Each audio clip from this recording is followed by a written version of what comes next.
that's suitable for it. Okay, I'm going live. I will not be at the July 7th meeting. Just FYI, everybody.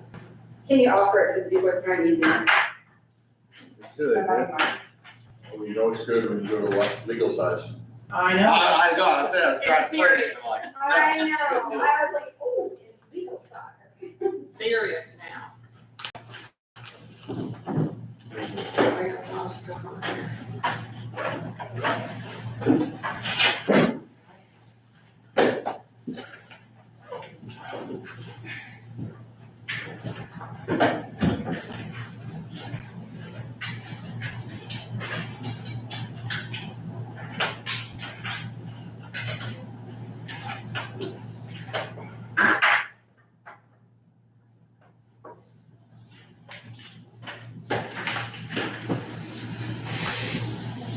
It's just as muggy over here as it is over there. Mm-hmm. It's That's good for us. over there. Is it, our doors are sticking, keep on open. Right on the bed. It's so muggy. There's not a dehumidifier on the air system. Well, they keep saying when they But get the it's system been done, but it's not Oh, done yet. Outside for 30 seconds. And you're like, oh, okay. Yeah, with those wooden heavy, I know. What kind of And here connection was was like that that over when a we did this weekend? morning too. Volleyball. They were. Oh, okay. My shot is right now. I need to get it, going back later this week for. This shop that we're in now, I've got to say is good, but we still haven't got air regulated. We've got air in the shop as well as the office, so it's all climate controlled and trying to adjust that perfect with the humidity because of our vinyl. It's been difficult here for the past 2 weeks. So we're still trying. It's just, I know, it's everywhere. I think Amy bought a dehumidifier for her office just because it's so bad. Oh, yeah. Yeah. Yeah. Yeah, but I thought about grabbing this one a couple of times. Now, I run a humidifier in my office part because of our vinyl and static and different stuff like that in the wintertime. But yeah, I can't get mine regulated. Having a hard time with it. Hopefully they'll get that system done. Oh, God, yeah. So you guys, it'll be better. This humidity already, it's just been terrible, hasn't it? Yeah. It's been That's bad. not yet though. I know, It's that's what I just mean. humid. Already the humidity is It's so coming. bad. What's it supposed to be this weekend? Because I didn't get out on my 90. boat this weekend at all. 90? Is it? Yes. Toka Lake, here I come. 92 and 93, you're right. Be a perfect day to be in the water. And I'll try to go Saturday and Sunday boat. Especially if someone else. Just do some photos. Well, we have a pontoon 15% off. because the kids, the babies love it. I just think. Yeah. Come back to the students. Oh, I know. We have to Commitment make get it time. out there, yeah. Ladies and gentlemen, let's get the June 16th County Commissioners meeting started. It is 8:30. We have all the commissioners in attendance, so we have a quorum. Let's start the meeting with the Pledge of Allegiance. I pledge allegiance to the flag of the United States of America and to the republic which stands one nation under God, indivisible, with liberty and justice for all.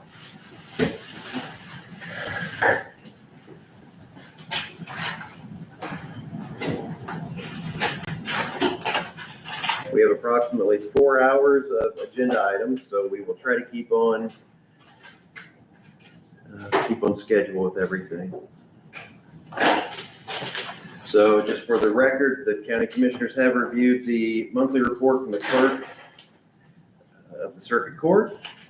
We've also reviewed the county treasurer's monthly report. Everyone has had that, signed off on it. We do have the minutes from the June 2nd meeting. Did anyone have any modifications to the meeting minutes? No. Changes. I'll move that we approve them as written. I'll second. All in favor, say aye. Aye. Aye, that motion carries.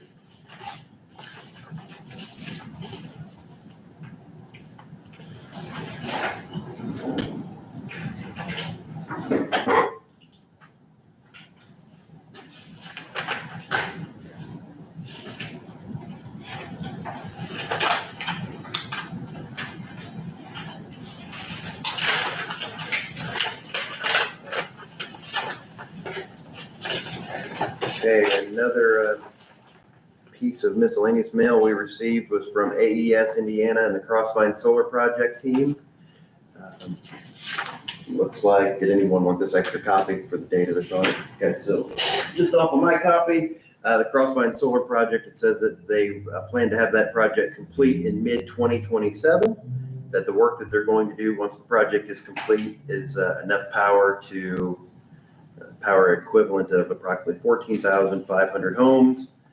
During June, they're doing geotechnical studies to understand the subsurface conditions and the best inform the project's design and construction, and that there will be considerable in-truck traffic during construction along the designated haul routes. So if people see that activity happening in that part of town, in the Duff area, that's what it's about. And also, just for the community's sake, the Crossvine team can be contacted at crossvine@aes.com, and that they do say that they plan to host a local open house in the coming months where you can meet the project team. So if people have concerns or want to share with those people anything, we do have that coming up. Nice. We next have the payroll. Anybody have any concerns or changes on the payroll? No. Sir. I'll move that we approve the payroll as presented. Second. All in favor, say aye. Aye. Motion carries. We have the claims against the county and the voucher register. Any changes or questions there? No. Sir. I'll move that we approve the claims. I'll second. All in favor of the motion, say aye. Aye. Aye. Motion carries.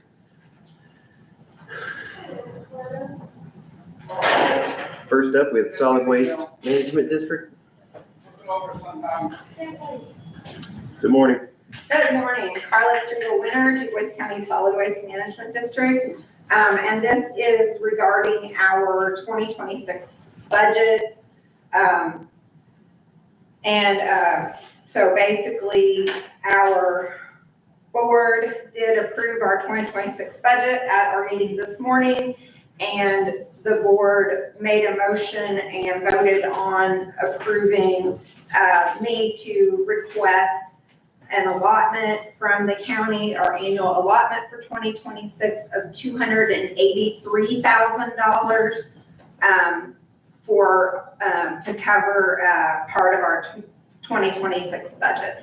So it's $283,000 as our allotment from the county that I would like to request this morning. Does anyone have any comments or questions on the budget? No. Sir. I would say that I'd be in favor of moving forward with it. I'll make that motion that we move forward to the county council for their consideration an allotment of $283,000 to the Solid Waste Management District. I'll second. Any other discussion on the topic? No. All in favor of the motion, say aye. Aye. Motion carries. Did you have anything else for us this morning on that? No, Not till 8:45? not until a little bit later. Okay, thanks so much. Thank you. Thank you.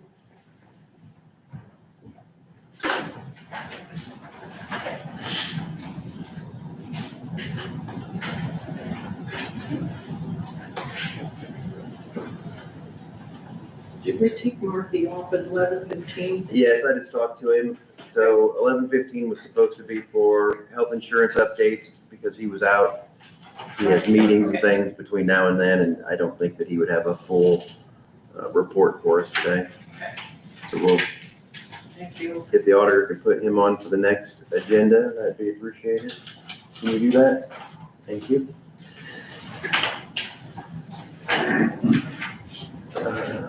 And for the board's benefit, I am sending you some images. I don't think I sent you images of properties that we're going to be discussing today, did I? I don't know if I sent them to you last night or not, so either way, I did send them to you just now. But, we may need those here over the next hour or so.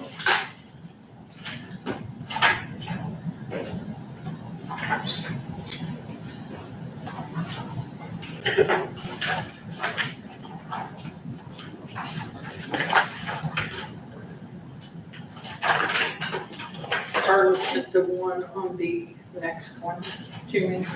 Pardon me? Carla had sent me pictures on the next, Oh, right. on our agenda from this morning. So what I did send an email about, I believe it was late last night, was, let's see here. Yeah, but no, it wasn't too late. It was 7 o'clock last night. I sent you both a reply that we had from a resident that had complained. I brought up at the previous meeting that in Du Bois, there's a water that runs down the hill through behind the Circle A or Yes.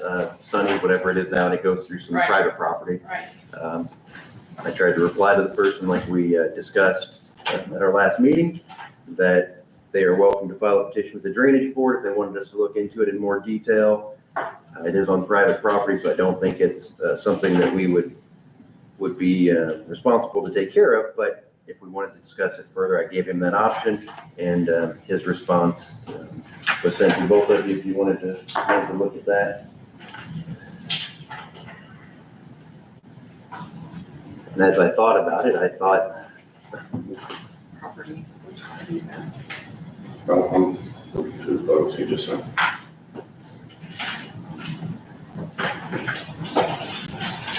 so with that person, you know, I feel they're, you can sign in, come on in anytime you like.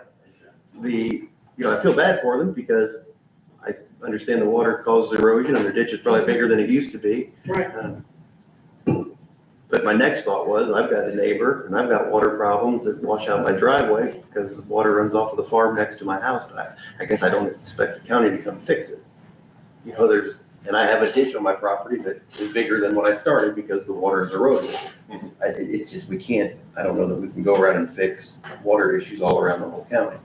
I don't know where we would start and stop with that because I would assume it happens a lot of places. So if anybody has any comment, you have any comments on the water issue? Yeah, you can just check out my response, and if you want to, you can respond to me from that. So yes, regarding the health insurance thing, we'll talk about that at the next meeting. Yeah. If you want to get with Marky on any of that, that's going to be available. I was gonna ask you about that. I'm just trying to go through a few miscellaneous items while we have a minute here to keep us up. One thing that we're going to talk about later in the meeting, I think it's under our miscellaneous items at the end of the meeting, is to talk about our budget for next year. And one issue that I'd like you to both consider would be our opioid settlement restricted funds and our opioid settlement unrestricted funds. I think I mentioned it to Commissioner Stefano, but I haven't brought it up publicly to the board, that we have funds that have been coming to the state that are settlement funds. In other words, a pharmaceutical company has gone through the legal process. They were sued by the state. We were part of that agreement, and now we have funds that are coming our way. And I believe, and I'll have the auditor look at it with me here, that we have fund number 190. It says opioid settlement unrestricted funds.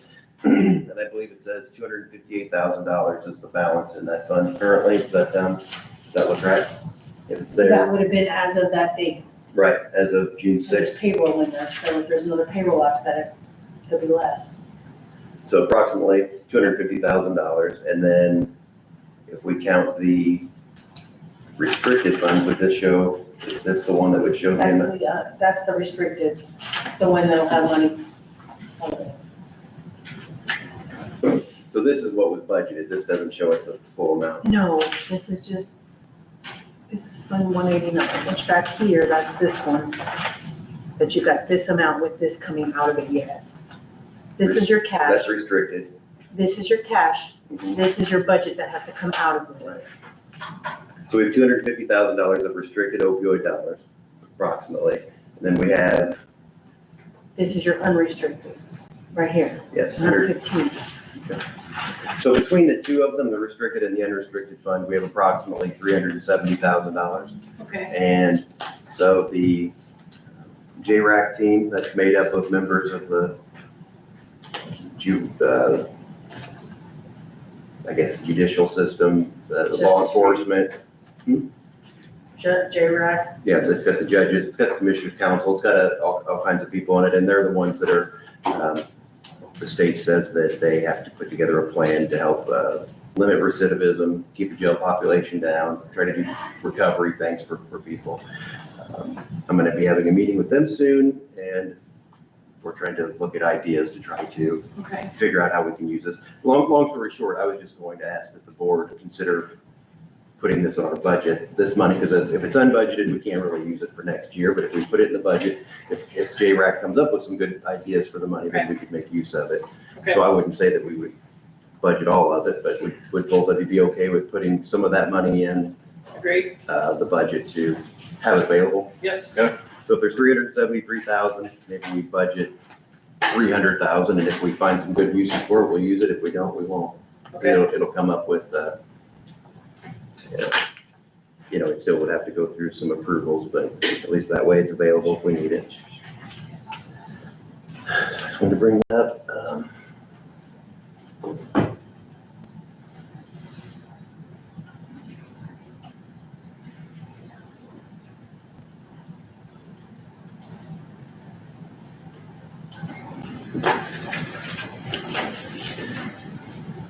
Okay, it's 8:45.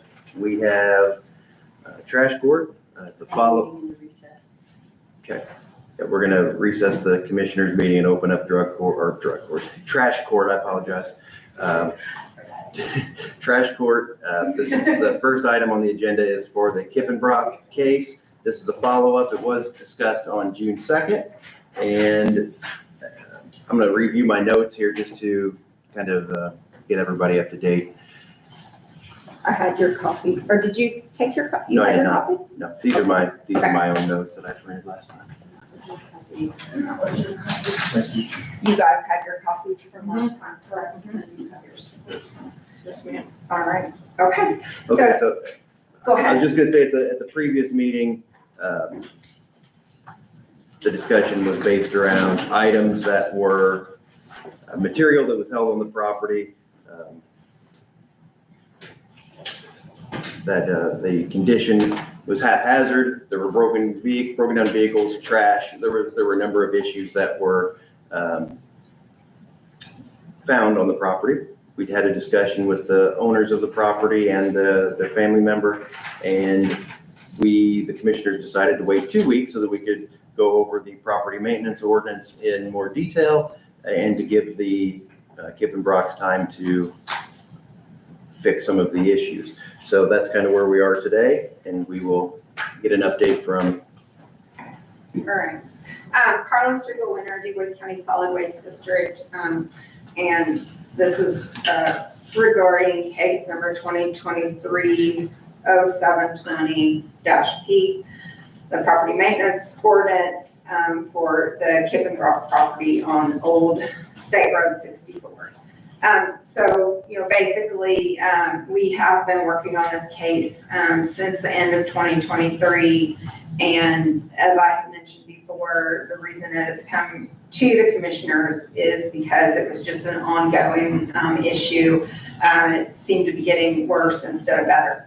So I did swing by and take photos. So you guys do have your photos from 2023, your photos from May of 2025. I did swing by and take photos on Friday, but I believe all three of you have been through the property over the weekend as well. And I did have photos that I took this morning, just before 7 a.m. And I did send you guys those photos as well. So do you want me to review what looks like has been done, or let you guys take it from here, or what would you like? Well, how about we just have a discussion about it? I'll tell you what I saw and you can tell us what you saw. Sure. So since our last meeting, what I recognized on the property was, it looked like maybe just from Friday until Sunday, it looks like the vehicles that were next to the road have been moved. So it looks like those couple vehicles there, I don't know if they were put into the driveway or if they were taken off site, because I do see that there's multiple vehicles in the driveway area, but they aren't right next to the road any longer. There was some spare tires that were in the front yard. I noticed that those were moved. And so there were a couple items that I noticed were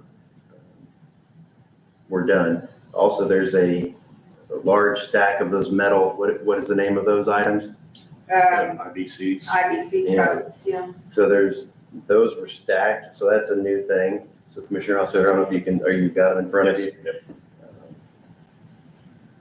So it looks like some things were done, but in my estimation, there still looks like there is a lot of material spread around this property.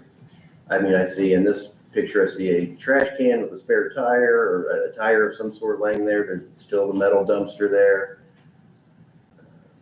Yeah, so there's quite a few items still on the property. So that's what I've seen. What did you see when you observed the property? Sure, yeah, so I did see that in the front yard, there was a dump trailer with weeds growing around it and the tires and such. Those did get moved just over the weekend, because they were still there on Friday, I believe.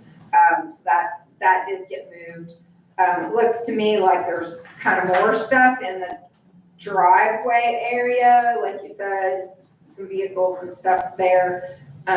Although we did ask for stuff to be more centrally located. I am seeing, if you see, I don't know how they came in for you guys, but I'm looking like at the second photo, which is kind of right along the property line where there's a, like a conveyor. Is that a grain conveyor or some kind of, but you can see if you pull in and zoom in on that photo, hopefully they came in clear enough for you to do that. There is still junk along the edges of the property, and I don't know if any of that's been moved, but it is, there is stuff all on the edges of that property. Are you guys able to see that with the photos that I? Yes. Okay. And I'm not, it's been kind of wet. I'm not seeing tracks through that grass that would show that stuff has been moved. But I'm sure the grass has been mowed in the last 2 weeks, so that would be maybe kind of hard to tell. So as far as stuff being moved from around the edges, it's hard to tell, but there is still a lot of stuff there. And again, this has been going on since 2023. And the reason I didn't bring it up at the beginning of 2024 is all the weather that we had. The beginning of 2025, which is what I wanted to. It's November of 2023 that we sent up the initial letter, was because of all the weather and stuff that we had in the winter that was not conducive to viewing or, for them to make any progress. So I waited a little while for that. So I am seeing some work. But a lot still that needs to be done. And so my recommendations would remain basically the same as they were at the first meeting in June. Your recommendations again would be?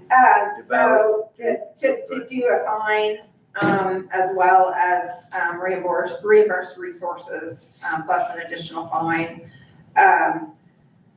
The items stored along the edge of the property, I had suggested moving to a central location, and I believe you guys talked about something a little bit different. Actually getting rid of some of the stuff, and the Kippenbrocks talked about getting rid of a bunch of that stuff, obviously. And to me, moving it to a central location, that could happen within 15 days, because they obviously have equipment to move things around with. To at least get that done.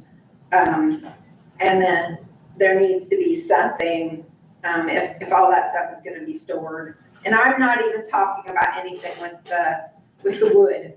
This is all stuff that doesn't look like it is part of the wood business at all, is just to get it out of view. All that stuff that was stored around everywhere, let's move it within 15 days. But it needs to either be gone or not in view, meaning structure or fencing, or get rid of it. A lot of that stuff. So, and then we still need vehicles on the property to show proof of current valid state registration and license plates. So I don't know if they brought those today or not. I do have it. Okay. You're welcome. Have this. Did anybody have anything further for Mrs. Striegelmeier? I don't. No? Okay, we'll let the Kippenbrocks talk. Morning. Good morning. So from last time to this time, do you want to give us an update of what's been going on the property? Yeah, we've been just removing everything, or trying to, but I got stung by some honeybees that attacked a couple of times. He's allergic to wasps, and so we've had some issues, and definitely the rain has been a factor. Filled up a 35-yard container of trash and then multiple loads of scrapyard, like I called some Saturday myself, because I called Roger to pick the container up, but it started raining, so he wasn't able to pick it up, but he was able to get one delivered to where I could load the vehicles. And those are the people from Junket Jasper or Salvage. Jasper Salvage, okay? Yeah. So we were able to load vehicles in there and get that disposed of. And just been making a lot of progress, but we got a lot more to go. Which should be able to get a lot done this week. The intentions are there to continue. Yeah. no We matter need more time. So at the end of whatever the process you're going through, what would the property, the driveway, the yard, what would everything look like when you were, in your mind, what is acceptable to you? Just open where you can just drive or lawnmower everywhere, long fence line. Is your plan still to continue collecting wood, processing wood, and having a wood business of some sort, like in the driveway, on the property? Is that still a plan? We always do our own wood for our own heating, so that's what most of it is, for our own house. So we'll do that, but other than the sales, really don't sell any. So yes, the firewood would continue, but not the other things that have been going on. Yeah, like the metal container is scheduled to pick up, but like I said, got some rain Friday, but So like the pile of sawdust, is that something you burn on your property? no. Is that sawdust? I mean, it looks like there's a big pile of something. I just assumed it was sawdust. Is it down below?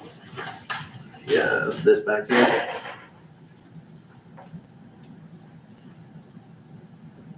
Probably have another picture of it if you want. Inside?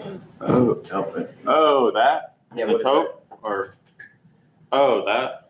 No, that's, lime, It's lime? yeah, Why do you have a pile of lime in your driveway? just for,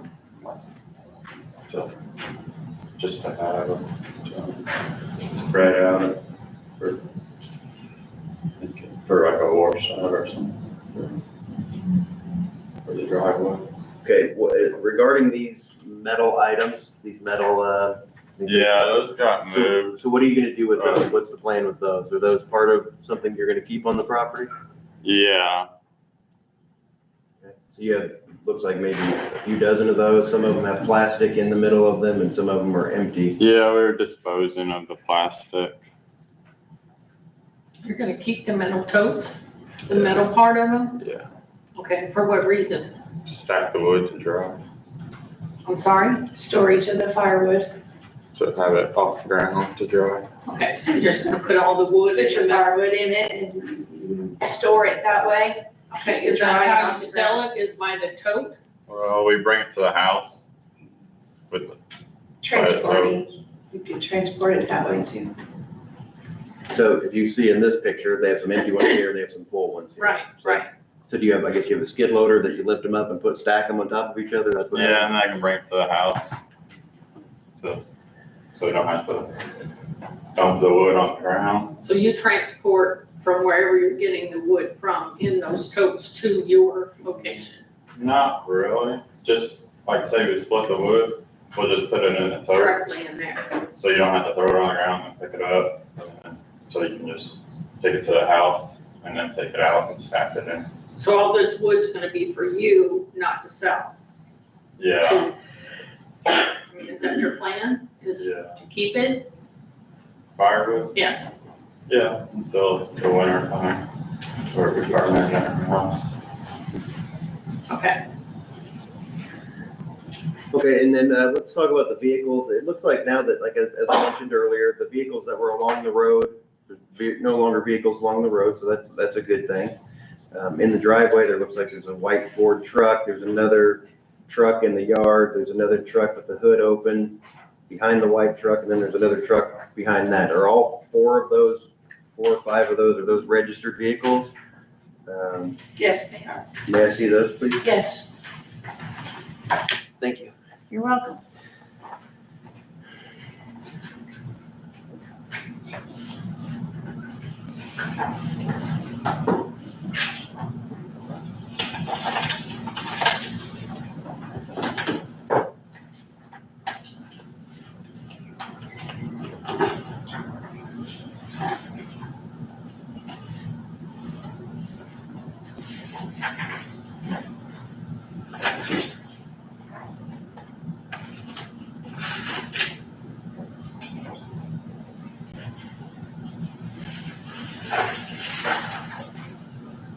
So the vehicles that were sitting on the road previously, those got moved to the driveway back by the shop at this point? Registered ones, yes. But you said had some that got scrapped, right? Yeah. Two that got scrapped, is that how many? So they do a Camry, is that one of them? Okay, so that, I don't see that one in the vehicle, or in the photo, but yes, there are four other trucks that are in the image, and it looks like you have registrations for all of those, so are there any unregistered vehicles on the property currently? There's one yet, but it's waiting by the fence line and we're waiting. That person has been given 15 days notice to remove that and that time has expired. So now we're in the dilemma, do we just remove it or do we get in contact with him and give him another shot? Yeah, I would say if you gave It's them, a collectible type vehicle and it doesn't run yet. He has to work on it. okay, yep, so if that's gone in 15 days, I wouldn't take exception to that So that'd necessarily. be- Yeah, I sure hope it is one way or another, we will have that done. So what about this work truck? Is this work truck here one of those vehicles? Or what is this, or is this? On the registration, yes. Okay. Yeah, it's a 350. Are these copies that we can keep or? They're not copies, but you can have them. I shouldn't need them. Oh, It's just proof that our stickers are on the way, you know? okay. You can make a copy, Yeah, just go run copies. Okay, so you're basically saying you're in process, it's not done yet. Yes, Yeah. Okay. it's definitely taking a lot of time. And it's been a lot of work and then the weather and nature and the bees and the wasps. We would appreciate more time. It's definitely what we want to continue working on. We don't like it neither. You have opened our eyes more to it.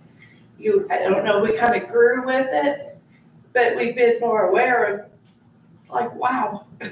You know, I actually told him, I said, just walk on the road at the front of the house and just look. And it's like, how all that happened? Right. So it opened our eyes and his to be like, yeah, I don't want my place to look like this. I want to work on this. So, and he has been. So, and we have been, and we want to continue drastically yet. Okay. We appreciate the time and patience you have given us, and we need more though. Okay, any other comments you'd like to make? Either of you? No? Anything from the board for the Kipling Rocks right now? Okay, you're welcome, have a seat, thank you. Thank you. Yeah, I just wanted to, Carlos Striegel Winter again. I just wanted to point out that we do require to see the receipts, whether those are disposal receipts or money that they were paid for the scrap items, and that proves to us that they were taken care of appropriately and not just taken to someone else's house. So we typically do require to see those types of receipts as well, so. Sure, that makes sense. Do you understand what she's saying there? Normally, so if we went to somebody's property and they had 20 trash bags in the front yard, we said get rid of them, we don't want them to end up in a ditch. We usually get a receipt showing that 20 bags were properly disposed of. So do you have anything like that from the, when you were paid from the Jasper Salvage. Jasper Salvage or anything like that? Yeah, And then from Belton, disposal. Yeah, so, And those can just be photos that are texted, you know, they don't need to be, Send it to the commissioner you can send it to, or Carla. yes, Carla, please. I think you probably have her information. All right, so I think we've heard some new facts today. Is there anybody else that has any business regarding the Kippenbrook case? There isn't. So it's up to us to kind of deliberate and discuss what we want to do in this situation. So I took the property maintenance ordinance and gave it a read through and looked at how it applies to these folks in this condition or in this situation. I found during my reading that they were in violation of the ordinance as it regards to the accumulation of junk which is visible, that the material and potentially that the material held on the property could provide harborage for insects and pose a fire safety hazard. As we mentioned earlier, that they did get rid of a couple of the vehicles, so I was happy to see that. At our previous meeting, Lance said that he was going to make this a normal yard, said that there will be no scrap metal or junk on the ground, and that the vehicles will be gone, and he would get rid of these things quick. So some of that has been done. We've had a request for additional time on this violation. And I think that's about all I have on that, is that I do think that there was junk on the property. They had spare tires at one time. Now I see that I only saw one tire in the yard currently. There's still some scrap metal. There's still an excess of plastic from those totes. So there's equal or more junk now than there was 2 weeks ago. If you look at the plastic, I didn't realize there was so much plastic, or I didn't recognize it last time that I was there. So are those new? Did you get some new totes or some new things with plastic in them? No, they're stacked differently? Nothing new, Suppose, you know, nothing new, it's we're just, going to put them in a trailer to all development. Okay. So those metal containers you're hauling off, or you're gonna keep those? I thought Leave the cages, but not you're keeping the cages, you're getting rid of the plastic. to allow the wood to dry, you know. Right. So I guess I don't necessarily have a problem with them having some of those cages to do that. Probably no different than just having them stacked. But I do find that they're probably still in violation, or that I believe that they are. Mr. Hofstadter, what are your thoughts? Yeah, I mean, I recognize that there's been some progress made. And I mean, yeah, I mean, I don't have a whole lot to add. I recognize there's some progress made. I wish it was going a little faster. We do want to see it cleaned up. I mean, that's our ultimate goal. We're not really here to, I mean, we can find, but I mean, that's not what we really want to come to. What the conclusion we typically want to come to is that we want you to get it cleaned up and just be neighborly, so. Commissioner Stefano? I agree. I did go by there. I have seen the change. The metal crates that you have, I would like to see those someplace else besides the road front. Even though they have wood in them, I understand that. And the plastic that was in the metal, are you gonna dispose of those, get rid of it completely? Yeah. Okay. And I know that the vehicles that were on the road front are actually in the back driveway now by the shop. Are those all your vehicles, I assume? Because they're all registered yes, Okay. they're all registered. and they're all running order? Okay. I mean, we don't want to enforce the fine or anything like that. We would like to see progress quickly at this point. Yeah. take it So- in here. You've recognized it, just like you said, that, you know, there's a change and you like the change. Oh, yeah, Um, 100%. But it needs to be done rather fast. So the solid waste, I'm sorry. Go ahead, no, go ahead, I'm done. The Solid Waste Management District had recommendations previously of having the county be reimbursed for the resources spent on reviewing this. And there were 4 total items, they said. So number 4, all visible vehicles on the property. I would say that they've shown compliance with that and have shown proof of valid current registration. Do you agree with that, Yes. everyone? Yes. So probably with number one, they haven't reimbursed us, we haven't enforced that yet. All items stored along the edges of the property moved to a central location, I don't think we're there with that one. And there's no fence that was built or whatever to hide any of that stuff, so those items haven't been taken care of, and there still is junk on the property.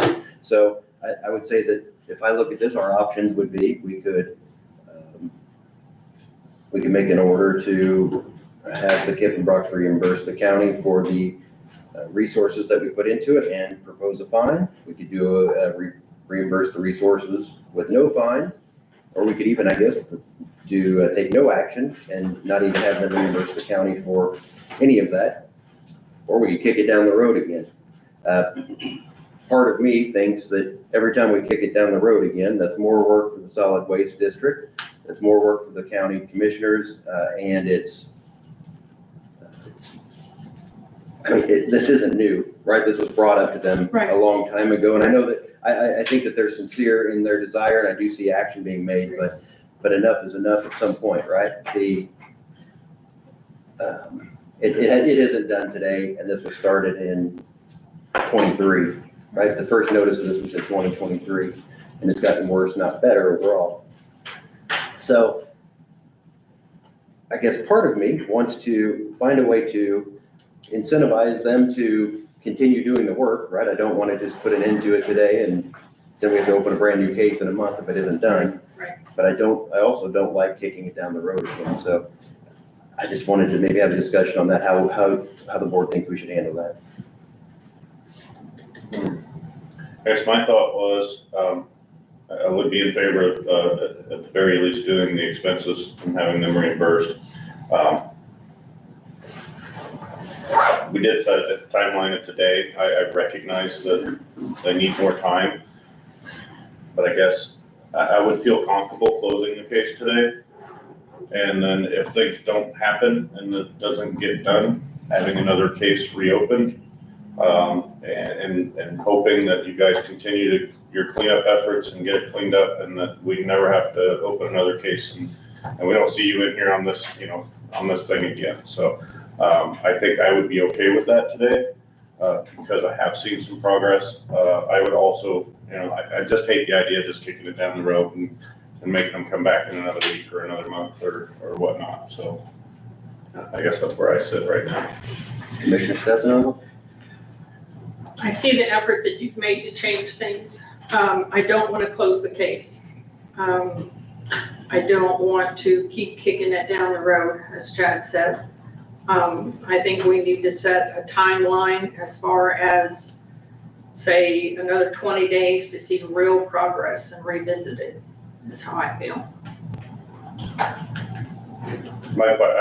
Question for you. If we set this for our first meeting of the next month, which would be how many days? 30 days, give or take? 7th of July is our next. So the 7th of July, would that give you enough time? Would you feel comfortable that's enough time to get it all done? That's 4 weeks. Or 3 real weeks. I progress. hate to say it like this, but with every day this week, there's a lot of rain forecasted. That makes it hard to get anything done outside. Mhm. And you're dealing with mud and grass and, so that part, it's like dealing with Mother Nature makes it where I'm like, we need 30 days really, in my opinion. Just because of the weather. But maybe the weather won't be so bad and you can get a big improvement in 2 weeks. I just hate to shoot myself in the foot right away by saying, 14 days and then we're stuck. And, if he gets stung again and has to be, he swells up really bad, he has to go to ER and then he'll be swollen for like 2 days. It's pretty bad. He can't even function. And depending on where, like, if they Right. get his hand, Right. it's huge and he can't bend it. So Right, I understand that. if that happens again, it's just, he can't move and work then, so that's where I'm like, well, now what? Now we got this deadline and it's impossible. Right. But I do want a close deadline just to get it done, because I want it done too, and I know he does. So that's where I'm saying I don't want to shoot myself in the foot, but I would rather hear 30, but in my mind, I'm gonna say 14, just so it gets you to go more.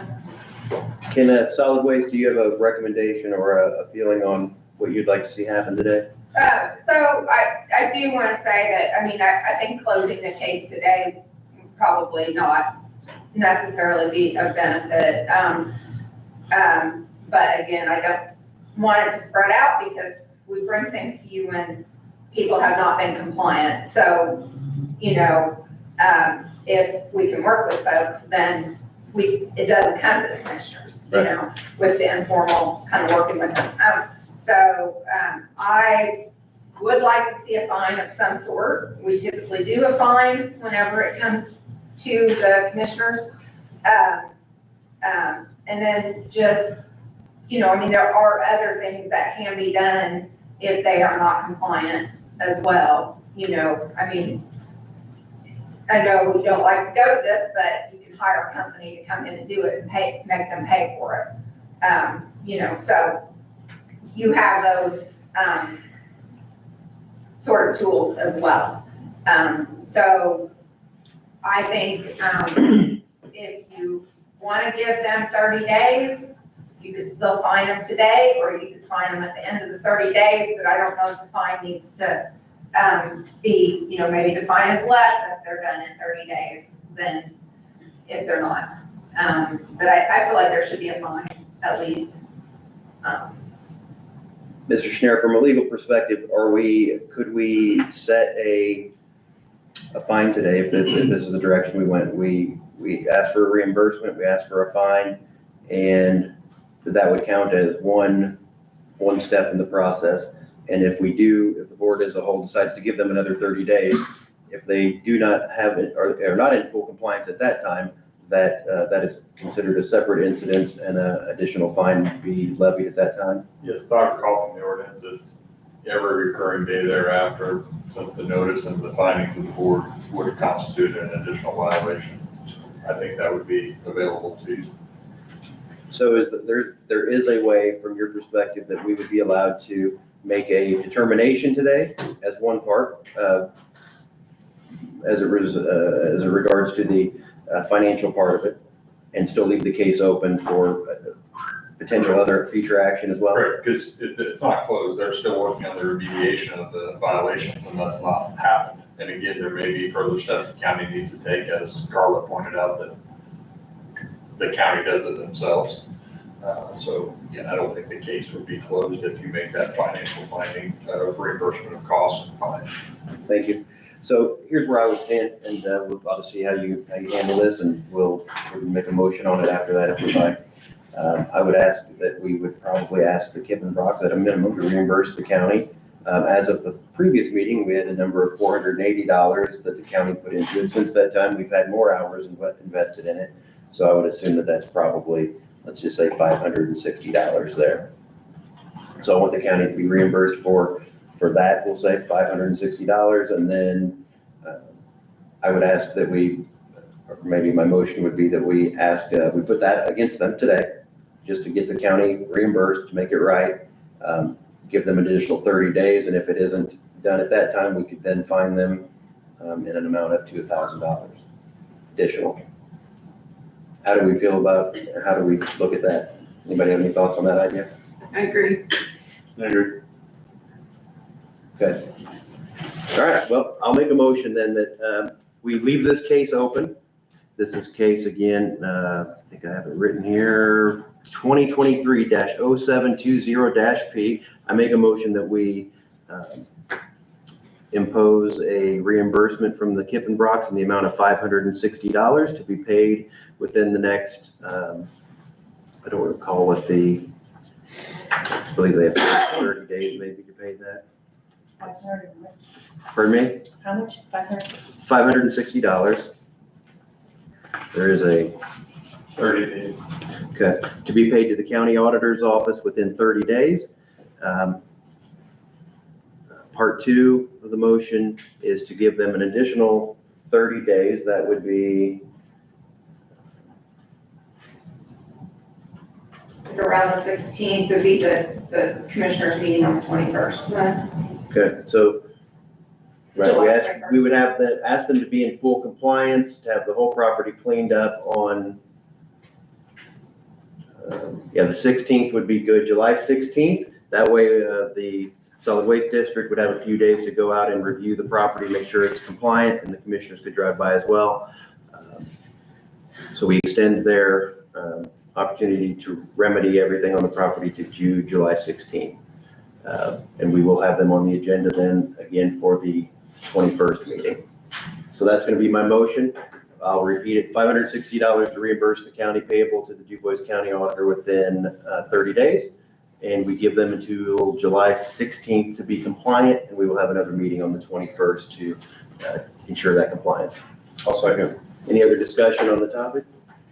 No discussion. All in favor, say aye. Aye. Anyone opposed? Motion carries. So that's our ruling for today. You have until, I guess you just heard what our findings were. So we'll see you again on the 21st of July. Or we could, I guess you're welcome to be here on that meeting. Otherwise, we will rule in your absence if you're not here. Any questions for us? Do you have a time for that meeting? Or will we get a letter? I can set the time right now. Yes. We can, What time, is 8 o'clock a time that you can be here, 8:15? Yes. 8:15?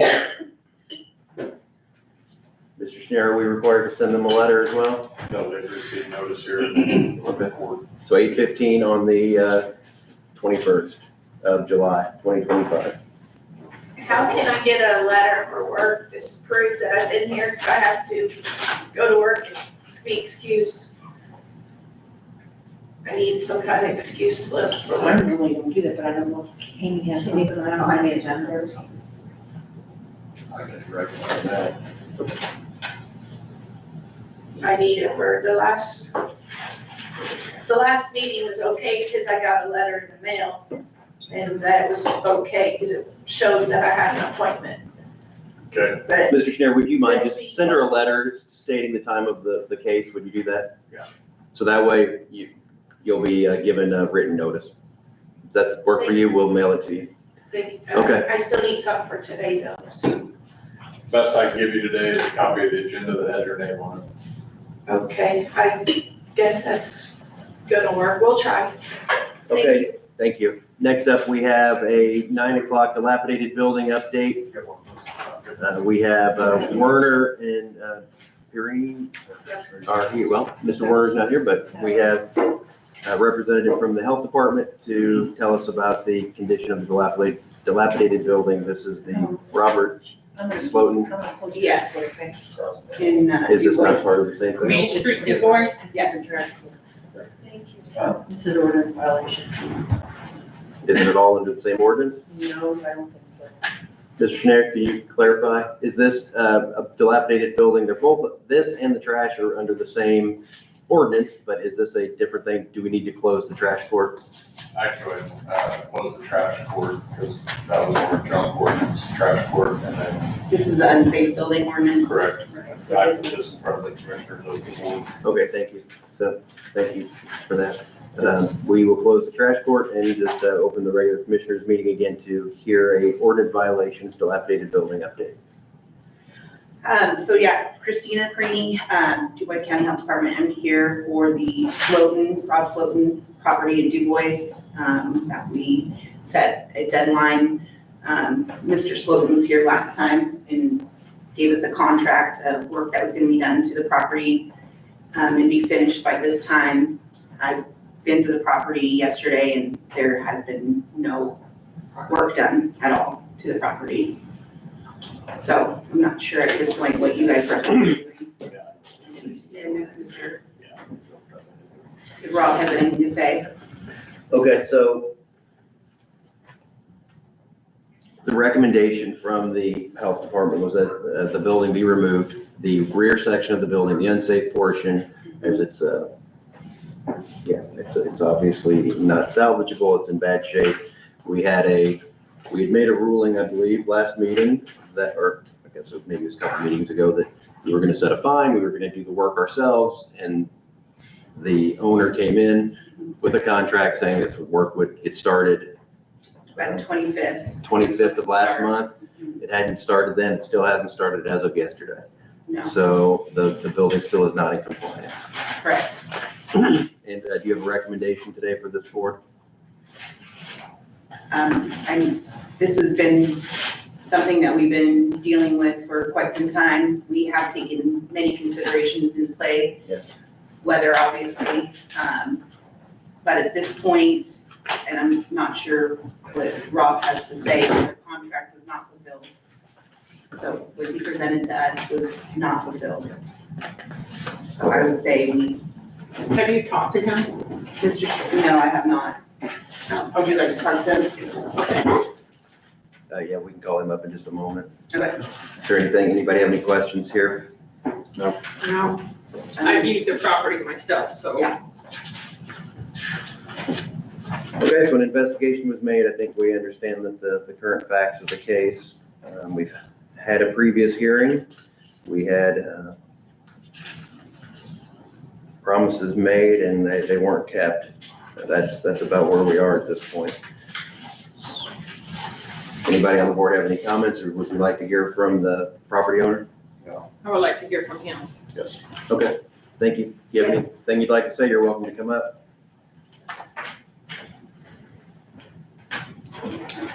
Good morning. Morning. First, I want to say thank you for even allowing me the opportunity to even keep pursuing this in the past. I have gotten with the contractor, same thing is with weather and whatnot. It has been going on even throughout May and then 2 weeks of June. I did get a confirmation that he can and will be out there this week. I went ahead and asked for some proof of how I would know that that's going to happen. And I called the dumpster that service that he's going to be using, which they have, that there will be a dumpster on site Friday. And then also gravel.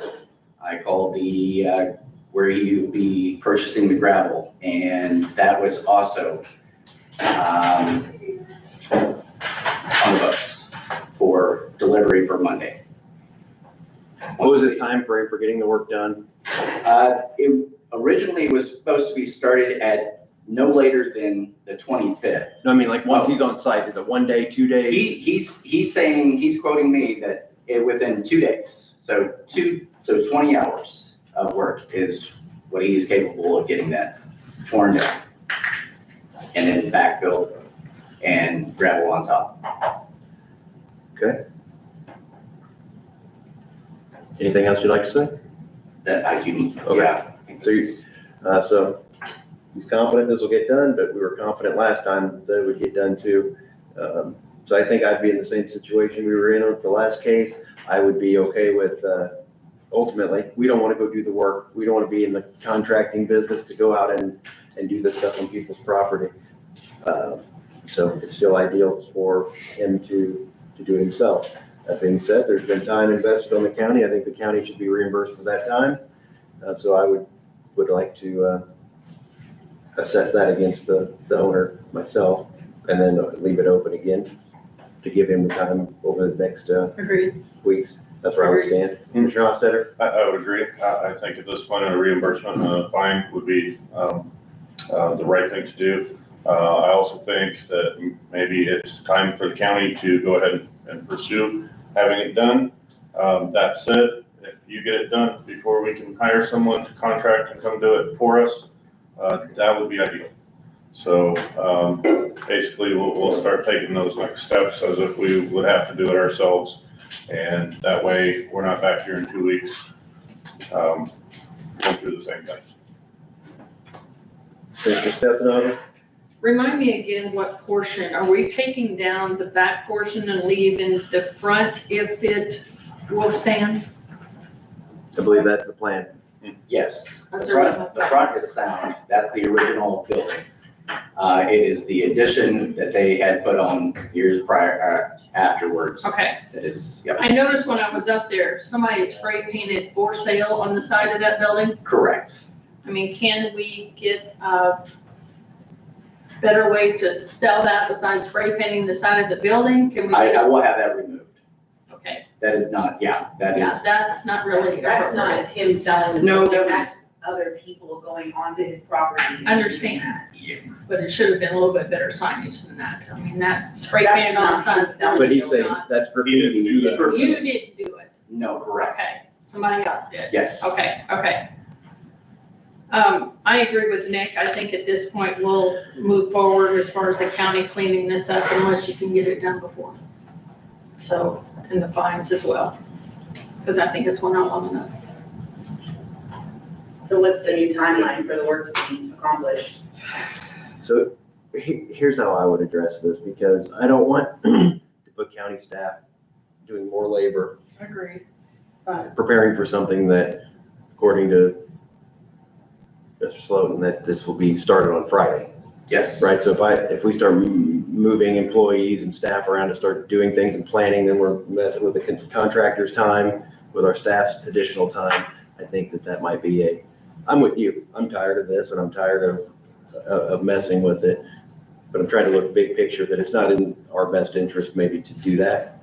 I would say, here's how I would recommend it. We spent a number of hours on this. I would say we do a $500 fine, and for a fine / reimbursement to the county for the time already invested. This work has to be done by let's say the 2nd of July, and he can be on the next agenda for July 7th. If it's not done, then he doesn't even need to show up, because we're gonna go do it ourselves. I mean, that's kind of how I would look at it. So I know I have a different opinion than the two of you, but that's probably where I would go. And so if one of you I wants to think make we it, have the same opinion. I think my opinion is just that if we start the ball rolling, it's gonna happen. Correct. One point, I know, so bidding it, again, and getting contractors and all that out there, it might be a scenario too, where utilizing our own workforce in the highway department. I don't know what their resources are, their timing is right now. I know they're not here yet, but, we could do that with our own workforce too. We might be able to get it done quicker if they have the availability, but we could at least look into that as a potential remediation if this can't get squared away by Mr. Day. I'm sorry, I was right, I know it's July what? I said July 2nd. Okay. That would give him, if they're gonna start on Friday, let's just say it gets rained out Friday, that still gives them all of a whole next week. Right. And then, I mean, that way, it's also the week before our meeting, so somebody can go up and say, it's not done on June or July 2nd. Then we know where we're gonna stand.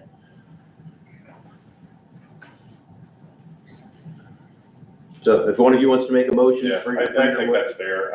And if you don't mind, if you could provide your contact for your contractor, I'd just like to be able to call them and confirm that they're coming Friday. I agree. Okay, wondering if there's something else. Okay, I think I got it. I'll make a motion that we impose a $500 reimbursement / fine to Mr. Slotin for the property, for the work that the county has already done on this issue. And we give them until July 2nd to have the work complete. We will have a new meeting for this board on July 7th at 8:30 to hopefully say, hey, it's done, closed. So that would. If that's my it's done, motion. I don't think you need to be here. Am I right? Right, no, absolutely. I'll July second. 7th at 8:30? July 7th, 8:30. Work must be done by July 2nd, $500 fine. We have a first and a second. Is there any other discussion? All in favor of the motion, say aye. Aye, motion carries. And that will be due to the county auditor's office by 30 days from today. Yeah. Thank you. Okay.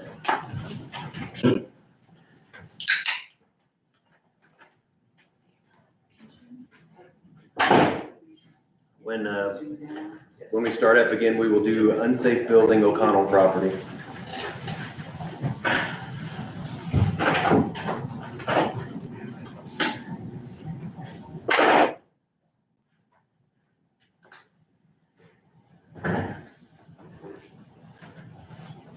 What is that? Does that mean you have to go to a different fund? Because the other one, you have to go to general, I think yours was general. This one. No, I don't. Is the unsafe, there's a fund, is the unsafe building fund part of that fund too? Because if there's a fund, okay. There's a fund for, there's a line item or something, I don't know, a fund, it's a line item. You guys have a different, yours is different. Then that's it. Right. Okay. Yours is our county general, then we give you percentages. So we give you. Did we? I think so. According to the, well, I don't know. I don't know if that was ever in there. But now, in the ordinance, it has to let it say, oh, yeah, that's good. No, yours isn't.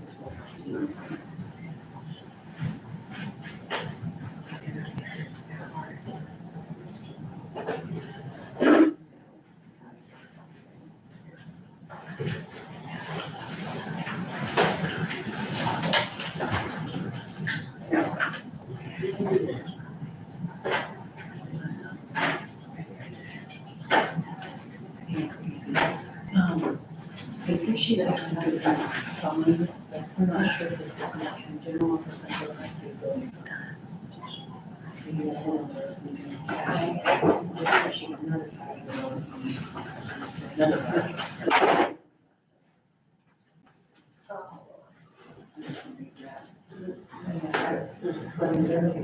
That's fine. Thanks, Rhoda. Okay. All right, thanks. Can't remember what paper fine. Okay. We're trying to figure out if it goes to county general, or if it goes to an unsafe building fund, so. Right, county general. That'd be my guess. Yes, we county general, because it's not an unsafe building situation. Theirs, but this last one. Oh, the last one would be, I would think. Okay, we're gonna wait for the county attorney to come back in and then we'll get started.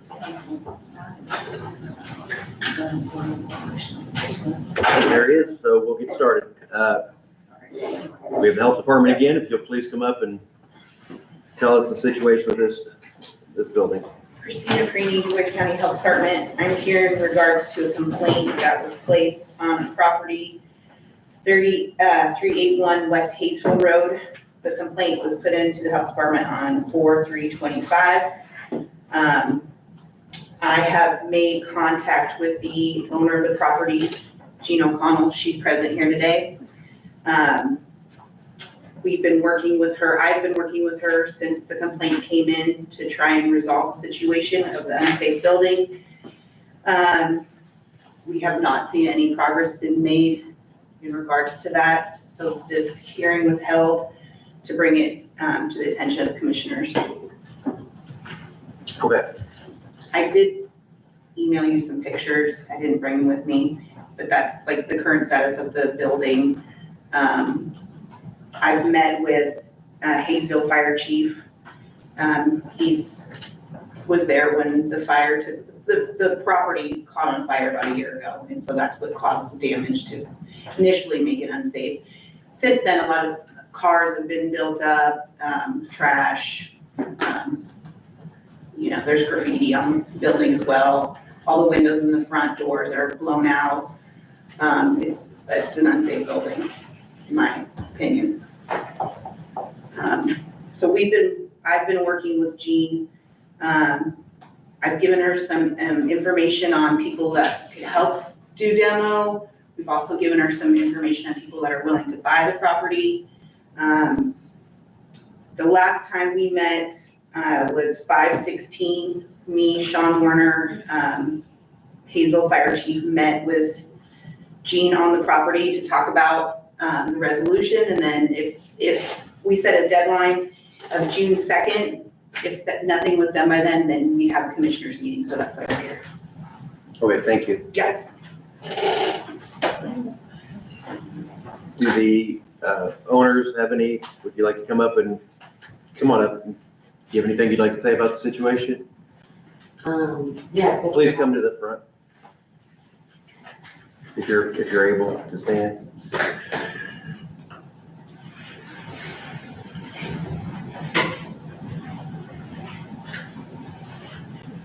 Can you please state your name for the record? Gina Connell. Thank you. So you've heard what the health department has said about the property, and we'd just like to hear your perspective on the situation.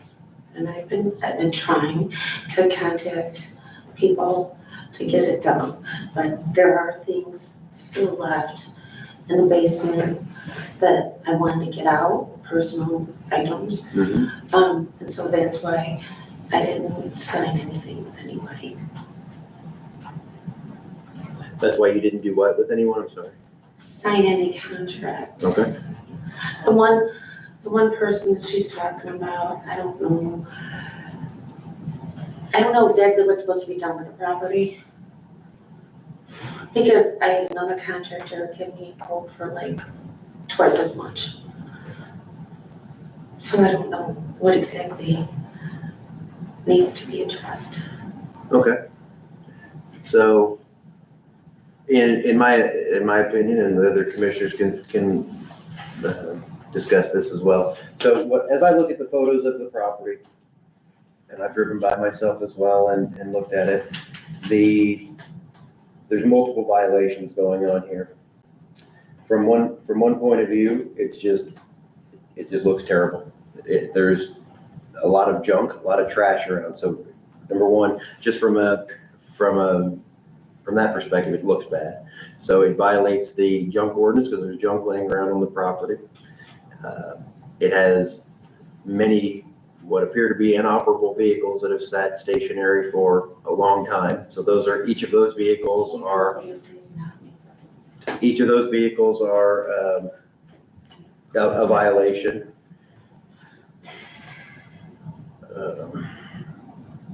And the building itself is unsafe. The windows are blown out. That happened because there was a bad draft. So I guess your options would be, in my opinion, to be compliant. You get all the vehicles off of the property that are inoperable and aren't registered, or make proof to us that they are operable and they are registered. All the trash gets cleaned up off the property. The grass stays at a level that it has to be mowed and maintained. And the building needs to be what I would prefer personally was that the building gets demolished and to me, it doesn't look salvageable. It gets demolished, you backfill the property and you're done with it. So those are the things that I see that are violations: the vehicles, the junk, and the building. Your other option would be to repair the building, put the building in such a state that it's no longer hazardous.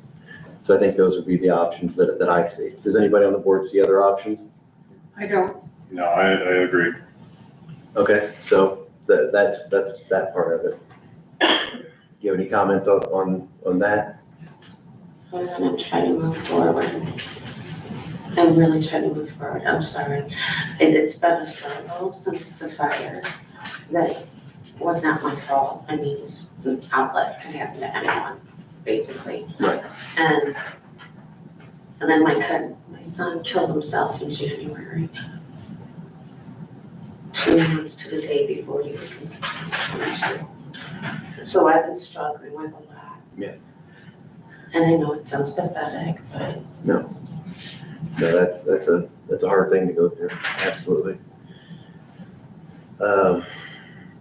Okay. So is there anything else you'd like to say to the board at this point? I'm trying to move forward. I need to move past this, obviously. You want it gone, I want it gone. So are you willing to get the vehicles off the property, get the junk off the property and fix the building? I mean, is that your goal or is your goal to sell the property? I don't know, because I've had offers for people to buy it from me, or do I just have it destroyed and then it's just gonna be. Well, we need to know what your plan is, what your goal What's is. our plan, Tyler? It's up to you. I'm dead saying this for a while now. I don't know. Do you live close by to this property? Do you live in Hayesville? I don't have a home currently.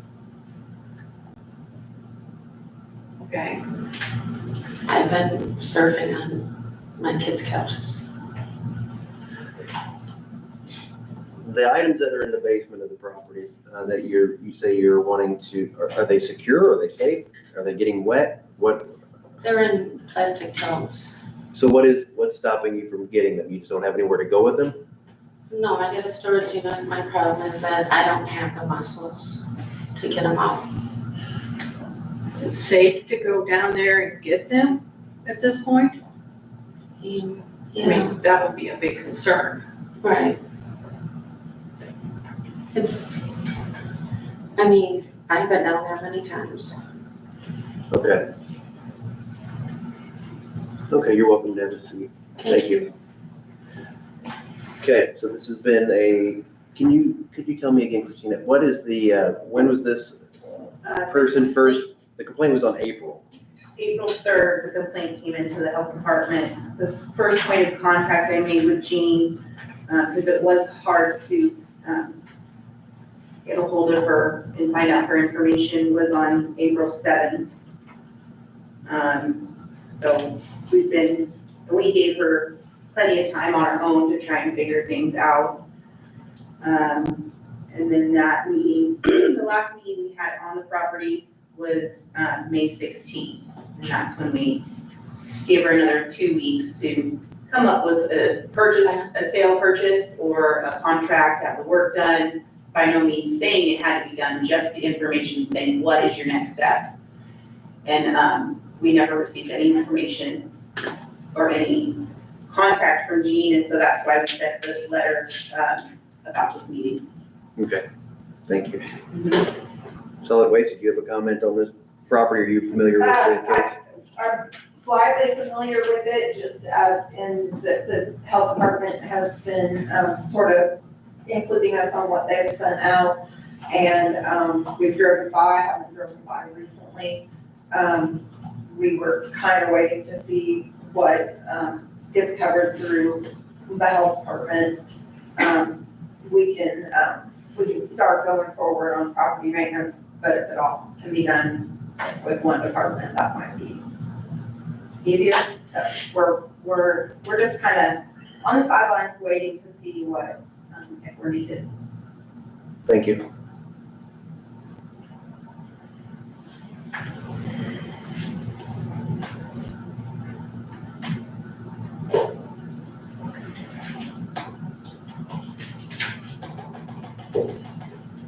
Commissioner Stefano, do you have any comments?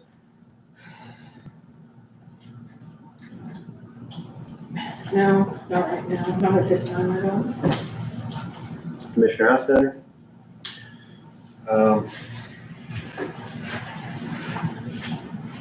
Just having been through two of these others,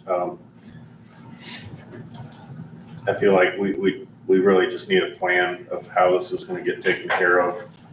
And then to execute that plan. So I don't know if, I haven't been in the building, so I don't know that it needs to come down or if it just needs to be repaired. But regardless, we gotta figure out, what's gonna be done and then create a timeline and get it done. So as of right now, I don't know that I'm comfortable to do something today, but it does need to get done and we need to know what's gonna get done. With the other cases that we've had, these have been long-standing things. I believe this building has been an issue and been non-compliant well before April 3rd, but I want to be understanding that the family has had, there was a fire, there was a death in the family, there's some mitigating circumstances, so we want to take that into account as well. So really, as far as a governmental intervention, that started just in April, so we're only a couple months in, which for these kind of cases, that's not a lot, for a direct, compared to some that was 2023 through 2025. So I guess I want to make a judgment with a little bit of heart as well. So ideally what we want to have happen is we want the individual to get their items out of the basement, either sell the property or demolish the property, and with you, we need to have a plan for that. So would we want to require, I guess what I want to require at a minimum is show proof that the vehicles are registered and operable. If you can't do that, then they have to be off of the property. That'd be number one. Two, the building needs to be brought to a safe condition or have something contractually in place to have that work done, similar to what we did with the previous case. Demolish. Either demolished, remodeled, something. And yes, it looks like they're probably getting close to being in violation of the weed ordinance in some ways, but that's secondary to me. That's not my main concern right now. It's to get the junk and the vehicles off the property, get the building in safe order. Those would be my primary concerns as a board in agreement with that. I would agree, yes. Okay. You have another comment? Just so the owner understands, by getting the vehicles off the property, that is not moving them to someone else's property where they can be seen, because that's also in violation of the ordinance. So that's why we typically Have to have proof of where photos they of where they're stored, where it's not visible, or show receipts if they're taking to salvage yards, receipts for what they've got. Just as a comment, but Right. put them on someone else's property. No, for a point of clarification, that's absolutely right. So whatever work is getting done, we would need proof of where those assets or junk are going. So how about this? Let's, I'm gonna look at the schedule. So we're going to give you a little bit more time. Ms. O'Connell, we're gonna give you a little bit more time, but at our next meeting, we will need a plan of what you're going to do. I'd like to see the vehicles removed or have a plan, something in concrete that these vehicles and the junk is gone. And I guess those are the main things. So.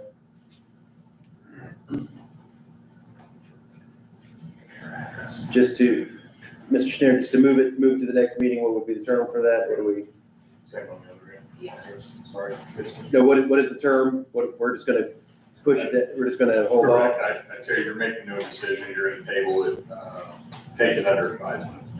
Okay, we're gonna take the issue under advisement. So I'll make a motion that we take this situation under advisement.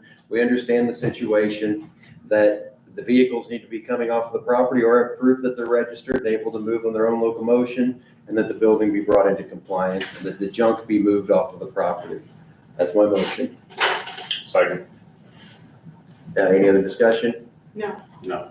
All in favor of the motion, say aye. Aye. Motion carries. So is it clear what's expected for the next meeting, or would you like us to tell you, basically, start getting the vehicles off of the property, or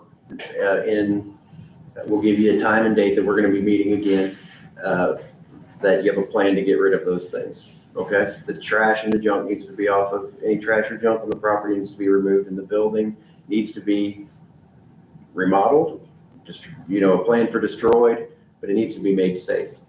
Okay, so those are the things that we're looking for, and we're giving you until the meeting that the board has on July 7th, to have those things in order. So if you do remove vehicles, you need to have some kind of documentation of where they went. Like, if a scrapyard comes and gets them, they'll pay you something and give you a receipt for taking them. If you sell them to somebody, there will be a bill of sale. Just bring us something that shows proof of where all the vehicles and the junk go when those are removed. Yep, and then if you have a contract with somebody to either demolish the building, to fix the building, to get it in order, bring all of that at the next meeting. Do you have any questions for us? July 7th at what time? July 7th at 9:15.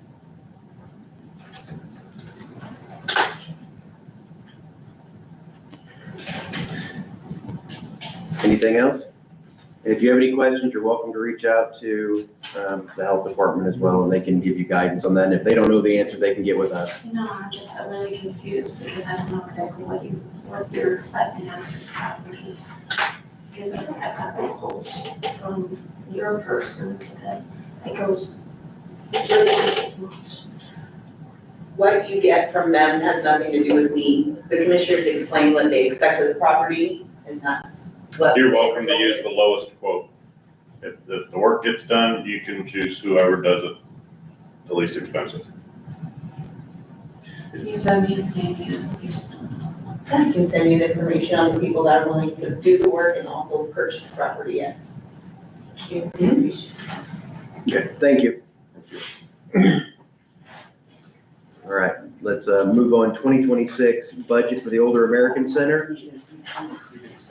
If you'll please tell us who you are and I am Carrie Dick, I'm the director at the Older American Center, and I brought some backups. This is Tom Mormon, he's the park director. good morning, y'all. He You're kind of- security man. Yeah, exactly. He kind of wanted to know how this whole thing works, actually. She comes in and asks for something, we say no. I know. That's kind of how it goes sometimes, but no, we're a good thing, so it's like, I kind of like to, it's like, this will bring some light. Yes. Okay, I have included the cover letter for basically everything that we do, in a newsletter, just a copy of the June, just so you can kind of see what we offer.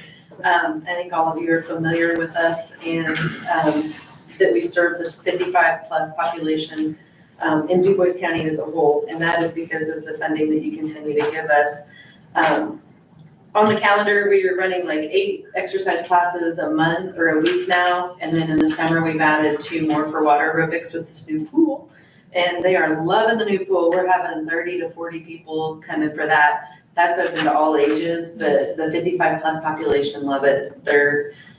Our instructors are just amazing. And like Casey being from, like her family coming from St. Anthony and Schnellville, I'm starting to pull a lot of those St. Anthony and Schnellville people into the activities, which is, it's been great. We're getting a lot of Celestine people.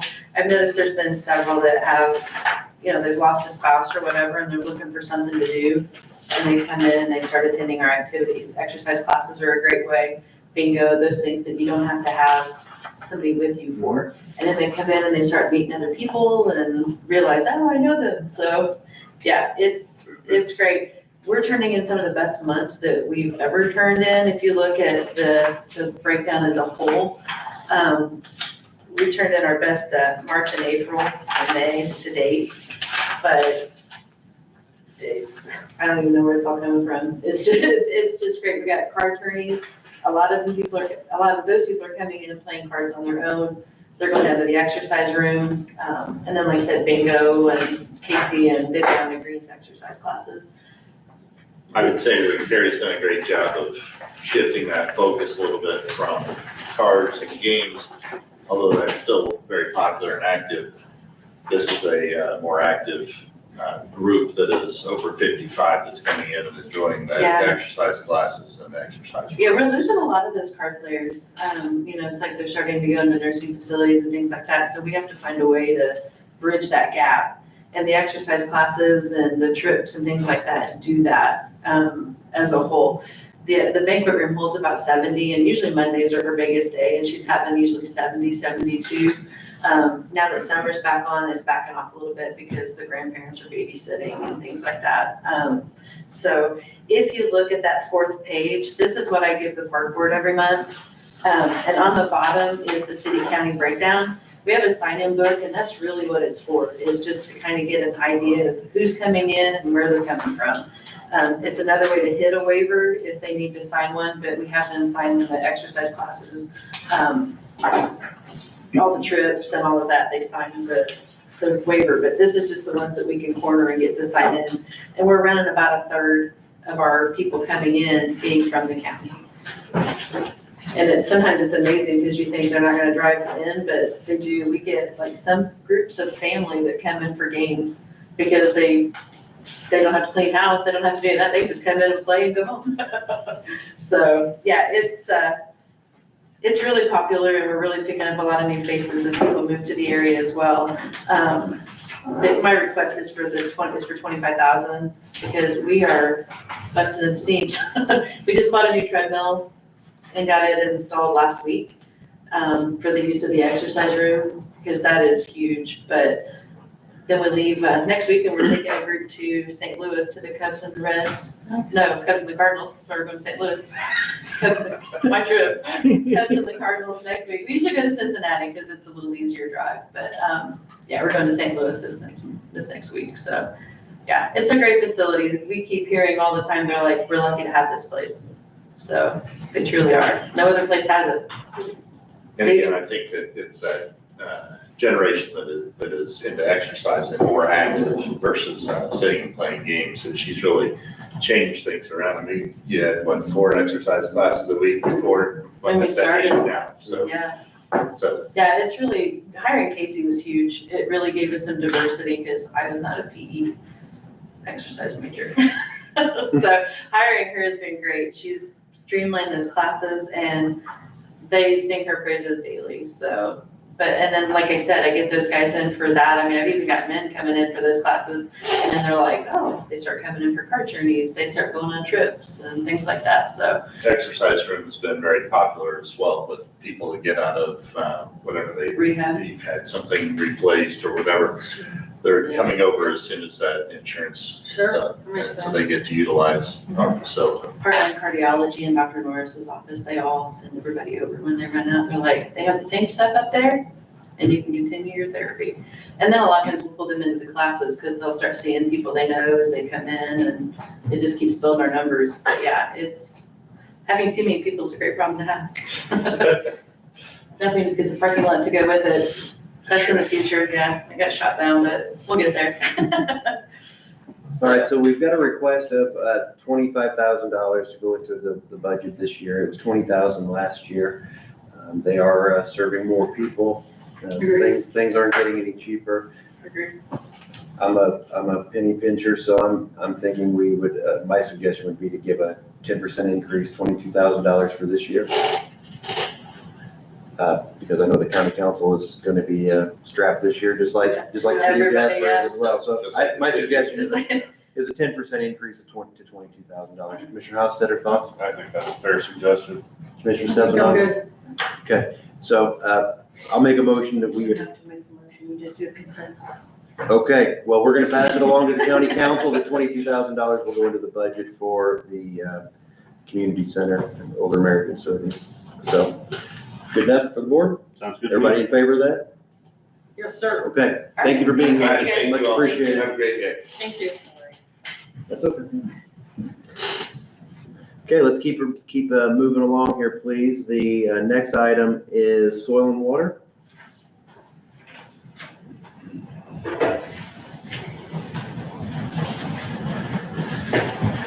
Good morning. Good morning. Thank you very much. welcome. Thank you. Sandy, do you need one? I would like to. I need a copy of this. I didn't get yours. I'm Brenda Summerside, and I serve as chair of the Du Bois County Soil and Water Board. And for those that do not know, Veronica Helming is on maternity leave. She is our director. So with me today, I have Kaylee Jacob, who's our administrative assistant. And in the back, I have Corbin Snell, who is our resource specialist. So appreciate the opportunity to share our budget with you this morning. It's a pretty basic budget, not a lot has changed. We have outlined each of the positions, and we do have a 2% increase for each of those positions, and that was recommended, as I understand, by the county. So we have that in place, and then we have the comp time over 40 hours. As far as the other expenses, those we did not change from prior years. Same as last year. Office supplies at 600. We have communication and transportation with vehicle fuel at 1,800, routine maintenance at 1,300 for a total of 3,100 there, again, same as last year. And then education materials and postage at 2,500 and 1,000 for 3,500 there with other services and charges. So we've got a total of everything, as far as on that second page, of 6,600 there. Flipping over to the back, on page 3, our total budget estimate with the increase in salaries is $198,831. So this is what we have submitted and we'll be presenting to council.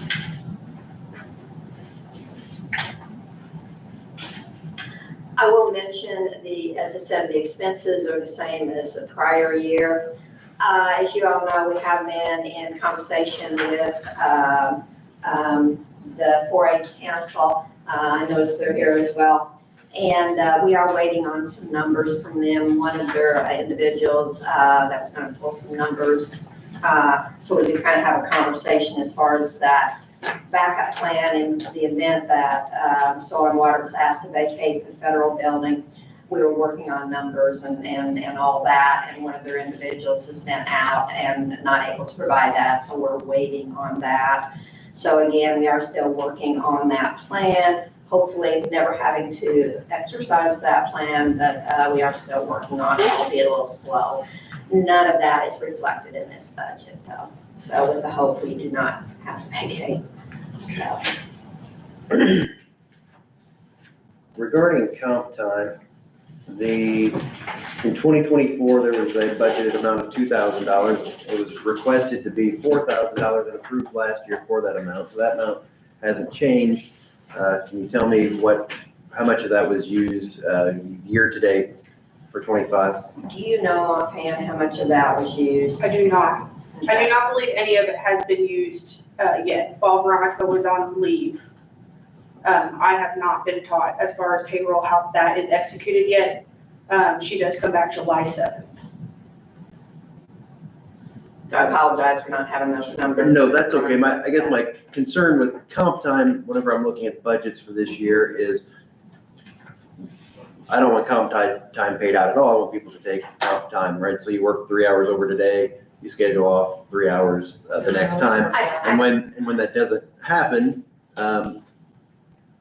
occasionally, there's rules in our handbook that say how that's supposed to be handled, Sure. right? And so I just want to keep that, I know there's extraordinary circumstances occasionally where something comes up and you have to do it, but I just want to keep that to a minimum. So I was just curious if $4,000 is still needed. Again, I don't have those exact numbers from last year. We can get those. I feel like though, if, obviously, if it isn't needed, we won't use it, Right. Obviously. But on the other hand, there are times, as you mentioned, where we need to get that work done. Again, we felt like 4,000 was a reasonable number when we completed the budget. I know Veronica had input into this budget before she did leave on maternity leave and kind of analyzed what had happened last year as well. So again, feel like it's a reasonable request, but I do understand your question as well, so.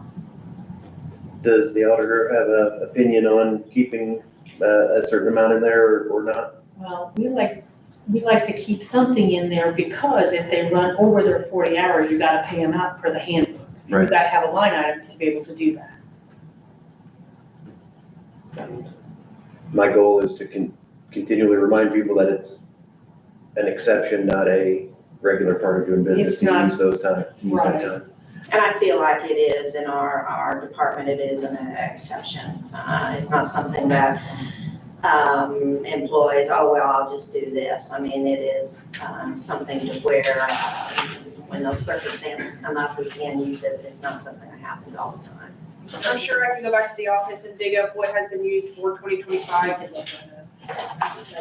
So I guess where I stand today, and we'll see how the other commissioners, what they think, is I'd be okay with moving forward with the proposed budget, moving it on to the county council as it is, with the understanding that the county council could cut it back. So I just have that information for them whenever it comes to that point.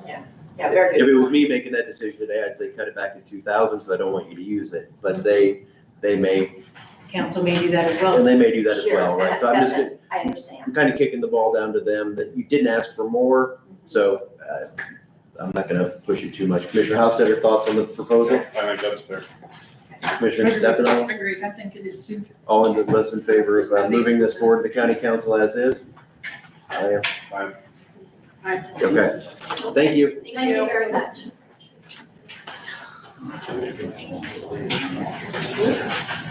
Everybody good to keep rolling? Let's do it. Okay, next up, we have SERS. 2026 budget request. Good morning. Good morning. Hi. Cheryl with Sarah's Melissa. I think you guys know us pretty well right now. Sorry. Requests here for you. Thank you. Oh, wait a minute, I'm gonna tap yours off. That's the rest. All right. Sandy, do you need one? I will take whatever you have. Thank you. Thank you.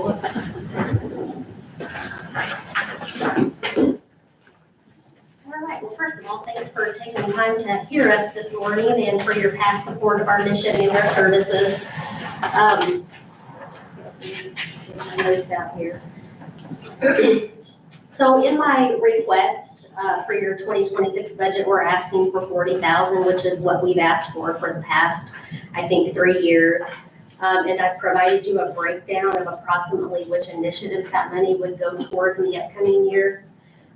So whether we're working with infants or toddlers in first step therapies or supporting the adults that we work with to in residential services or community integrated employment, our end goal is always the same. That's to improve the quality of life for everybody that we serve. So in addition to those quality of services, it also takes the support of our communities to provide partnerships and resources that helps each person that we serve have that individualized experience. So these experiences include business partnerships, paid or unpaid volunteer jobs, school systems who support our school to work programs, neighborhoods that support our residential services, and then also community partners such as yourselves that support us financially. So in 2026, we intend on using the funds that Du Bois County would hopefully provide us in several ways. One of those things would be in direct support professional wages, so our frontline workers. So the Budget Reconciliation Act is potentially going to cause some Medicaid cuts, and our outlook for that is that we probably won't get an increase in our home and community-based service rates anytime in the near future. So we would use roughly 45% of what Du Bois County gives us to go back into the wages for our frontline staff. And then for community integrated activities, probably roughly about 17.5% is what I figured would go to those expenses to provide those services, such as staff mileage and the reimbursement rates for those staff in Du Bois County. That's just about 5.5% of our overall auto violence budget. And then transportation assistance would be the third thing.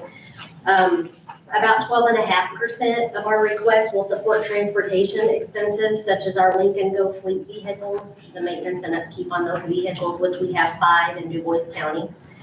And then fourth initiative would be job coaching and support. 15% will subsidize the reimbursement rates we receive for job coaching and supports, and then those non-reimbursable activities such as going and speaking with employers and making those connections so that when we do have someone that comes from vocational rehabilitation to our services, those job placements are easier. And there is nothing that covers the cost for that part of the job. And then number 5 would be our administrative support and reporting. As an organization, we always try to keep our admin costs below 15%. Typically, it's below 12 on a quarterly basis. So approximately 3% of our ask would go towards that. Currently in Du Bois County, we have 66 employees. We have about 10 contract therapists for our infant services. And we infused about $2.3 million into the Du Bois County economy last year. So hopefully you guys would agree that we're still viable and that we're doing important things in the community. And we ask you again to support us in the amount of $40,000 for next year. Can you tell me a little more about Lincoln Go? What is that, how's that work? Who can use it? What is that all about? So, well, anybody can use it. So in 2006 is when Lincoln Go, started in, I guess in all of our counties. Du Bois County was probably one of the first, but, so Medicaid funded trips, we do those for for the clients that we serve and for anybody who has Medicaid and they need to go on a medical trip. We bring individuals to our day program from all over the county with the Lincoln Go transportation. And, what am I missing? We do a couple other things. Yeah, then anyone can just call in and request a ride. Fees for those rides would be based on where you're located, where you're going, amount of time. Doesn't have to be Medicaid funded. Correct. I mean, you can pay out of pocket for it as well. So is it separate and distinct from Ride Solutions? Well, it is separate from Ride Solutions, but we do partner with them. Yeah, so, do you want to tell them a little bit about how that, the fee for service we share with Ride Solutions? Yeah, so Ride Solutions, is their own entity. We partner with them. They bill us based on where a client may be coming from and going to.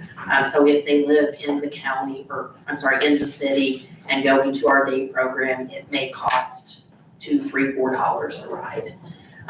STRS can then turn around and bill that as long as they have that in their waiver to the state. So STRS bills that, gets reimbursed by the state. Ride Solutions bills STRS and we pass that through to them. So we are helping each other to help the ultimate, the person making those travel arrangements, so. Excellent, thank you. I just wanted to learn a little more about that. I don't think I have any other questions for these folks. Do Commissioner Hostetter?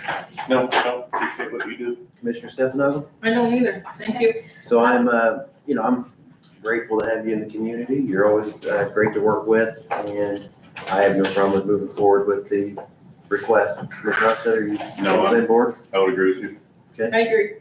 Okay, we will move it forward to the county council for Okay, their thank you. consideration. I did want to pass along real quick that this is my last year with STRS. Melissa will be stepping in to fill my shoes in January. Great. It's been wonderful to work with you guys, and there's not been a formal announcement that's come out yet, but I didn't want to miss the chance to just tell you in person, so. Well, thank you very much, and congratulations. Thank you. Thank you.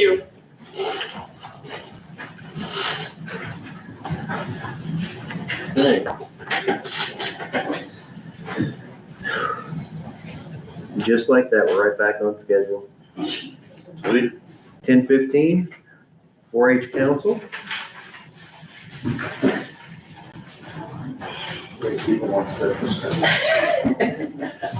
Morning, Commissioners. Good morning. How's everyone?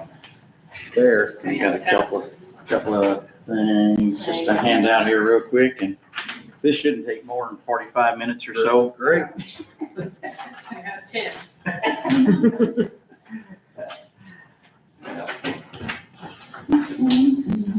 Comedy is free. Yeah. Yeah.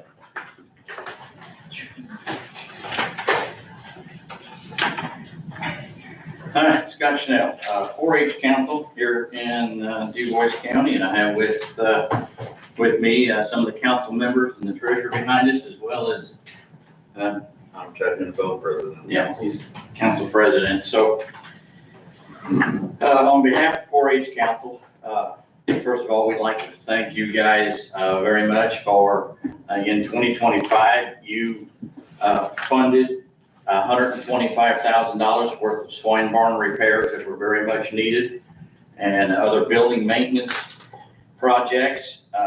The construction of the swine barn, or repairs of the swine barn, came in $107,000 and some change, which left us about $17,000 that we've utilized. So the paper you have, it's got photos in front of it here. That is, so the first one is to help stabilize that bank where the new swine barn is, the new wall. We had riprap placed up there. So that helped. We're using some of that for funding. The other picture down there in the bottom right-hand corner where the the cattle gates are, those are the cattle tie outs. You can see some black pipe there. Part of that money, from the county is gonna fund some additional drainage improvements in that as well. We had some work done in the sheep barn, what we call the annex. Contractor came in there, the pipe was way undersized for the roof. It was 4-inch pipe. It was falling apart, so a contractor come in there and put 12-inch pipe in there, and got all that ready to go. So that helped a bunch, and we're gonna, improve some drainage down there around the cattle ties. That's where the 4-H kids take their animals out at night, tie them out there, so they're not in the barn the whole week. So, as 4-H, I think enrollment, we're at probably 720 kids. Several hundred parent volunteers that help with the program. So, you guys are doing a good thing out there supporting 4-H. We greatly appreciate it.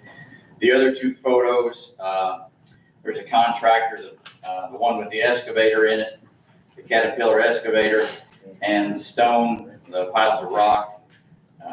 There's a contractor who's gonna start this morning. I've not been out that way yet. I got called on some other sites. But they were going to start, there's a pipe, you can see the stakes in there. There's a pipe in there that's nothing but holes. It was installed poorly way back when.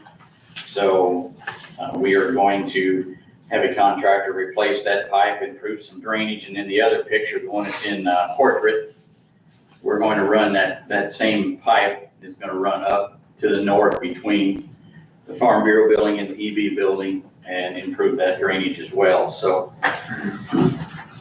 we are fortunate. We've got a gentleman on council. He took a job out of state, but we were fortunate enough that he is pretty versed in finding grants.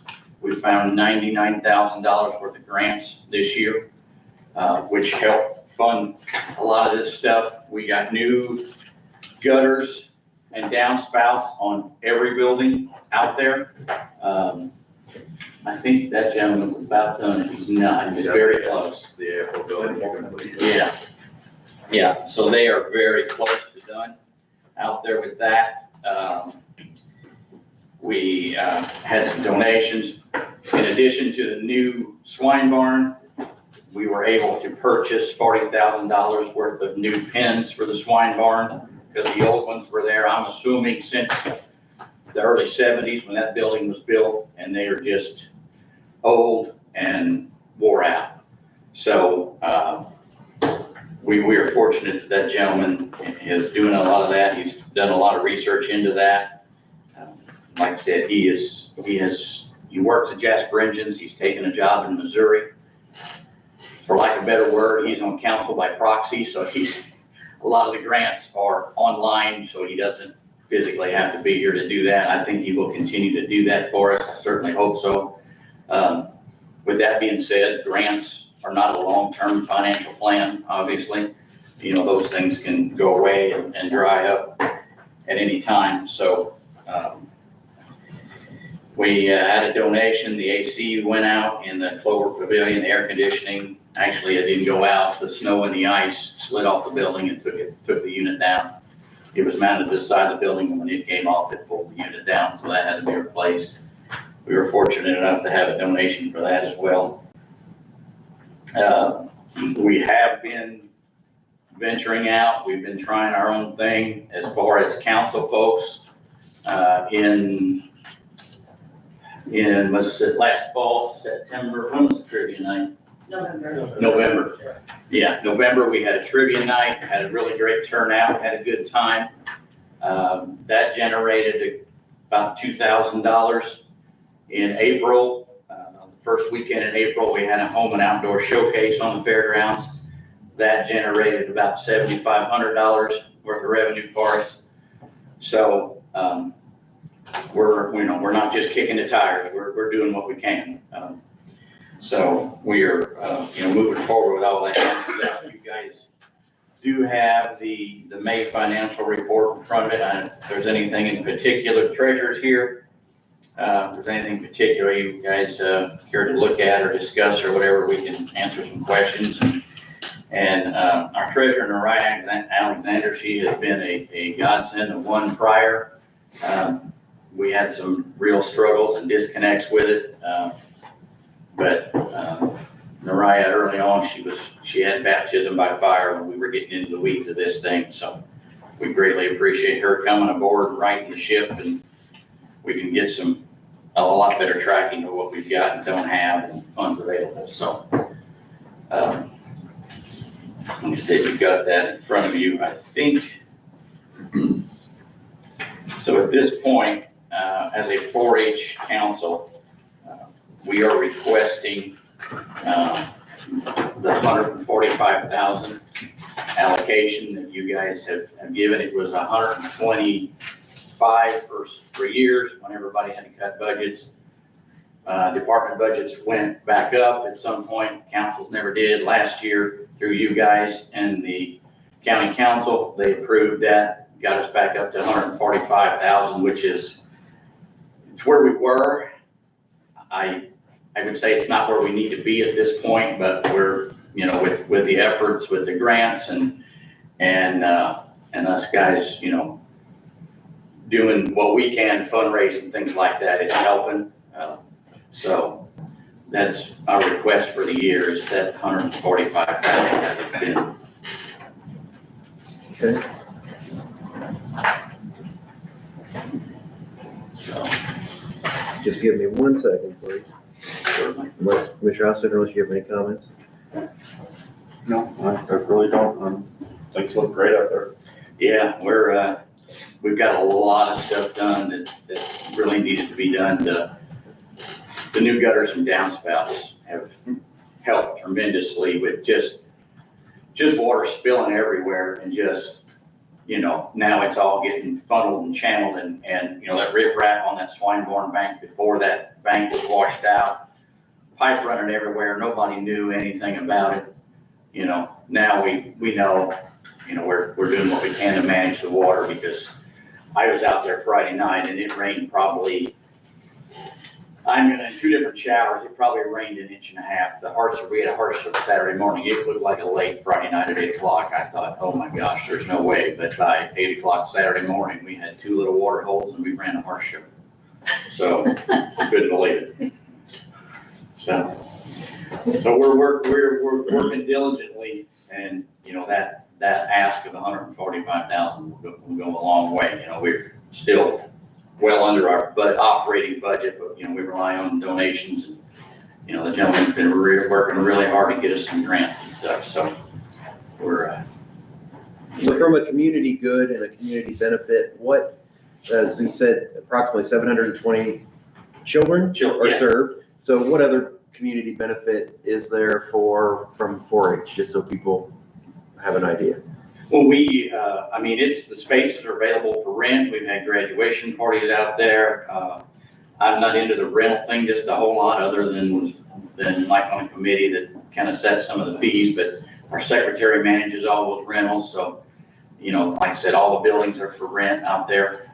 There's all kinds of things. We hold, Saturday was a benefit horse show. The Laura Whitsett, she was a 4-H Wrangler leader and passed, and so that she was a good lady. Heather can comment more on that. Heather Wire, Village Council. Yeah. We also, like this weekend, we had Dairy Day out there. So there was probably around 1,200 and some people out there for Dairy Day. We also host a swine show. We host a sheep and goat show. We also host 2. So what does that mean if there's a swine show? What does that mean? So people all over the state, called they even come from like Kentucky, Illinois. We do have overnight stays as well with that. Not only with the people showing, our judges also, they come from way up north when they come down. The swine show is on like a circuit, what they call it. So whoever show pigs, swine, they are part of this group, and you show your animals all over like the state of Indiana. So every weekend there is a swine show that you can attend. There's beef shows that you can attend. There's sheep and goat shows that you can also attend. So part of DuBois County, we do have the livestock judging team. We host those livestock shows there at the fairgrounds. So that also generates people coming in. Like I said, they can stay at hotel rooms. Some of them camp, they sleep in their trailers. So we have those.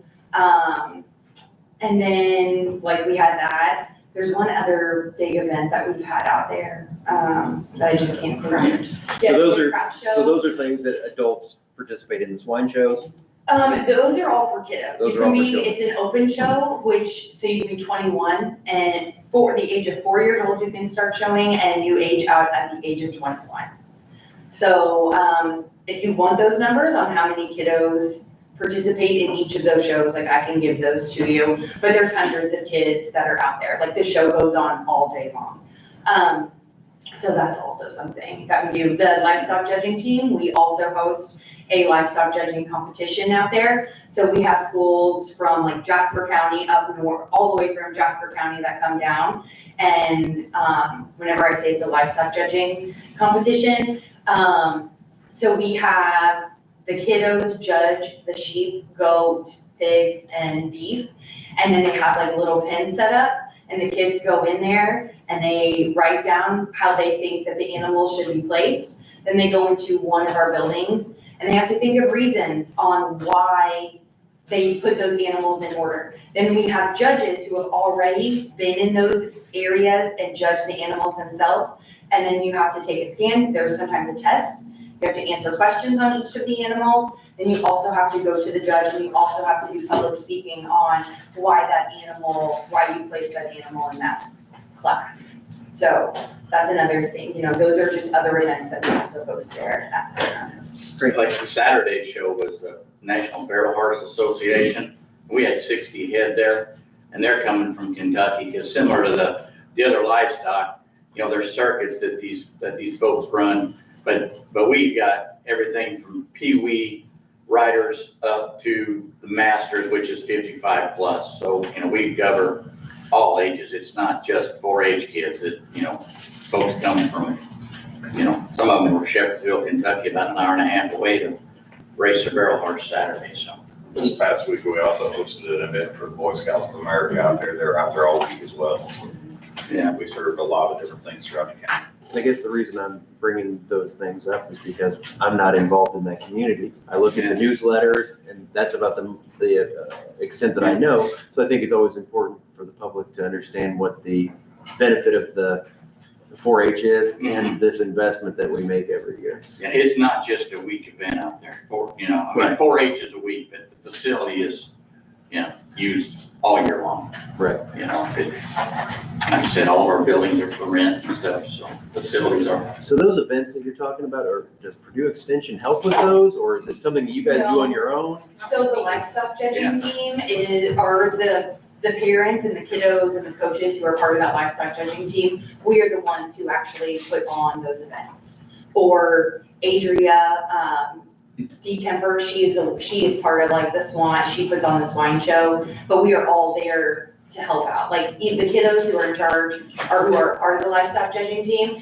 we also run a concession stand there to help that. We help pass out banners, they help like official placings, some of them actually announce, you know, whenever the kiddos come in the ring, they also do all of that. At the end of every show, we have to clean up everything.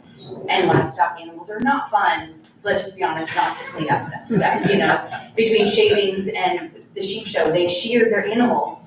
And so then you got hair everywhere, and then it rained, well, then that's not just gonna blow away. So it is like, it's an all-day event every single time that you host a show out there.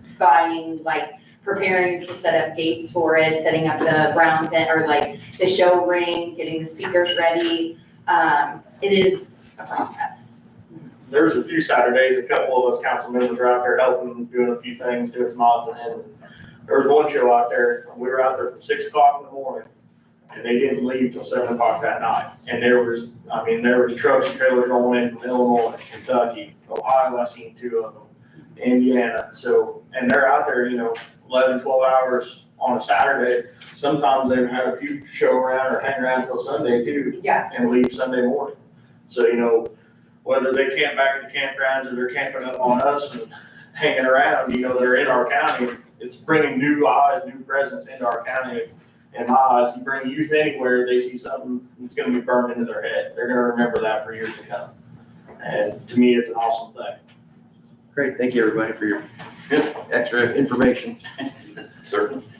Anybody else have any other questions for the 4-H council folks? No, I would say I did want to mention the benefits from the Laura Whitsitt Memorial Show.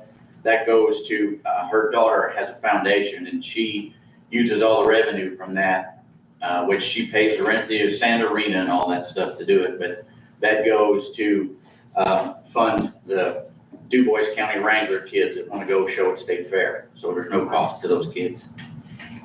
So we have a request of $145,000 for the budget for next year.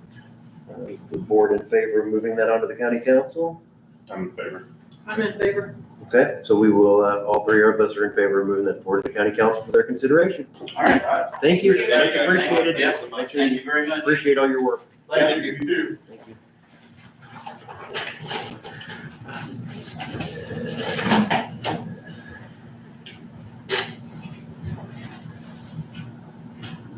(2026) Life Spring.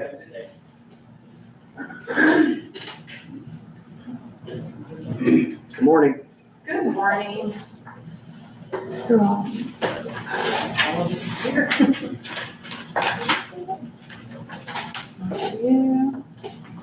Thank you. We can share if you don't have enough. I have plenty. I never know for sure, so I Thank you. overprint. All right. So I'm Becky Michael. I'm the clinical manager with our Du Bois County office with Life Spring.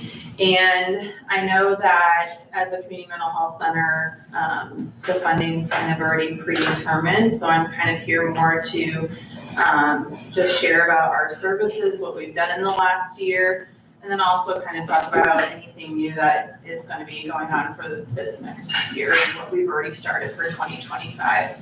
So as one of 11 counties, we provide a lot of services to the community. As a community behavioral health center, we provide therapy services from age 5 all the way up. We have care managers that go out into the community and the school working with individuals, building skills. We have 4 transitional group homes that individuals with more chronic mental illness like schizophrenia, bipolar, they may not be able to move into their own independent living yet. They may be coming out of a state hospital facility. And so those individuals will stay in our group homes as we work with them to build up those skills. We also have a program during the day for those individuals, as well as individuals that need to continue building skills that may have moved into independent living. And we offer programming from about 9 a.m. until 3 p.m. Where they're coming into the building, and we offer a meal. They can help cook that meal, and we work on skills there as well. We provide medication services, psychiatric medication services in our facility. One of the things that is newer for this year that I'm really, really excited about with medication is that we haven't had an in-person psychiatric provider for years, full-time. I think we've had some people come in just part-time or just for one day a week, but we've never had someone full-time, I think, since I've been there. And so we have hired a nurse practitioner that is 100% full-time in our Jasper office, which is pretty awesome. I know that makes a huge difference for individuals versus being on virtual telehealth. So she started this year, and we are actually, she'll see age 13 and up. And then we have another individual that we are hiring on to see with the younger kids, and that will be in person as well. So very excited about that. So does that person have the same authority or the same ability to serve people as a physician or a higher level? Yes, they are both nurse practitioners, and if there is something that needs signed off on by a physician, then we have like Dr. Easel and Dr. Jaggers, who are our medical director over primary care and behavioral health, that can sign off. Yeah. We also have a lot of SUD, substance use disorder services in our facility. We provide a lot of group services using evidence-based practices like the Matrix program, 12 steps in the DBT groups. And then we also have IoT, which last year when I had talked, we had to put that on pause because we didn't have enough individuals to get IoT continuously going. Since we built Hope Center, which was new in 2024, that opened in June, we have started that IoT back up. We don't have a whole lot of outpatients that will engage in that, but it is a great transition from the residential services that Hope Center offers, and being able to continue that intensive program. IoT, you have to actually get pre-approved to kind of meet that level of care because it is 9 hours a week. It's meeting 3 days a week, 3 hours each time. And that stands for intensive outpatient therapy, is that what that is? Treatment. Mhm. Treatment? Yep. And so if you're in, I want to ask a little more about the Hope Center, just because Yeah. that's something that's interesting to me. So if someone does their 28 or 30 days there, and so what does the IoT, is that what would be considered like their aftercare, or is there different levels of aftercare? Or what do they do after they're done? So when they come into Hope Center and they are assessed, and they're assessed every single week. So I know you said 28, 30 days. On average, I think people stay about 25 days, but people could stay less than that. They could also stay a lot longer than that based on the level of need of what they need in that weekly assessment. And once they do complete that, it's kind of based on what they need at that point and where they're at in their life as well. Some people are getting out and going back into a full-time job. And even if we might say IoT might be the next step, and that would be a good progression in your recovery for you to be supportive, that may not work with their work schedule, and they may end up going into one of our other groups. So you as a provider can say, here's what we suggest, but ultimately they're going to say, I've had enough of you, or yes, I please want more, or Yep. the individual will make those determinations. There's nothing that Yes. is forced on them necessarily. Correct, yeah, so we'll make the recommendations based on what that level of need may be for that person, and then they can choose if they want that or if they're gonna try something different. We also do have a lot of people that, coming from Hope Center, moving into other living situations too, because that's huge. And so sometimes they are staying in this community, moving into a more positive living situation. I know we've had people move into like Dove House, but sometimes they do have to move outside the community too to get into sober living options as well, so. Yeah, I know of a person who was wanting to transition, they had a wait list, so they got to find somewhere to go as an in-between. There's not enough options, I feel like, Right. housing piece, yeah. So my other question with the Hope Center, are locals being served? It seems to me that most of the people in Hope Center are not from Du Bois County, but I don't know if that's just my perception or. No, we serve everybody, and there's still beds available every day for people to come in. We have 12 beds, female beds, 12 male beds. And so we do have Du Bois County. I will say that we do get a lot of referrals from outside the county as well. And Brett is the clinical manager over that program, so I don't know exactly what the statistics are of that, but I know that we get referrals from our other clinical managers in other offices, from other, criminal justice referrals from other counties. And I also would say that there's also individuals that maybe live in another county but work in this county too, that have used Hope Center as well. Okay, thank you. Yeah. Kind of in that same realm too, one thing that we have grown in the last year is our peer recovery services. So we've had 2 outpatient peer recovery specialists, and those are individuals with lived experience that are able to provide a different form of treatment services. And they work in conjunction with all of our other services, with the therapists, with care managers, with the medication providers. And that need has just grown. So we now have 2 outpatient peers. We have 2 peer recovery specialists that are working with our mobile crisis group, and we have 2 peers in our Hope Center, working directly with the clients there. And then we also, in this last year, hired at the very end of 2024, and he started his caseload in January of 25 through the Justice and Mental Health grant that the county had received. We hired a peer who is housed specifically at Community Corrections. And so he has seen over 50 people so far this year where he's working with them. And some of those individuals are clients of LifeSpring, some of them are not. Some are trying to bridge them into those services. So I don't know if there's any questions on that, but I know our peer recovery specialist program has certainly grown quite a bit. Some of the other pieces are primary care side. It continues to grow. We have a nurse practitioner and 2 PAs that carry caseloads in our primary care, as well as LPNs and MAs that help back in that area. We do have a mobile unit that goes out, and that mobile unit runs more during the summer months when it starts warming up. And so we have that going again, where they're going out to different areas that are maybe more underserved. We continue to provide medication-assisted treatment in our FQHC, but that is also something that our behavioral health side will be providing as well, now that we have a full-time person on site.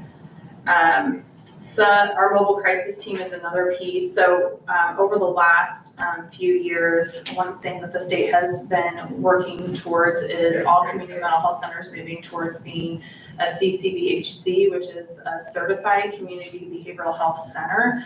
And that's really supposed to integrate the behavioral health side as well as other components like having a thorough crisis plan and team, having primary care services, so it's all integrated together. And that's something, we've had those components building for the last few years, and we're just continuing to grow those. Our mobile crisis team for our Western Division is housed in Jasper, and we have 2 peers and a case manager as part of that team. We have on-call therapists that help.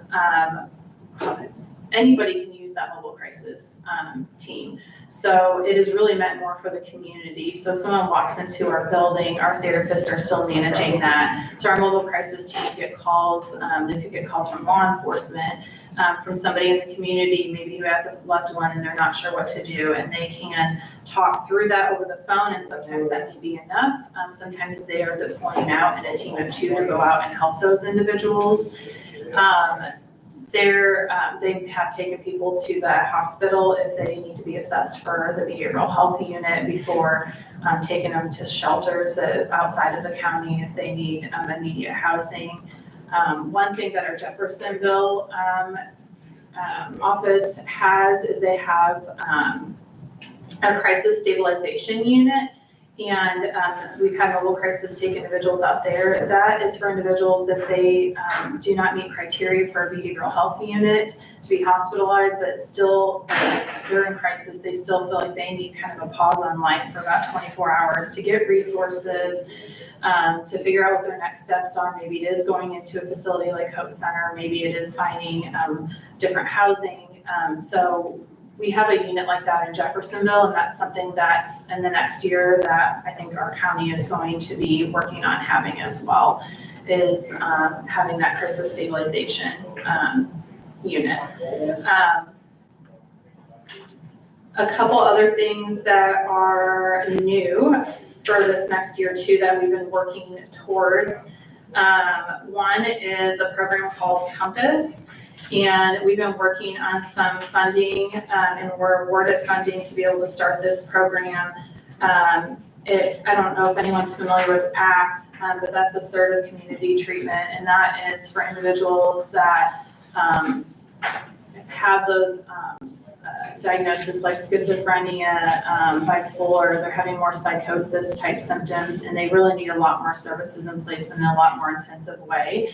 And so ACT kind of wraps around those individuals. So Compass is specifically a program for individuals who are having that first episode of psychosis within the last 5 years. We know that if we're intervening a lot earlier on with individuals, they are able to kind of maintain and do a lot better and function a lot better and stay in a more independent living situation. And so this grant is going to help us to be able to identify these individuals and work with them, providing a peer care manager, therapist, and medication services multiple times during the week with these individuals. So that is something new that we just got notice about a month ago that we can start hiring for that program. So we are working on that. And then another thing that we've been working on is working with some community partners on interpretation services. So we have a virtual system that we use, but that can still be present as a barrier for individuals. And so we can put an interpreter on the screen or over the phone. And so we're looking at some opportunities where we might be able to partner and have some of that be physically in person as well. And I attached all of our program information on part of this, and then the backside has a lot of our stats and data that we provide to the state as well. All that, I don't know if you guys have any other questions or anything else on that. I know about 25%, looking at some of this, about 25% of the clients that we served 1,705 unique individuals last year.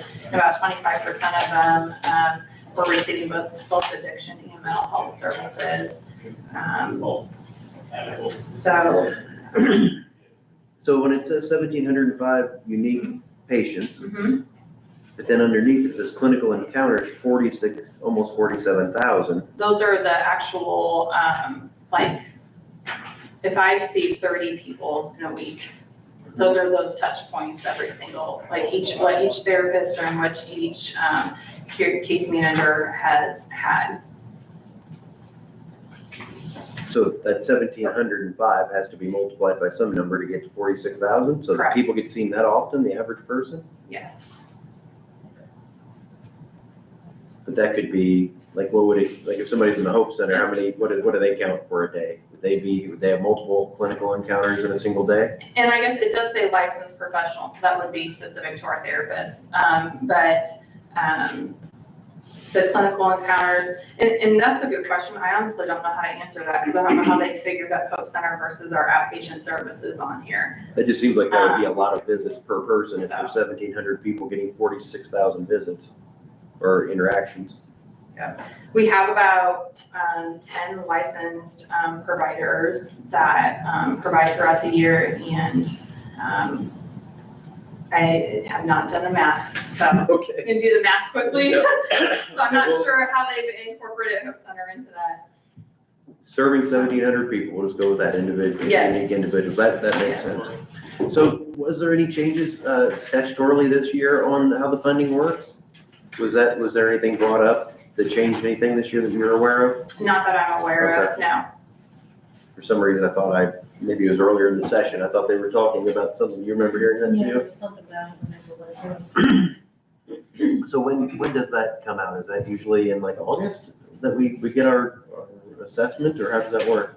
It'll come in July, I was gonna say that. In July? and we'll add it into the budget in July. But it's kind of a number that we can't really do anything about, so. Well, thank you for all the information. I don't know that there's really anything else. Does anybody on the board have any comments, questions, concerns? Thank you for No, thanks. explaining. Yeah, thank you. No problem. Much appreciated. Thank you. Have a great day. Thank you. Everybody doing okay? I need to short break. Okay.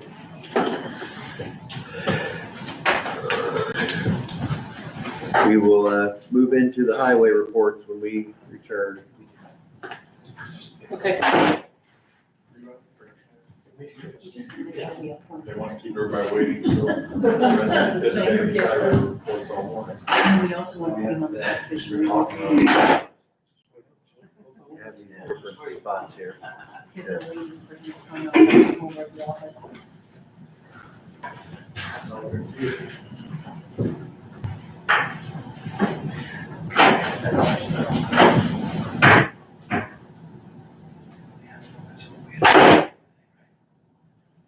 person, basically. He's been hired, but he hasn't been We officially don't, you don't employed. hire them, Right, but he you hasn't. appoint them, We just need to formalize that. right? He's not a hired individual.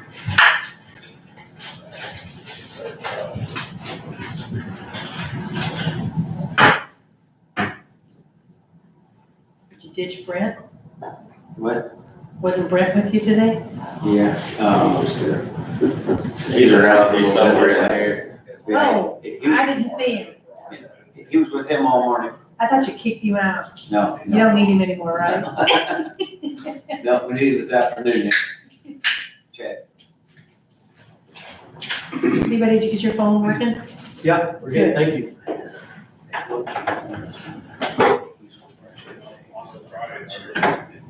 He'll get as soon as possible. Which part of me for that one? Yeah, I think we'll probably end up tabling it so that whatever your comments were. We went out.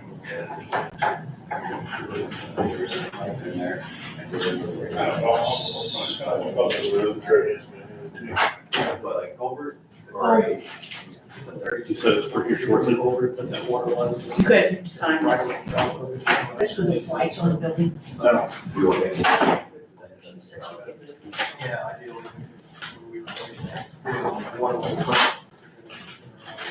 We don't have to wrap, we don't have the issue with water. It's not- You freeze them? Doesn't matter, hopefully another one. It is chilly. Will you turn it down to Green Wall Road? I think we're gonna turn it down, because I'm about, no, Go ahead, go up. we're gonna turn it on. Just bring it up. There's the one on the side and the one in the back. Whatever your thoughts are. Nick, I thought you were. Thank you, Sandy. Nick, I thought you were Really? ready for it first. I would- Florida, somehow the sweatshirt on. I won't even use Angie's mug. I'm her. It was the last clean one in the cabinet. I've washed dishes. I'll just be honest. You're freezing. Well, I was so surprised when I was about to be. Here, and they don't own this part of it, this is flat. Not Appaloosa bet or something.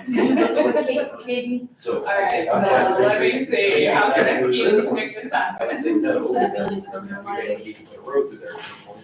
Do you have an issue with that? No. Okay. As long as it's north thing, that they're going.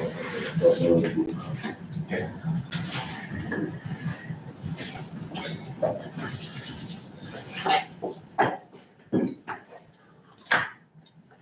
Highway reports. Superintendent Leakin.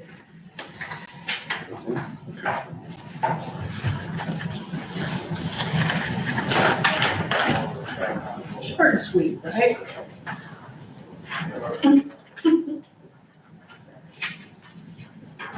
Hopefully. Well, it's better than pages.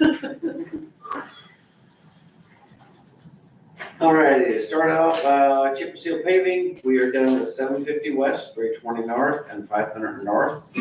We're completed with chip and seal and the fog seal. 300 north and 900 east is finished. We'll fog seal that probably this week, depending on weather. We're 90% done with Pine Ridge Road. They should be finishing it up this morning.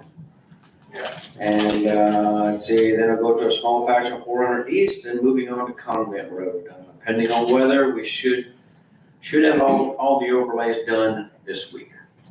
The overlays, and then we'll be going to the patches. So, anybody have any questions, call in here or whatever. Hopefully we'll get done with the overlays. Have we had any problems on any of the roads? Anybody, any Uh, citizens giving us a hard time about something or? No, one lady called in and said that we raised her road, and over the years that we raised her road, her driveway's down now, so she wants us to come in and put some rock in her driveway because it's such a drop down. Like, well, this little half-inch shouldn't have been that bad. Maybe it was bad before, I don't know, but I'm gonna go out and talk to her yet. And just explain to her. As far as Friday, we put a couple loads down, or one load down actually, and then it rained quickly afterwards, and it turned, all the oil came up, Mm-hmm. or a lot of the oil came up, so it was pretty nasty. We went out there and we chipped it, and I went through there yesterday, and it looks good. So, looks very good. You know, she was just concerned, and she emailed me back and said, thanks for taking care of that. And I said, well, thanks for letting us know. 'Cause Sure. We don't, we didn't know right away. So, alrighty, we have a grease gun, that it broke, and we want your permission to dispose of it. Anybody have any problem with that? What Max used in the No shop, problem. okay? Good. I'll move that we declare the DeWalt grease gun that's broken surplus to be disposed of. One second. All in favor? Aye. Aye. Motion carries. Alrighty. Sticker prices. The city of Jasper apparently was on the radio last week, that they're wanting to raise, or they're thinking about raising them. We was also thinking the same thing, because we have the site buildings that need a little attention. We have several dumpsters that no bottoms to it, and we need to replace several dumpsters. And also, we are planning on working on the dumpster site this year or early next year. So I'm asking for your permission to take our sticker price up as well when Jasper and possibly Ferdinand does. Because we talked to Ferdinand also, and they're wanting to take it up the same price as we do, and Jasper. So to keep them all on the same, Everybody at you. yeah. So my, what we did last time when we went from $1 to $1.50, so we went up 50 cents in the last 8 years. Because we were at $1, we were behind the trend that the other places were doing. What we did at that time was you brought in the numbers, or not you, the previous superintendent brought in the numbers and said, here's our expenses, here's how much we brought in, and gave us an idea. I don't want to just raise it without looking at the data, I guess, to see, are we making money on it currently? Because my goal is to not, I want us to break even as much as possible, and I don't want this to be a big moneymaker. That's not the goal of it, but if you could bring us some data to show us what it's costing us, how much is going out, plus what it is. I'd like it to be a service, a fee for services provided. Yeah, and I'd like to at least look at that before I make a decision, unless the other board members want to go ahead and make a move. I think that's a fair ask. Yeah, try to bring us numbers at one of the future meetings, and we can make a determination based on that. Okay. Alrighty, I can do that. Then a chip seal repair, we had a farmer that did a little damage to one of our chip seal roads, and they contacted me and explained where and how it happened. They gave me their insurance information, and we contacted them. So we have the road repaired, and the insurance company is sending us a check. We will put the money in our fund and disperse where needed at a later date. And will you please provide that to the board, and we'll make sure that the board is comfortable with this. And I think it'd probably be a good idea for the board to consider accepting an offer from an insurance company anytime something like this happens, just to make sure that we don't feel like we're getting a bum deal. So I do appreciate that the highway department did do a damage assessment. Yeah. Came up with some numbers, turned those numbers into the insurance company, and they have agreed to, that was a reasonable ask to make us whole. Is that correct? yes, that is correct. So just wanted everybody to have a chance to look at that before we just gave the okay to sign the document.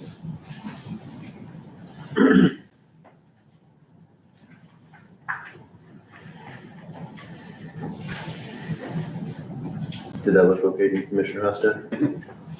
Yes.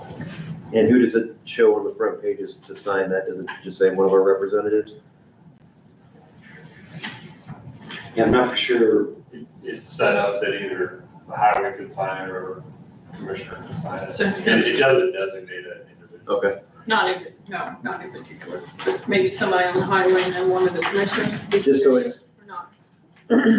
Yeah, I didn't know for sure which one. I'll make a motion that we allow the highway superintendent to sign the document for the county to accept $22,534 to make us whole based on the damage done to our road. You have the original? No. No, okay. Got a first and a second? All in favor of the motion, say aye. Aye. Motion carried. So there you go. It's your permit, our consent to sign that in process. Okay, and then this here is the Butler, the contract that Butler gave us. And Chad, you already signed this. I brought this up at the last meeting. And Chad, you already Yes. signed this, so I need you two signatures. And then that should be all I have. Can I have a copy of that insurance letter? What? Can I have a copy of that insurance letter when you're done? Yes, she should. Yeah, we got some back there. Let's see if we can find those. Donnie, was it just that one page? Yes, just that one page. And then the backside is the itemized, we itemized that. Okay, thank you.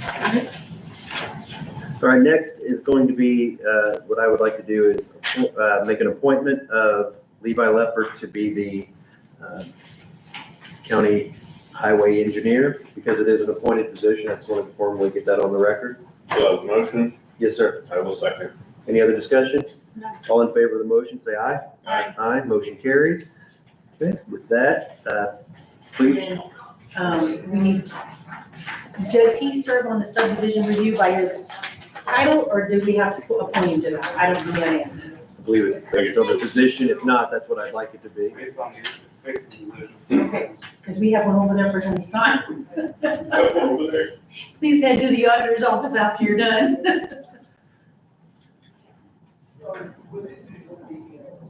Okay, please proceed. Well, I'm glad that motion carried through, so. Would have been an uncomfortable rest of the meeting, had it not. Wasn't sure if I want to start out my report with this or end it, but I'll go ahead and start out with it. First and foremost, it's a pleasure being here, so I want to thank commissioners, the council, the highway department, and just all of DuBois County for this opportunity. I know I have some big shoes to fill, but I have every intention of filling those. And pretty excited to work for a county that takes as much pride as they do in their work.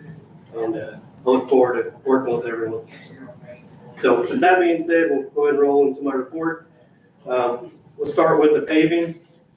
So CalCar, they've got Woodland Hills subdivision is complete. The remaining of the paving work through CalCar will be done sometime between September through October. The CalCar has the majority of the paving contracts, which includes all of the community crossings. The CNR is planned to start the end of this month or early in July. And then EMB paving is actually out at 75 North and 820 East today, actively paving.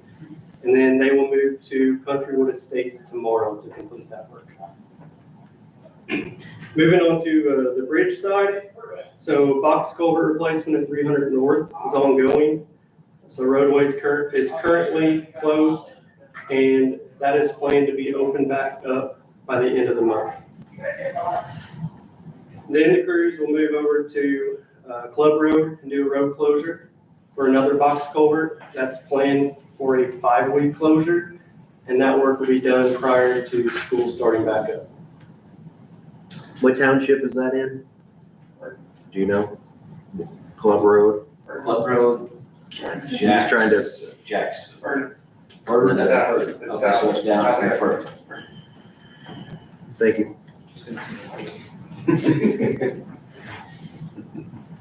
Chad, you may have already brought up the industrial park speed limit sign.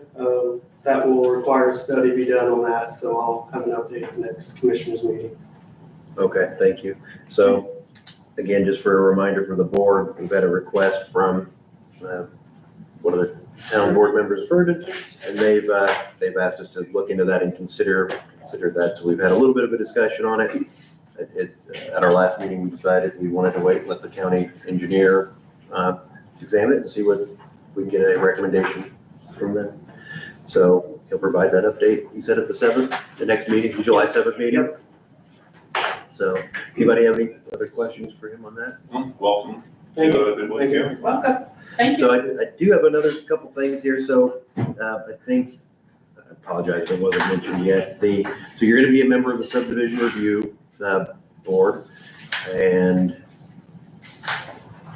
one of the things that the previous engineer talked about was the subdivision control ordinance. in his opinion, it was something that needed to be looked at, maybe could be strengthened, updated. So again, put that somewhere on the end of your list, something just to look at in the future to see how you feel about subdivision control ordinance. I think that'd be just something worth looking at. One of the issues that came up to me multiple times over the last couple months, and I think this is in the Pine Ridge area, people are complaining about a 1 acre plot, and somebody used to have one manufactured home on it. Now they put a second one, and now they're going to put a third one on. And I think the way that generally the county has handled those is if they can get approved for septic, right? If there's enough room there and there's the appropriate soil, that would be how we would limit how many people can be in a subdivided piece of property, for example. So I believe, according to this guy who called me at least, that they're putting 3 on there. They don't like it because there's too many. It's going to turn into a trailer park is what they're concerned. And so at this time, we don't really necessarily have anything within any ordinances that I'm aware of that would stop somebody from putting any number of manufactured homes or other kind of homes of any kind on a certain piece of property. So maybe that would be something that, as you're reviewing that subdivision control ordinance, maybe that's a component we could look at. I don't know, how does this board feel about that? If somebody wants to put more than one property, or if they want to put a apartment building, if they have an approved septic system, I mean, there's not. I think that's the only limiting factor right now. Depending on where that 1 acre came from too, I think if you carved it off of a larger tract, there may be some restrictions. Again, for residential usage, if it already had one on it. That was done pre-divisional ordinance. That was pre-2004 ordinance. Yeah, I went through there yesterday and I seen exactly what they're talking about, right there by the highway. And there was one, and then all of a sudden now there's 3. I'm like, wow, how does that get approved? That acre came off before the new one. Before the 04 ordinance even came into effect. All right. That being said, though, there's current rules that. Right. I guess I don't know. I don't have those things really etched into my mind, but just an issue that somebody brought up, and I told them I just wanted you to know what my response to them usually is. Yeah, that basically our policy has always been if they can get septic approval, we don't take exception to it, but maybe we should, and that's just one of those considerations. Should that be changed? I don't know if that. I'll keep that there in mind too, when reviewing over when I start looking to the subdivision control ordinance, seeing if there's anything we need to modify, change, any recommendations I may have. That could be a very unique scenario that it could be okay. Maybe we want to learn off of that and incorporate that into, a revision to the ordinance for scenarios like that. So I'll definitely keep that one in mind and then look into it further. Because I think, I don't want to speak for Commissioner Haas too much here, but I think we've generally on this board, and probably in the time that you've been on the board, we want people to have as much freedom as they can with their property, as long as it doesn't negatively impact somebody else. So would you agree that's usually how we look at it? Yep. But, so we want freedom, but if it's, maybe it's something we can consider. I'll just put it that way. I don't think I have anything else for the engineer. I don't have anything. I don't. All right, thank you, sir. Yep. Thank you again. Do you have anything else? No, I just gotta get Sandy to sign this and. So I think actually the other items here, we did talk, there's gonna be a request to vacate the Cusco Alley. I've talked to both of them. They wouldn't have a problem with it as long as it's the small strip to the north of the property. So we did talk about that. The St. Anthony water situation at the park. Mr. Schneider, are you gonna be talking about that today or are you not? If the goal is that I need to go back to St. Anthony Water and talk about the concerns of our culvert in that area and future repairs that we may have, then I need to do that. We can table this easement for a later date. Okay, so you understand what the highway department is, what a concern is? Correct. Okay, so we'll probably just put that on ice. What was that? I didn't see anything on their plans that showed that culvert there at all, so it just showed going over top of it, so they had a more detailed plan on their intentions. I'll talk to the representative and maybe I'll get you in contact with Midwest's engineer to discuss that. Yeah, that'd be great. Make sure they didn't miss it. Yeah. Maybe it's more thorough somewhere else. And I think my question to you in the past or earlier last week was, if there's a right of way that we have the authority to give people access to or not, and let's say there's a phone line there, there's internet there, and there's a water line through there, and if one of them, I mean, do we need to be explicit when we grant that easement? Do we have to be explicit to say, if you hurt one of the other people in there or you hurt us, you gotta pay for it? I mean, or is that just an understood? I think it's understood, and again, that they are responsible for that. I think I kind of amended it a little bit to make sure that that was going to be the case. I guess maybe I was protecting us more than anyone else. Are you aware of any utilities in that area along Fairground Road? And again, the easement itself is limited to their use as a water utility. It's not a blanket easement that we're giving to other utilities. Right.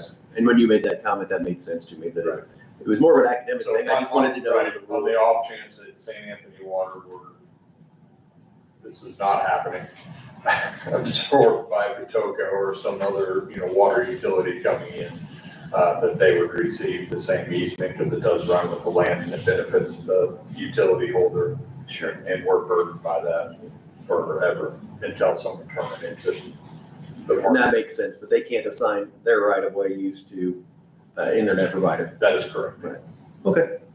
So I think we know where we're at there. Thank you for being here, gentlemen, and I think you're gonna exit. Okay, have a good day. That's not true. That's not true. All right, so We let you go a few times. Here's that map for Cusco, if you needed it. I didn't know if that's you good, did. thank you. Sheila has one over there that was brought in the other day, and we waited for him to get appointed, so. You might want to take him over and introduce I him. will. I'll stop by sometime, so like you want Well, he'll just take you over there and show you now. Ms. Brewer, sorry about keeping you late. My fellow commissioners talk a lot. It really holds us back. Yeah, it's all our fault. This is literally the only thing that is on my pertinent to-do list today. Okay, well, It's summertime. so I guess, was there anything additional you needed to tell us, or we just need to discuss I'm what? just here to answer questions. Okay. So. All right. So the request on June 2nd was to eliminate the current vacant administrative assistant position and to create a new second program assistant with bilingual proficiency as the requirement. So I guess my first question on that is, I looked at the job description for that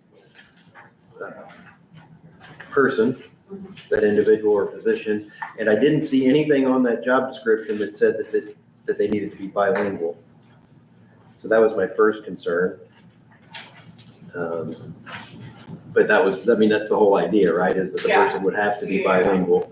I thought I put that in there, but perhaps. I read it a couple That's times. not the one that I sent you, or not the one that got saved, but I know I did talk with Marky about, there being a slight difference between the two positions in that, in addition to the education requirements, there would be a bilingual requirement on there.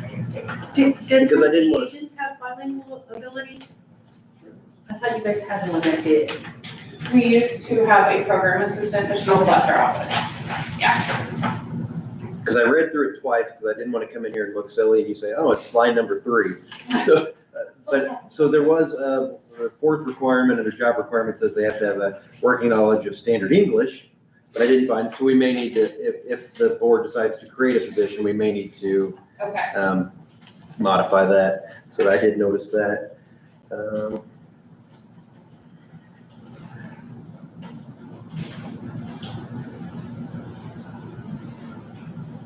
So earlier this year, I will just add as well, I have talked to several people with the political climate in relation to DEI initiatives, diversity, equity, inclusion. This does not fall under the sort of cease and desist order that universities are going under right now.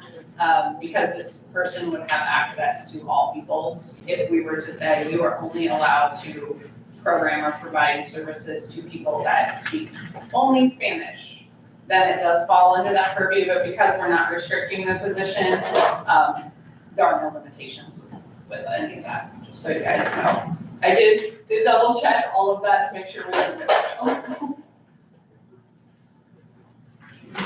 Yeah, so yesterday I tried going through some history here. So in February, you asked for a full-time person to go to be a part-time person, and am I correct that that was approved at that time? Is that right? Yes. A full-time person went to kind of part-time, and then you weren't gonna use a seasonal person. But at that time, you didn't want to delete the full-time person. Correct. Right, and so that's the position that you're wanting for this one, Yes. correct? Okay. Yes.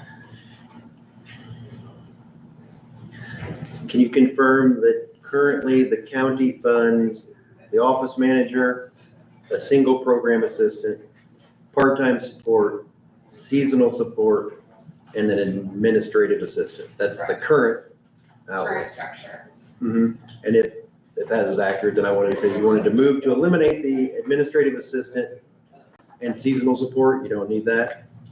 I think we're doing pretty well without it. Okay. With that support staff being funded a little bit more robustly. And would you tell me if this is what my numbers showed? I just want to make sure this is accurate. Our contract services for 2025 were roughly 132,680. That sounds close. And if you count that plus the other investment that the county does for other monies that we put into the program, it's about 316,000. Does that sound about right? For total budget, yeah, Yes. around there. Okay. Around there. Again, I know, I'm sorry. I'm just wanting to make sure I have all of this accurate We're before. talking about office supplies, postage, all that, yes, our total. Right. It hovers around 300. Okay, and then I think what you were referencing earlier, what the auditor was asking about was, there was somebody, Marina, last year, right, that was a bilingual assistant previously, Yes. and then she left like at the end of the year in the fall, like November? Yes, it was November. Okay. And that position was funded by Purdue? Yeah. That was our That was. assistant? Okay. That, yes, is Okay. the program assistant position that we currently hold was Marina's. We have filled it with Teresa, who does not speak Spanish. She was the program, Marina was a program assistant, or she was the Yes. administrative assistant? Program assistant. Okay. I'm sorry. Okay, no, that's okay. Again, I just want to make sure that I'm keeping it straight here.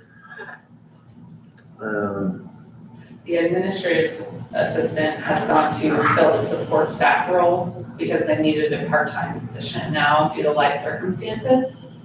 So that person is still with us. They're just working at a part-time capacity. And even before they moved down to part-time, we knew there was a retirement on the horizon. It's still on the horizon. And this change was going to be asked for anyway. It was just really timing of it all. Okay. So we've been thinking and talking about this for probably a year. It seems messy, but really, I swear, we've been planning this. Are there any other positions that the county has approved in the past or that are still out there other than the ones we mentioned? Because I didn't know, like any other assistants or part-time or anything like that. I'm just trying to, there's not, I mean, the seasonal and the assistants, I mean, those are, like extra people would just be those two seasonal people, right? Didn't we cut them into two people? We cut it into two people, I think it was 2 years ago. So when I first started 6 years ago, it was program assistant, office manager, administrative assistant. And then our seasonal staff that would come in, and that was traditionally a college kid that would come for the whole entire summer. We shifted that last year because we were finding that that little burst of extra work was not sufficient to get done everything that we needed to get done. We needed to start it earlier in the year, which is why we split that into two support staff and seasonal. That worked very, very well to start doing that work earlier, right? We started in January finding our judges instead of May. for a July fair. Uh-huh. So just the more forward and more prepared thinking has really helped our office so much so that I would feel very confident saying that we probably don't need that seasonal position anymore and to go for the support staff aspect where we can have somebody year-round, part-time that is doing these things before they are, red hot, and all of a sudden we're scrambling because it's an emergency situation. Because 4-H fair actually runs October to October, but most people don't think about that.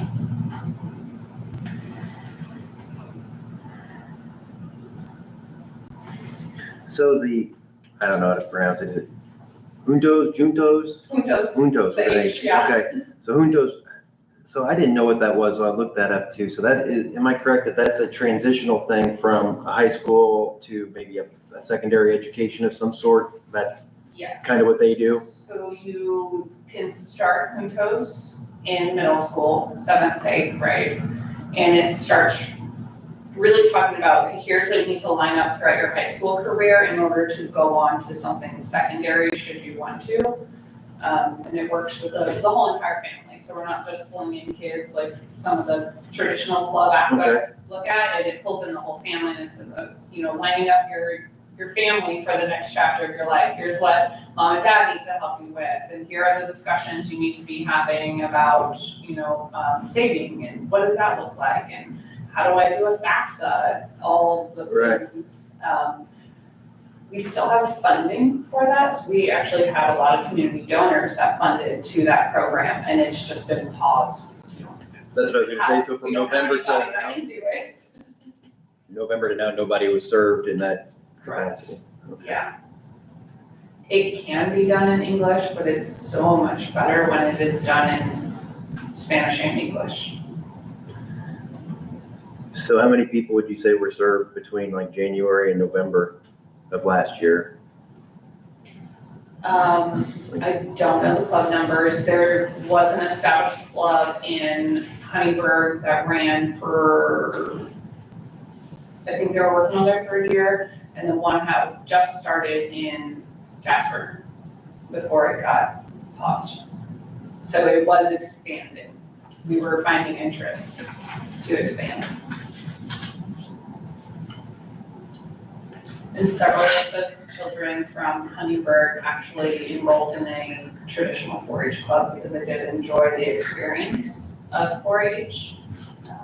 The Juntos kids still were encouraged to come to fair and participate in the projects and do the more traditional 4-H experience as well as this Juntos educational club, if you will. Okay. Okay, so I guess some of my issues or an issue or something I wanted to bring up just so we can discuss it. That'd be fine, either way. So one of the issues that I've had with the relationship between the county and Purdue Extension, something that comes up occasionally, and I know you have it with your employees. Purdue's on a different schedule than the county is, so you have different days off, you have different remote work policies, you have just different rules. Yeah. Just different rules in general. So in your office, you'll have different rules than like the office manager, right? Me personally? Yes, you personally, Yes. the director. Yeah. Not necessarily you personally, but whoever the director is. And then how many other Purdue employees are there? 3. There's 3 total. 3 total. 3 total. Yourself, Mr. Eck, and Lauren Fenton. Laura Fenton, okay. So that does muddy the waters a little bit. It makes it a little, so if you and Ken and Lauren decide to work from home, our people can't do that, and then there's not that interaction between the staff potentially, and so I mean, it's a little different setup. So that's part of my responsibility as the director, is to really make sure I keep an eye on relationships and say, like, will we have a 1 a day or 1 a week work from home policy? So 1 day out of the 5 days of work week, we can work from home with permission, right? So if it gets to be abused, right, I can write back in and say, hey, really need you in the office. We've got important things to discuss. Tensions are getting a little high. We just need to come back together as a group. So that's something that I keep an eye on, is that interaction and the interpersonal relationships between county employees and Purdue employees. So you're saying, Mr. Ackford, I'm picking on him, whoever the, All you want. yes. So with him, you said with your consent, and if he, I don't know how the chain looks, but he could work from home 1 day a week only? Yes, Okay. And if you say that's not working for us, then you would have everybody back in? Okay. So that answers that for me. I didn't know if it was possible that your staff was out for the whole week working remotely and the county staff was there in person all week. right. So there is a potential that happens if we're out on a project, right? But we're not just sitting at our kitchen table typing emails. Mhm. Yeah. We have to be actually doing programming if we're going to be out more than 1 day a week. Yeah. And we actually have a giant whiteboard in our office and we show our own little colors, we write where we are so people know where we are, and we're very, very good and clear on our communication of where we are, where we're gonna be, what we're doing for the day, that kind of stuff. Okay. Do you have any comments or questions on the request, either of you? No, I think it's a fair request. So I guess our options would be, one, we approve the request as it is. We say no and ask that the employee status as it's been can continue, or we can eliminate a position and just not have anything. So those would be kind of the three things that it seems like are probably our options. Yes, Commissioner? Okay, now remind me, we're asking for a program assistant and an office manager. Is that what we're asking today? Not today.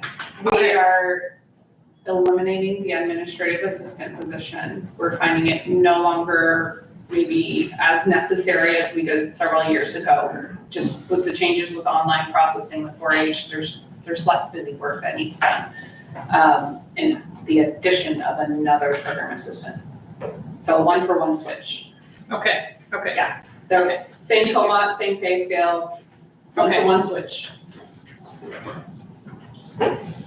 So I guess we have to determine, do we think that that's an appropriate investment of the county to keep the staffing level at the same level that it's at? Actually be going down because we probably would eliminate the seasonal and the administrative person and replace them with just a 1-for-1 for the administrative person for a program assistant. So you're gonna get rid of the 2 part-timers then? that would be what I would do, because if they don't have a need for them, I don't want to keep them on the. My intent with our budget for next year submit to you was not to fund that position, but maybe just hold it unless that there's a reason that I need to not have it. I guess my preference is to eliminate it. If you have a need in the future, then you come and ask for it again. I'm okay with that. I was gonna have a $0 line on there. I'd be comfortable either way on that one. Okay, so first, let's do this. I'll make a motion to eliminate the seasonal positions and the administrative assistant position. We'll do that first. 2 seasonals, right? 1 season. 1 seasonal, okay. We It's have, one position that they split into 2 people. Gotcha. the other one's called support staff. Okay. There's so many terms. Well, I'm trying to follow, Tracy. I know. I should have done a bullet point list, honestly. Well, I got my notes here. Seasonal position and the program and the administrative assistant. Correct. Okay. See, seasonal's part-time, correct? Seasonal was part-time, yes. Okay, I will Okay. second that motion. Okay, we got a second. All in favor of the motion, say aye. Aye. Aye, motion carries. So now we've eliminated the current staff member and the one that was unused. Now we make the determination, do we want to add the new program assistant? Yes. You think yes? Yes. You think yes? So, And you're gonna require them to be bilingual? right, so we would need to get an updated, Yes, I will send you the official updated one before we start. okay. So, okay. Want to make that motion? Is that to add the position? Sure, I would like to make a motion to add the position of a bilingual, and I'm sorry, I don't have it in front of me anymore, bilingual program assistant. Yes. Okay. At the same pay scale, on the same, Same pay scale to replace. Yeah. okay. The COMA 3, Great. so 35 hours a week. Yes, ma'am. Okay, I can second that. Any other discussion? No. All in favor of the motion, say aye. Aye. Aye. Aye. Motion carries. Thank you guys very much. Okay, anybody else have any questions for Director? Do not. Enjoy your day. Okay, thank you. It's Monday, I was like, oh man, what day of the week is it even? Thank you for Thanks, clearing that up, thank you.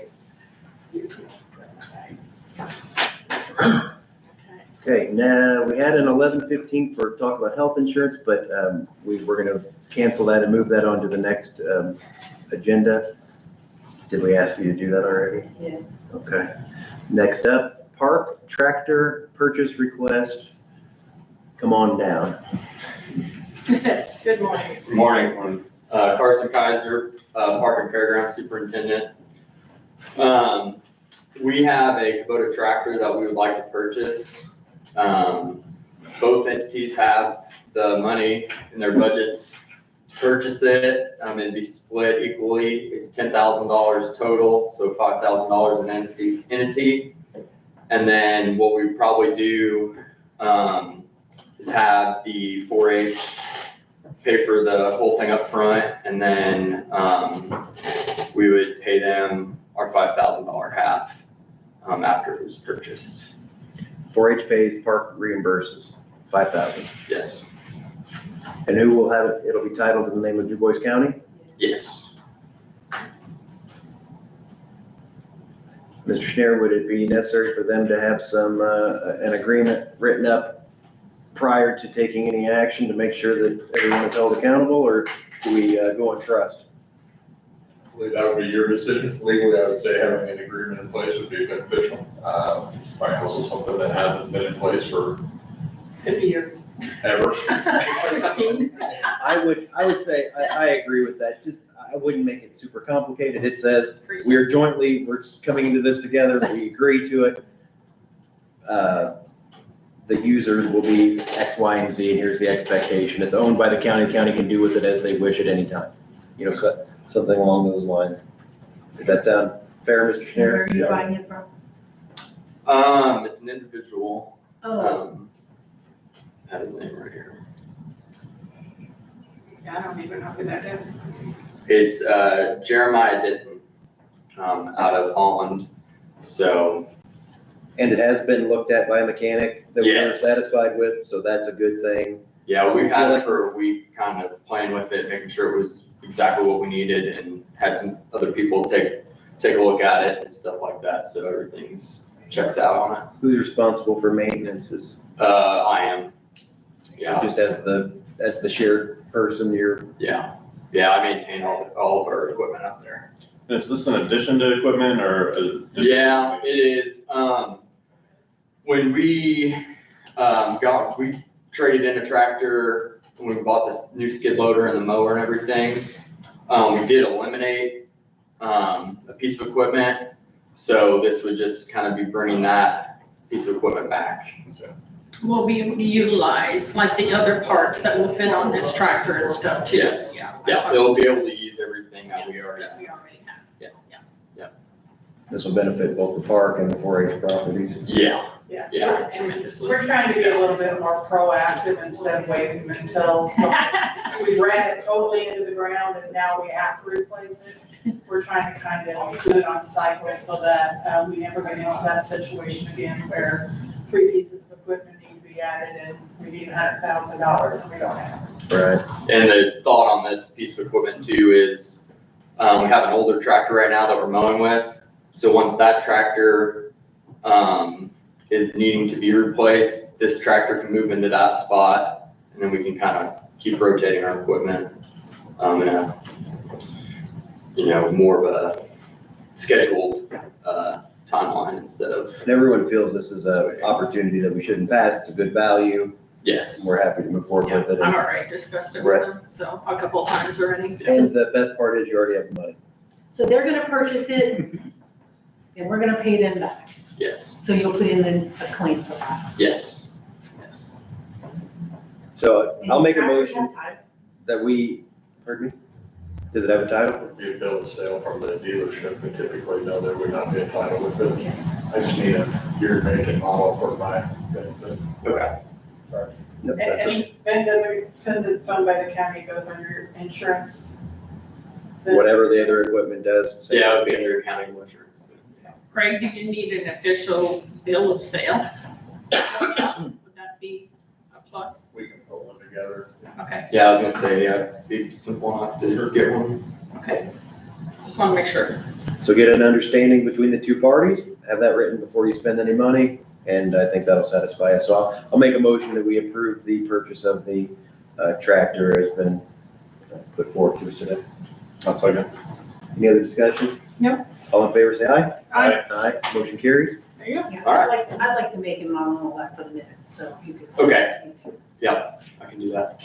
Do you know what it is? off the- Yeah, I You can do. scratch it down on a piece of paper, hand it to her, that'd be helpful. Yep, we can do that. All right, there we go. Christina to the rescue. And folks, we're ahead of schedule, just wanted to make that. Let me say That's so. point out. There you go. Actually, we would be, noon would be our next item, so let's go through some miscellaneous items. Because, St. Anthony Water, we're gonna hold on that. There's We'll just push that to the next meeting. something is gonna get cleared up there about a water line and, as it relates to our highway department. Will that be next meeting though? Uh, Or later I today? anticipate that will, I mean, that's 3 weeks out, so I think we could have it cleared up on that. Yeah. I don't wanna cross it off and then somebody comes in and says, Hey, right. Right, Okay. lawyer. Okay, Thank you, guys. thank you. The Do only something thing I else? want to say about St. Anthony Water is as you guys are considering those plans, and that's kind of why I came today, you know, the park still has some improvements that we want to make, and our splash pad, we're not using all of the spigots because the water pressure isn't significant enough. So as you're considering with St. Anthony Water, make sure that they're looking at the potential of park improvements as well, so that we're not, you know, sitting here 10 years from now and saying, oh, now the park's gonna build, you know, a restroom and a shower house, and we need a bigger water line or something like that. Because we do see that restrooms, there is the potential of something like that. And, you know, as we continue to develop the park, there might be other things that are needing water. And we just want to make sure that you consider that as you think ahead. We don't want them to underbill. Yeah. Basic, is your basic request. Yeah. And Mr. Schneider, he's the one who's been talking to him, so if you want to just tell him that that's the, I something. told them that that was a concern and a request, and I told them that you were reaching out to their engineers to coordinate that. Okay. Or you have one on your board even. Yeah, one of the Midwestern Engineers employees works for us, so hopefully we can help that liaison to make sure that everything, because like I said, we're having problems now with the main shower room because structural. And so if we decide to replace it or anything like that in the next few years, I want to make sure that we're able to do that. So I think if you can coordinate with Midwest and make sure that it's going to at least be sufficient to meet some needs in the future, saying Anthony's putting it in at no cost primarily for fire concerns. Yeah, and then, if, and like I said, we'll, talk with them, but if there's any cost thing, that if we have to incur something, you know, if we're going from a 3-inch to a 4 inches, Right. you know, what we need. Hold on and see if I have that design, you know, how large. Is there a 6-inch water line through there now? Did they change that? I don't know what's in there. All I know is when we tried to turn on our splash pad last year at the finish of it, we had to end up turning off some of the spigots. Do you remember how many? Yeah, there's only 12 that are on right now, and I believe there's a total of 24, 25. So we're only using half of them, because if we have them all turned on, the little sprays are like this high and not fun for anybody, so we had to turn off 12 of them so that the sprays would be at least several feet high. But in their original design, I can't remember what the size of the pipe, wasn't there a change order put in to get that changed? Was it to get changed to a 6-inch? They talked about it, but I We don't. talked about it, but at the time, we didn't feel like we Okay. had the money. Okay, And so no changes were made, so and I think when the conversation was, it looks like some other changes will have to happen soon. Okay. And so this is probably that. So like I said, I just wanted to make sure that all of the pieces were within the no, I discussion. understand, sure. I just didn't know if that got changed, because I remember that discussion, and on our map here, it says 6-inch, so I didn't know if that ever got Yeah, changed or not. Okay, Backed off because we didn't No, think we I had did the that. money in. sure, okay, So is that the exhibit I had sent you guys, or? yes. You need it? This is the map. Alright, so that's the new one it's designed for 6-inch, Yes, it says 6-inch. so that's what. So that's what they're putting in? Yes. Okay, okay. And like I said, I'll check with the engineers to say, hey, look, you know, if we put in a restroom or a Yeah, bathhouse. your Pressure on some jets. Sure, on some jets. Yeah. Yeah. Well, it does appear, and Carson can tell you too, that, the park is being used and we were having some very favorable remarks about everything, so. Yeah, There's some good the new things. playground is getting used quite a bit. Oh, I bet. There's people back there every single day. That's So great. There's, yeah, probably 10 kids back there this morning. As hot as it's gonna be. That's Yeah. great. Oh, good. Yeah. I'm glad. All right, thank you. Thank you. Thanks. Okay, let's go through some miscellaneous items. Do we want to buy an owl for our meetings? Has everybody had a chance to look at these things to see if this is the route we want to go? I think we're okay with it. It's becoming cumbersome to constantly take it back to the health department and bring it back here. I think we should get one. And I don't want to take the chance of in transportation it gets damaged. Understand that? I So, think it's sufficient for what we need. Mr. Notowski, do you ever watch this thing? Have you watched it in the last, since we've used it this way? No. I didn't know if you ever went on and looked at the meeting minutes. So- Probably the last 3 I hate weeks. watching, Okay. but I haven't watched it with the new one, so I'll get on it sometime. There's it takes a thumbnail and displays it, and there's one with you sitting in the crowd. Yeah, so it's got a 360 view, Okay. and then, it's probably looking at me right now because I'm talking. Yeah. My, you know, in the past, mine was it's always hard to hear things, so if that improves. If you can see it, that's how it displays. Oh, okay. And I think The whole audio room is up in the top, and then improved, who's ever talking. There can still be improvements to the audio, I don't know. What would that solution be though? I don't It know. is much better than it was, Was that okay? Microphone? the audio. Or 3 microphones? I think it helps to have it closer to you. I should have got on it earlier, because I wasn't gonna sit through all of the budget. I don't blame you. I don't know if there's Bluetooth capabilities for microphone additions. I don't know about that. Yeah, I don't know, but I think as far as right now, I think it's a better solution than what we had. And it's not the $28,000 that some of these guys have been quoting us, so, I think it's a good deal. I do too. Comparatively, it's 15% of the cost, you know, and I'm glad you brought it up, so thank you for that. And I would, I'd say that we move forward with at least looking into it, and we have the money in a commissioner's line item that we can. I can make it ask them when I talk to them about ordering one. Just deal with Matrix? Is that who you would ask? Well, unless you want me to go out and order my own. I mean, we could buy it from Amazon, right? We could. Everybody else does. So will you want to manage the acquisition? Okay, and I would say we get the top model. I mean, it's not a whole lot more than the one I underneath it. think this is the Pro, and I think Ryan Craig at the council meeting made a comment, we should get a bigger one that does a bigger room or something. But I'll ask them their opinions. But she has our consent to move forward with something at this level or better. I think it serves the public better. You get to see the whole crowd. It's not stationary. I think it's an improvement. It's not ideal, but we don't want to pay for ideal. Right? Ideal's $50,000 probably, so we don't want that. You know, one thing that somebody brought up to me, they said that somebody up north, I think this is one of the two mayors said this to me. they had one of these streaming things like this, and they did it through YouTube, and people were taking their content.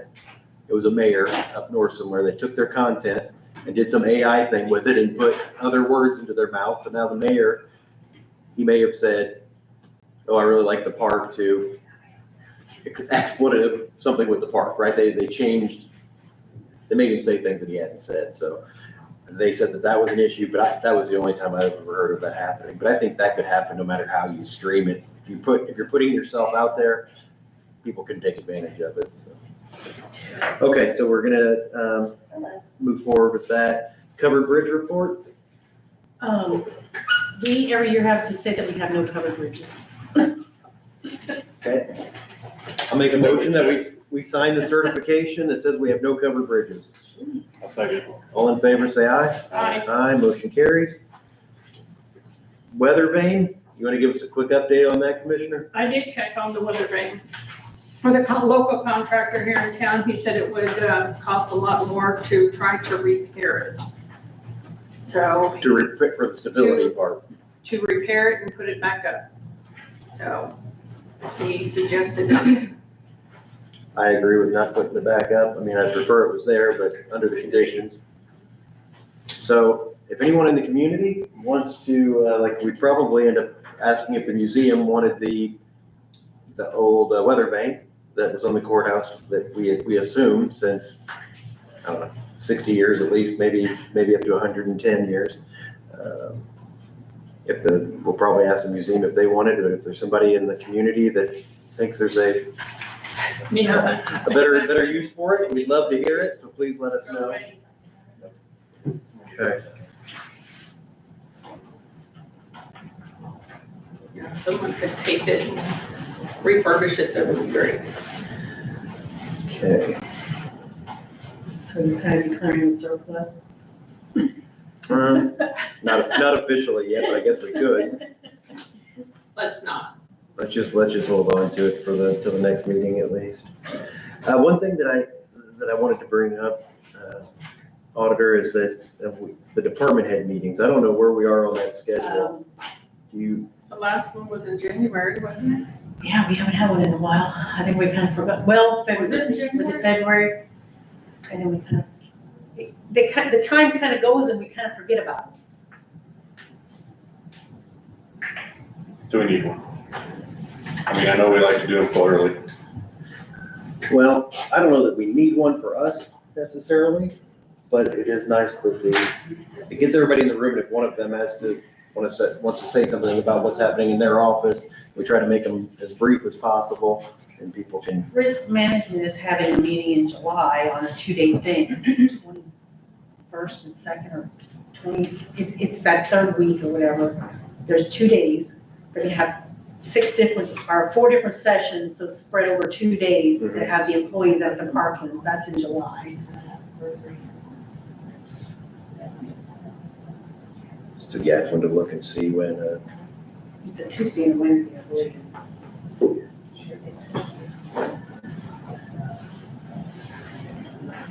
so is the judge coming? I believe so. Right, there he is on my court, so. So yeah, There. we still have, we're a little bit ahead of schedule on that, but I just want to make sure. Is there anyone else that you're waiting on? Okay. Yeah, they're right.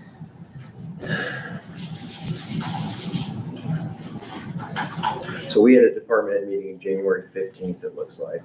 So we should have one this month, I guess, if we're doing it quarterly.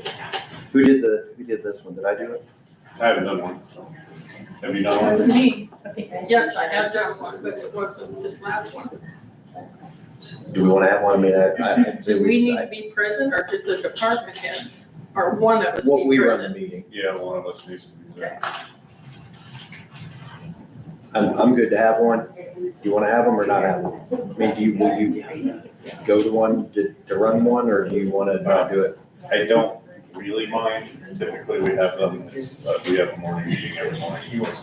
So, At your work? yeah. So they're typically during that morning meeting time.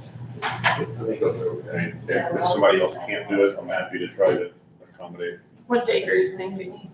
I want to make sure I'm here. How about this? Let's just do it offline. We'll just do it by an email. That way we don't have to take up the time at a formal meeting. I'll just put a little asterisk next to it and we will Okay. get something scheduled.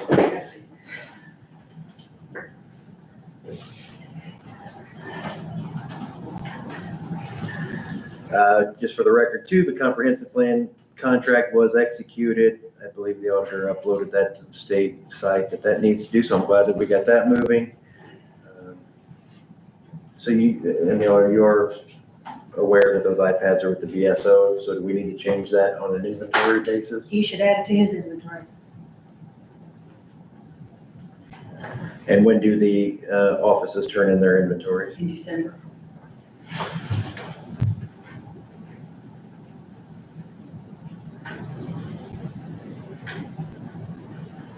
And just while I'm talking about the BSO office, I did want to just tell the commissioners and let the public know too, that I did get a phone call on the 10th of June from someone, one of the local community members, a local veteran.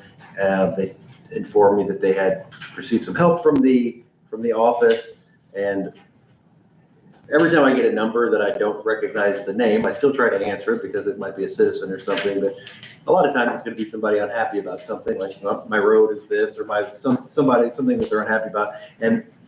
Or recently, a lot of people are calling, talking about the Mid-States Corridor. This person, they said, hey, I'm just how happy I am with that office, that he called the staff, they called Speedy and the staff there a real gem, said that they have been excellent to work with. They've given him a lot of help, and that Speedy has been great.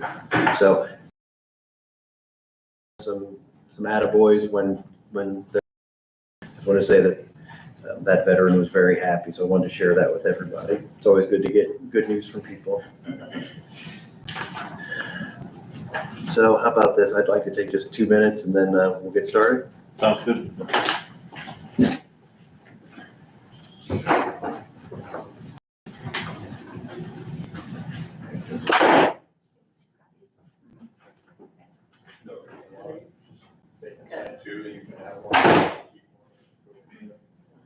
Because I don't think Lena signed it yet, because I checked, so is it, so just send it to her. Okay. I think it's like that, I this place one. Do you want all that? But then I kept the paperwork together for last week, so there they are. Yeah, it's not a very good, very good spot, wasn't it? It's not.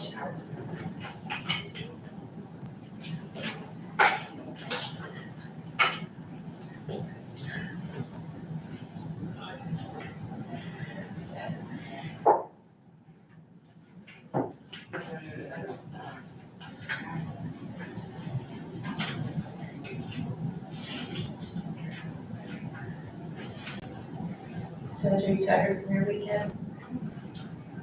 Riley's only going to be 11-hour drive or something. Yeah, instead of going to where I thought how it was west of Minneapolis, but we're going east of Minneapolis. You didn't start going east first, did you? Do what? You didn't start going east, then up the factory. No, I just like. Add an hour to the drive. Like 11 hours one way. Yeah. Oh, my gosh. And that was pretty good, where it's like, Good stuff. Good stuff too. That's when you gotta drive, and you get a lot of stuff here. Yeah, and of course. He's so excited today. It's what we do for our kids. How we do it for our kids, right?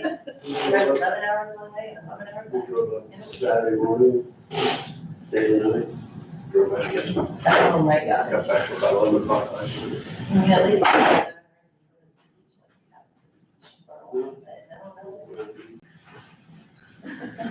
Is everybody okay to move these folks up a couple minutes and get started? Yep, Well, let's I do it. got Scott with a surplus item, the air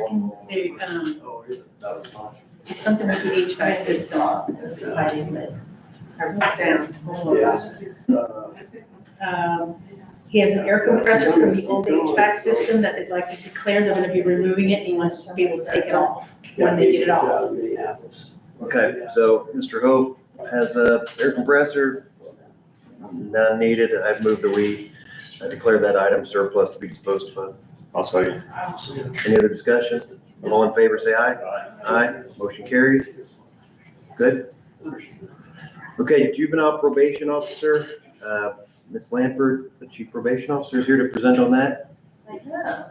So it's Jennifer Camp, but I will get us started. So Jennifer Lambert, you introduced me, so I don't need to do that. I had sent an email last week, actually it was Friday, when we got everything together with that, outlining what we would like to do in our juvenile probation officer role.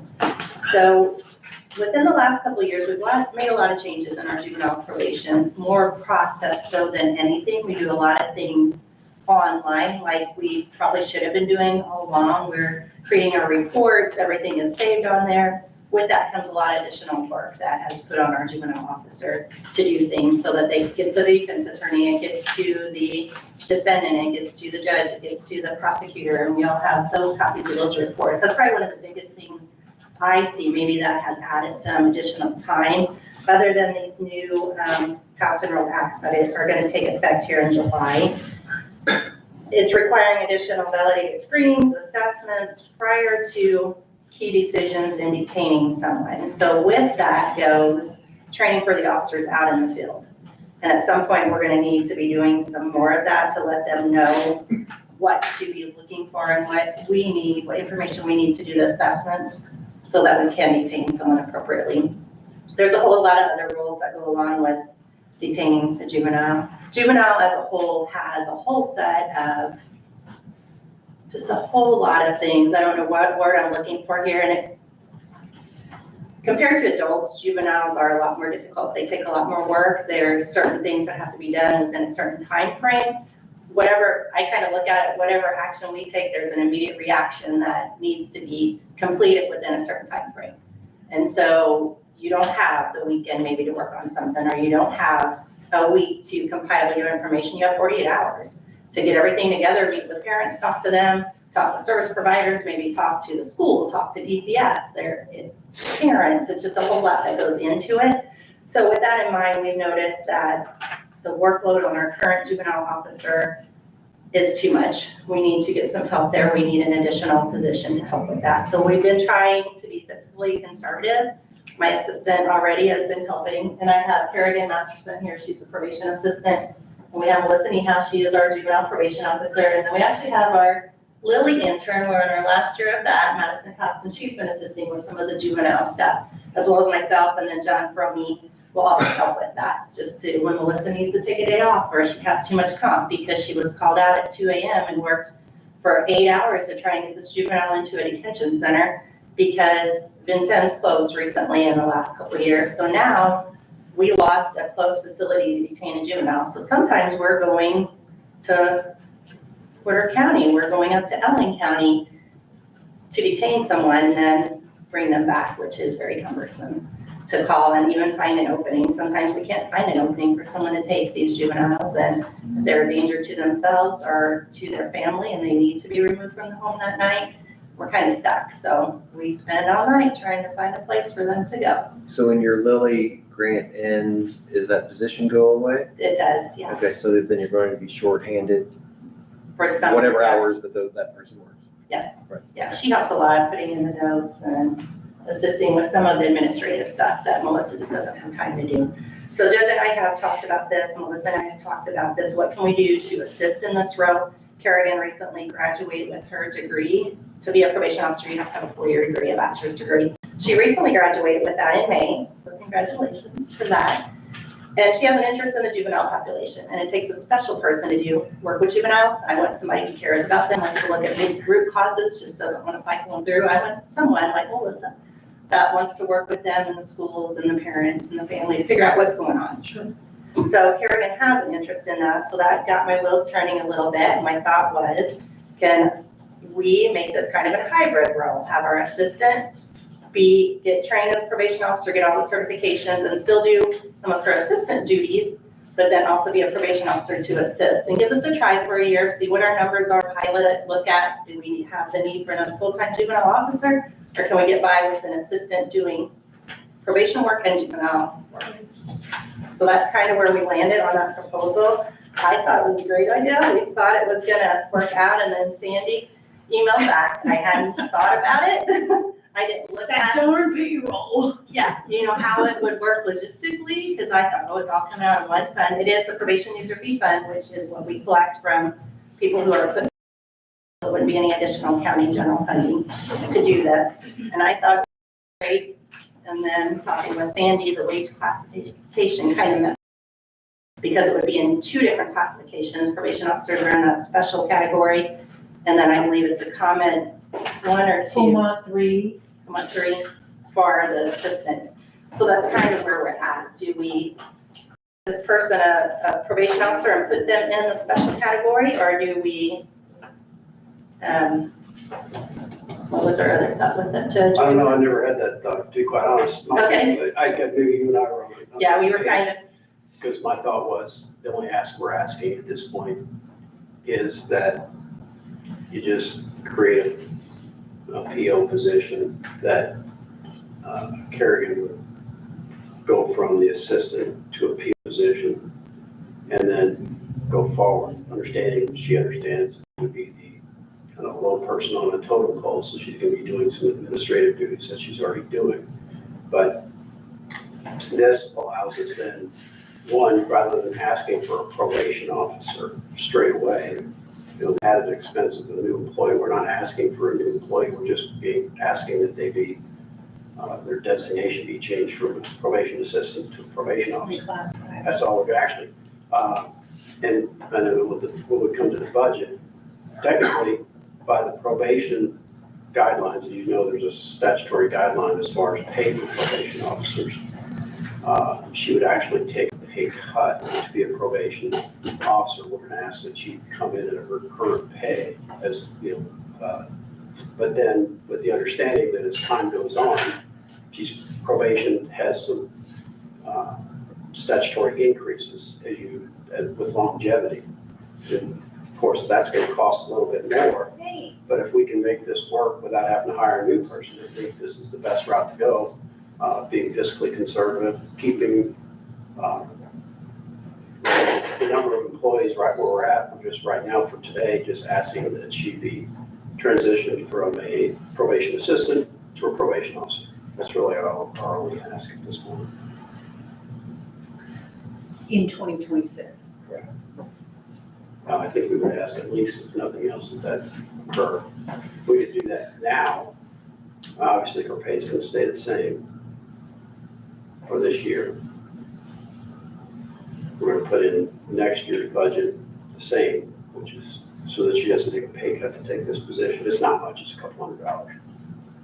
So that way she can start working now in helping out where the need is. Will it correct itself on year 2, 2027? Will she be on the, because what I don't want to do is have to continually give special attention to that employee because they started at a different place than another initial first year probation officer. Does that make sense? So that in year 27, it's not normal.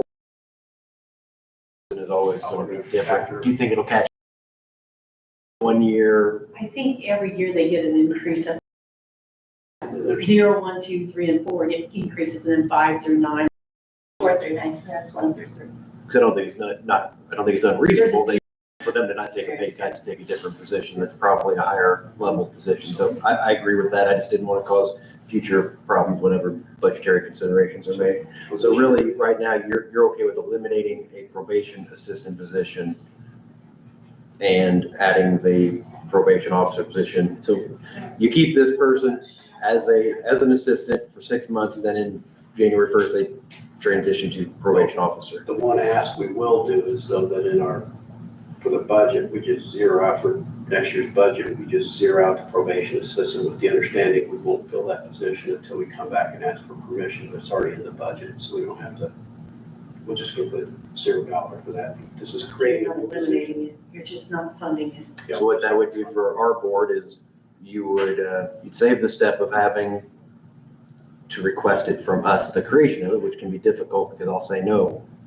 More often, I mean, that's usually the first place when someone asks, I say, no, prove that you need it, right? And it would, And that is my fear, because right now our numbers are down, so our assistant isn't as busy as she typically would be.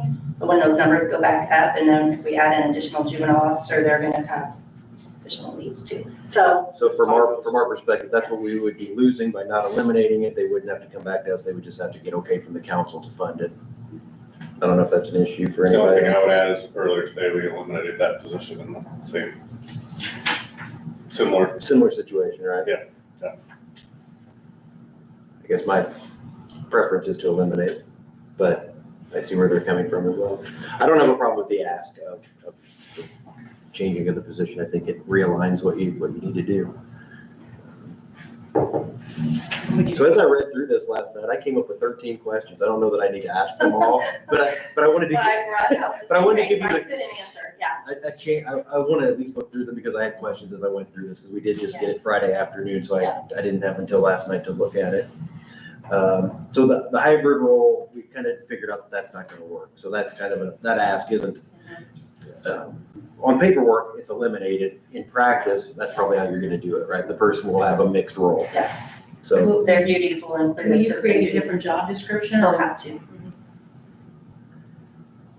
the current assistant is I suppose 8 to 4 position, just like No, they also work 8 to 6 on Wednesdays. an 8 to 6 on Wednesdays. Do they, so what's their number of hours per week? So they can accumulate 2 hours of comp on that Wednesday evening and take it off if they want, or save it up to take a full day, just like everyone else in our department. Wednesdays are busy evening between 3 and 6. We meet with a lot of probationers so that they don't have to take off work and come in and see us. So there's a lot of drug screens, a lot of payments, a lot of. So we had a conversation with the people earlier too, that I just don't like the comp thing because it doesn't make sense to schedule comp. It should just, in my opinion, would be to have a person work, not come in till 2 hours later on Monday, if you're gonna do that every week. That way it keeps it out of the comp, keeps it out of us tracking it. Melissa has been doing that because of the comp she accumulates overnight. She's been trying to come in later and then that affects getting her work done. So that's where it kind of snowballs sometimes. I think each position has their hours, right? Each of the job descriptions would have an hourly thing that is expected, and comp time being built in wouldn't be part of that, so. It currently is. It is actually on the job description, that this person shall accept, okay. And it's working fine for you the way it is? Yeah, I think so. I think there was a little bit of confusion recently because if I notice comp times creeping up, if we're super busy with PSIs or things that require us to work over, I'll be like, hey, you need to start taking some of that off. We need to figure out how we can reallocate some things so that you can get some time off and not keep accumulating. I guess I would ask. Melissa took that to mean she shouldn't report everything she's doing, so we had a conversation about that. Because if they're working, they're entitled to that If you're time. working, we want to compensate you for your work. We don't want you coming back 10 years from now going, you didn't pay me for this. Well, it's not that, it's work-life balance. But it It's could only happen. fair. It could. And it puts the county at liability on that. And our nature of our job, it's not an 8 to 4 job all the time, it's not an 8 to 6 job. We get calls sometimes at midnight saying, hey, this person's on probation, we think they're doing this or this, can you tell us about them? Maybe authorize a search if they're doing something that they shouldn't be doing. And that's why sometimes we have comp line items. If it does creep up, you got to pay them and get it out. We do have a comp line item coming out of that probation user fee fund also, built in our budget.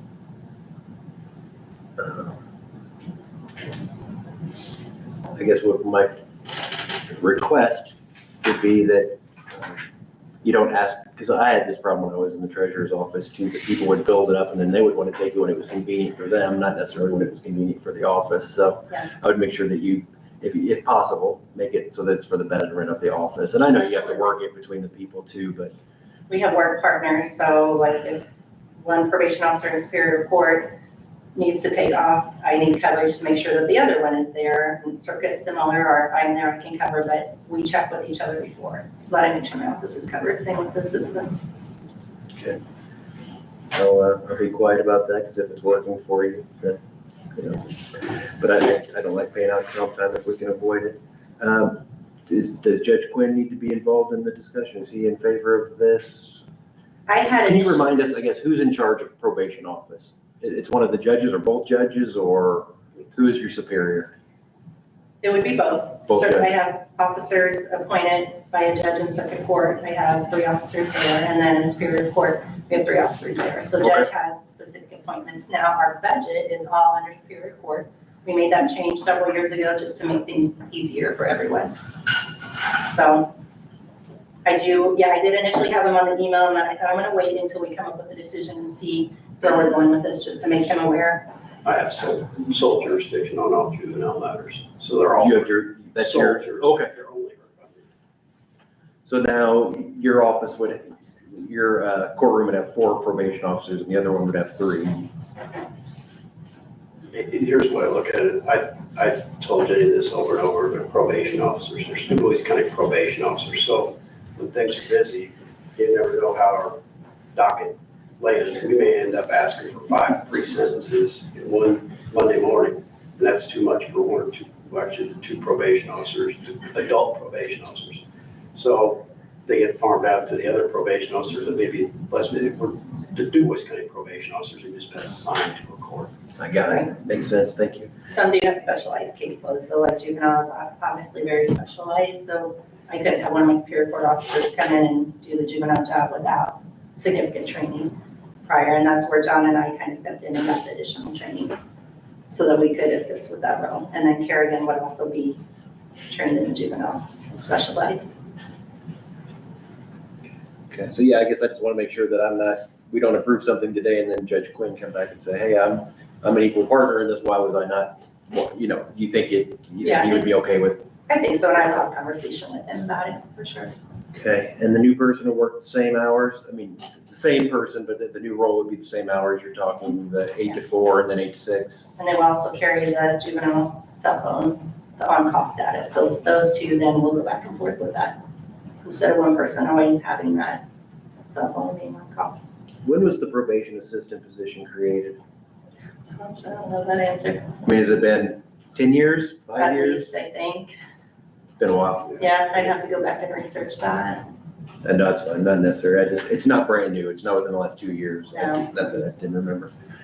The IOCS, I guess you say it's IOCS, right? The Yeah. standards, it says require the person, do they, when you're administrating the screening and assessments, do those people who give those assessments, do they have to be a probation officer? Yes, and have to be trained and certified in that assessment. Okay, that's what I mean. I didn't know if she could do it in her current position, if that was an allowable thing. So you have. It'd be to- nice if she could, it'd be helpful.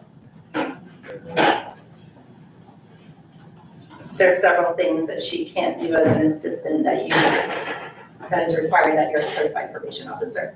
Otherwise, we would have already been doing a lot of these things. Mhm. If she has an interest and there's some time there right now, we could start doing it, but I can't until she gets certified. She has to be hired as a probation officer and then go through the certification and pass the state test.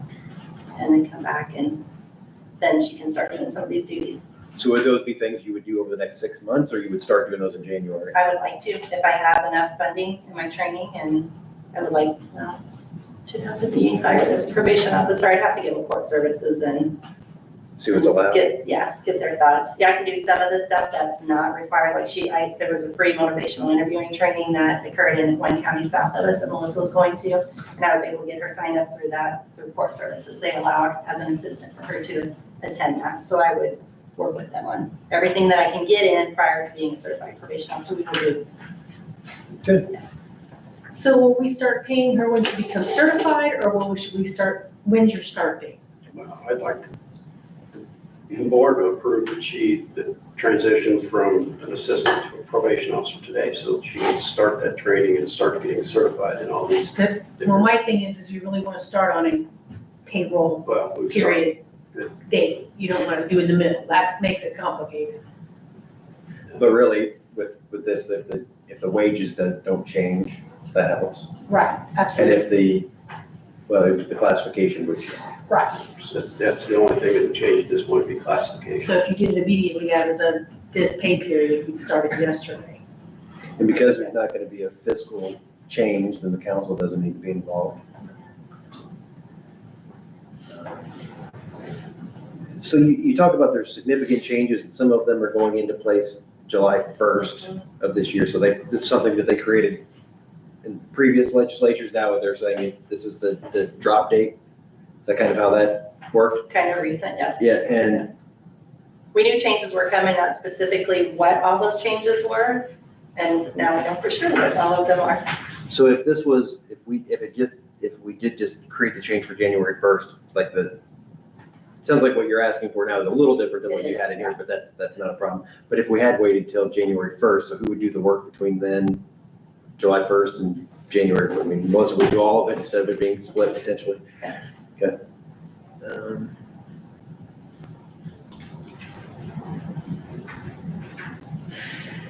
I think that's all I have. I think so really for the current staffing, if there were 110 referrals last year, that means one person got all 110 referrals. Now it would be split. Yes. I mean, so We do that. the workload's down, that would probably mean better services for those people that are each individual. Give them, so I'm with you there. There's Okay. some she just can't get to, the lesser offenses kind of are on hold because she needs to handle the more serious offenses. So it's just a balancing act, like triaging, basically. I don't think I need to ask the rest of my questions. I think I just have an understanding of where you are. I hope you know, I'm not trying to be a pain. I always try to figure out what we're doing and have a good reason for it. So I appreciate, before you coming in today, you giving us a lot of the background and a lot of what's going on that helped me quite a bit. Commissioner Hofstadter, thoughts? I think you asked all the questions already. I don't have any thoughts on it. No. Does the auditor have any reason that you think that we shouldn't make this switch effective today? Or effective at the next payroll, however that works out? No, because luckily today is the beginning of yesterday was the beginning of a pay period. Sunday, Yesterday. right. Be helpful for, a lot of times they have a new probation officer training orientation in October. So I could hopefully still get her in that if the change does take effect. So as a county, can we call her a probation officer when she's not? I don't know how that works. If one thing has to go in front of the other. We call her a probation officer here, like a, They get hired in and then they have 6 months to complete all the certification and pass all the tests. so if we So make they that are a motion. probation officer day one, appointed by the judge. That sound good to you, Judge? It does, yeah. All right. I want to make sure that we're not calling her something that we're not legally allowed to by the state. So I'd be okay with meeting their request that we would, I'll move that we restructure the current probation assistant. So we would be eliminating the probation assistant because I want to eliminate it. Probation assistant and create the new juvenile probation officer position as we've discussed today. I'll second. Any other discussion? No. Okay. I'm trying to think before we call for a vote if there's anything else with that. Effective So- immediately, right? Effective retroactively to yesterday, I guess, to start with to coincide with the pay period. So June 15th. And I guess just to modify it, that the person will remain with their same pay for the remainder of this year and Current rate of pay with no experience, because that chart's specific on years of experience. right, and then we will match that again for 2026's budget. That it would, that was the end of it. So I'm modifying my motion. Can you second the modification? Okay, all in favor of the motion, say aye. Aye. Anyone opposed? Motion carries. Thank you for your time. Thank you so much. I'm gonna cry. Are you okay, Jen? I am, yeah, I have a community solutions Melissa, if you keep contract. crying in the hall, we'd appreciate it. I'm a quiet crier. Okay, that's fine. Then you're welcome to stay. Thank you, Charles. Okay, Yeah, we have a second thing. It's I think it's a contract, correct? it is, yes, community solutions contract. And I believe Greg handed me these copies today. Have you guys all seen this contract? Have you? Is it any different than what we No. passed back and forth by the email? Yeah. Let's just wait till he's paying attention again to make sure that he's not. He gave me 2, but I think he said he just had them paper put Here's together. what I have. This is what I have. They all have the same logo. No, as long as nothing has changed, if the amount is $22,000 and you have everything in there that we talked about before, I don't have a problem with it. So can you tell the board who Community Solutions are and who they're really serving? Yes. So several years ago, we did a criminal justice study where we looked at the criminal justice as a whole, and this has been, I bet, like 10 years now. We had Brian Levins come in and do a study, and out of that resulted in the new jail that resulted in processes and the need for recovery houses, which we've gotten the grants now to be able to do these things. Community Solutions is one of the people that we contracted to assist us in getting these grants to pay for some of these initiatives. So we used them for several years. I looked back and our initial contract with them was for $104,000. Do you remember that, Chad? I found that this morning. So when they first came on board with us and the JRAC committee, which is our Justice Reinvestment Advisory Committee, which is the stakeholders in the criminal justice system, they include Chad is on there. We have a county councilman on there. The judges are on there. Probation is on there. Community corrections. The sheriff's designee is on there, prosecutor's designee, and we have a layperson from the community, like someone in recovery. Behavioral health is involved. I'm trying to think. It's set by statute who all is involved in that committee. There's a statutory minimum of who's on it, and we've added a person or two on top of that, I believe, just so that we have a well-rounded group to make these decisions.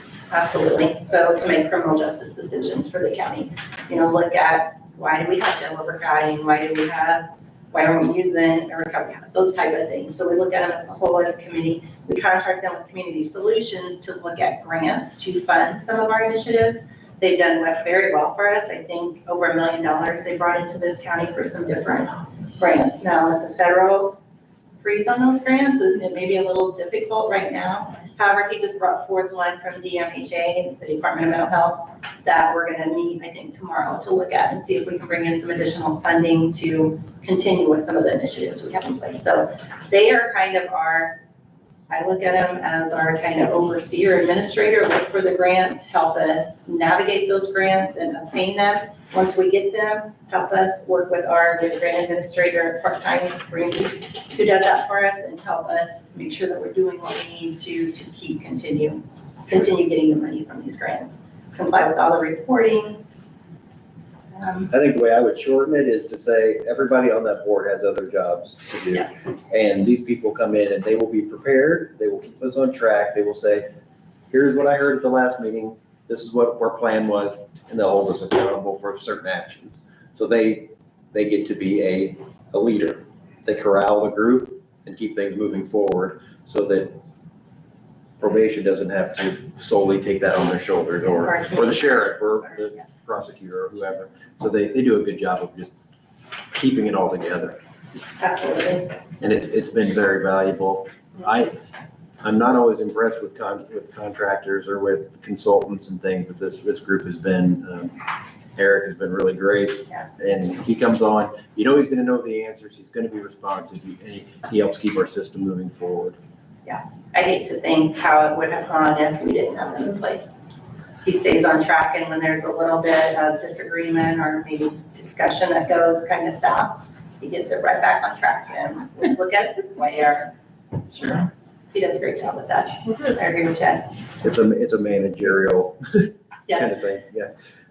So I would, and the funding, can you please say what the Yeah, so this year, the contract is only for $22,000, and that is because that is some grant money that we already have in place to pay them. Part of it is a JRAC grant that we got when JRAC was first created, and we spent the monies down to a certain point in that grant, and there's about $10,000 left in that we can use. So that's where 10,000 of the 22,000 comes from, and then the other 12,000 is from an opioid settlement grant that is for administrative purposes. There's one line item for like $1,000 a month, I believe. Mm-hmm. So we looked at using that and came up with the amount of $22,000.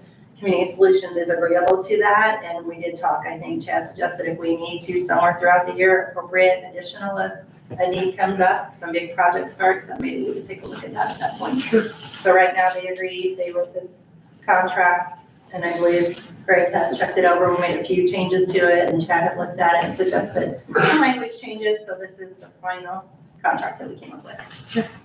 And I did want to mention, since you brought up the other opioid money, I did talk to the commissioner at the beginning of our meeting to say that we are going to try to budget at least a decent percentage of that, so that if if the JRAC or if some other group through the comprehensive plan comes up with some good uses for that money, it'll be available. And we won't have to worry about breaking out an appropriation later. Yeah, that's wonderful news. Yeah, so that's pretty good. So, I would make a motion that we sign the agreement with Community Solutions to help the JRAC in the amount of $22,000. I'll second. Any other discussion? All in favor of the motion, say aye. Aye. Aye, motion carries. And may I see the copy? Mr. Schneider, you gave her the most recent copy, is that correct? Two of them. And I don't remember, who's it? I think you and Lena, which Lena from Community Solutions has not signed it yet. So I'm assuming, does she need to sign it prior to you, or do you need to sign it? I don't think it matters. I just need to get a fully executed copy. I don't care who signs which The one. order does not matter. Okay, perfect. So I can send it to her if you want, after it's signed here, and then get a copy back to you, Sandy. And does the board as a whole want a copy of that signed contract too, or do you? I think if you just probably provide it to Sandy, it'd be okay. Perfect.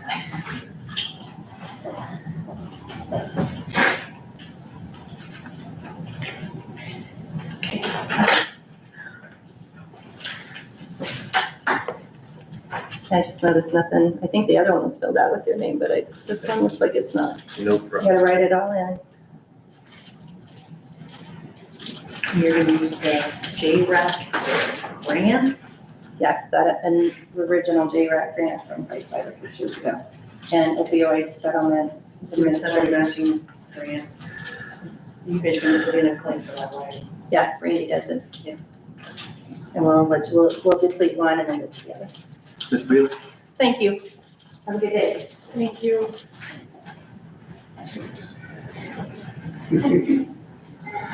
Ms. Brewer is representing, Good afternoon. Larry Sullivan. Yes, Phil Beeler with Grossman Land Surveying and Engineering here on behalf of Larry Sullivan. I do have just a couple quick little exhibits there. Town of Cusco.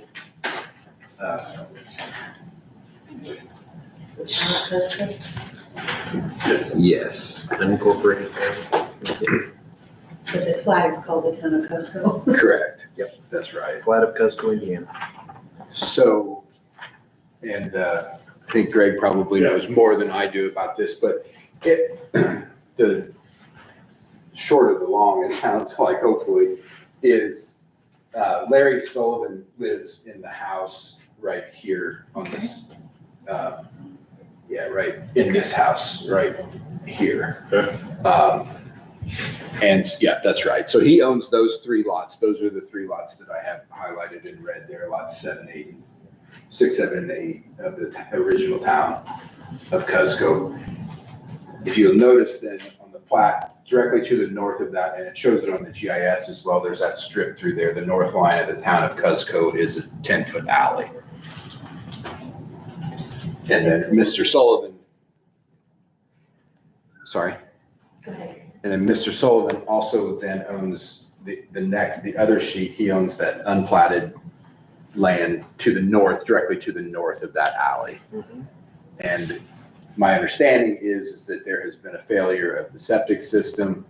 They've had the soil scientists out there and the only. Mr. Beeler, the health department is here, they've kind of been coordinating these efforts, that's their role here too, but yes, you continue on. And if you want. No, you're correct. Okay. Yes.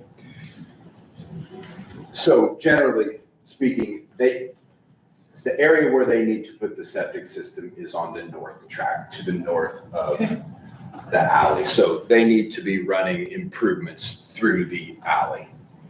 So I have been asked to help to assist in vacating that alley.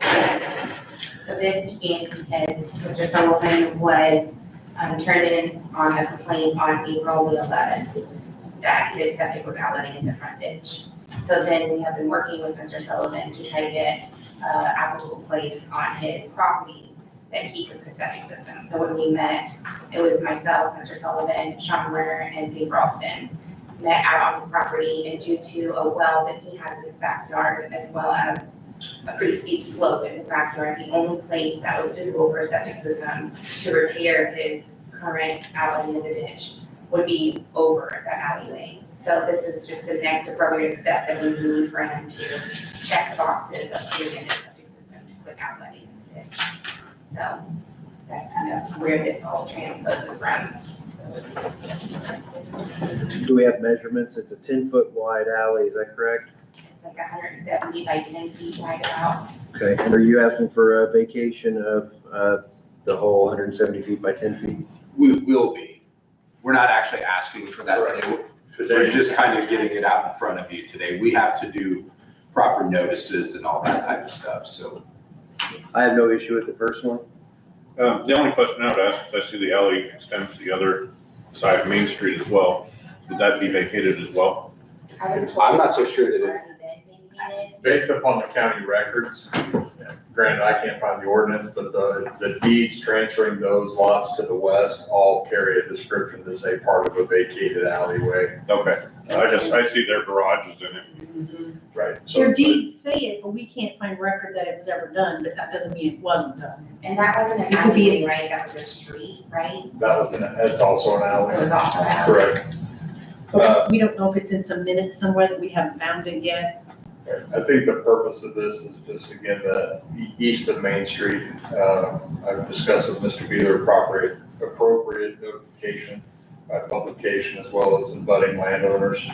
The landowner to the east has sufficient road frontage, but will be for the board to make a determination whenever a hearing gets published. I would think timing wise, we need to get notices in the paper. We do have this nice, it's a 3-week window before our next meeting instead of 2, that we can put a public hearing on the agenda and Mr. Beeler can coordinate notification efforts. Due to this being a complaint, we have offered Mr. Sullivan an extension from the initial April 11th complaint, that he has until July 31st to get his septic system in. So with the appropriate approvals, if this follows suit, then we're trying to close the gap within how that is septic is going to this, right? So we could approve on July 7th if everything goes well and hopefully have it in by 31st and then he would meet your requirements. Mr. Schneider, I think if it would be, I don't know if Mr. Beeler wants to be involved in this or not, but I think during this process, we should, one, I would probably, at this time, I would favor eliminating the 170 by 10 feet on the east of Main Street and just put it in the record to go ahead and eliminate the alley to the west as well. Is there some way we can add that to this? Just to do any clarifying language? I think we need to, I think for the purposes of this petition, it needs to be specific to a certain legal description because it has to be advertised and your petitioners and adjoining landowners. I don't think Mr. Sullivan necessarily has standing to want to vacate the alley to the west. Now, if they wanted to join in that petition, I think that kind of drags it out. But can the commissioner just do it unilaterally? I don't know. I think a petition is required and notice is required before you can vacate an alleyway. I don't think you can just unilaterally do it in the event that it impacts, again, somebody to the west or north or south of that alleyway.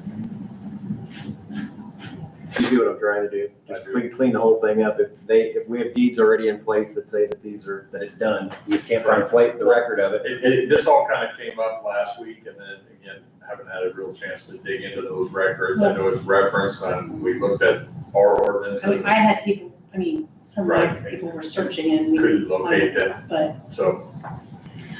And it's also odd that we have a rectangle of space that we own that's under the name of DuBois County, just north of this. The surveyor did come in this morning and said if it already has been vacated, it won't hurt to do it again.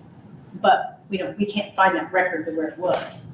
There's no record or any language of this part that's Sullivan property. So you're just telling me basically stick to what we're here for.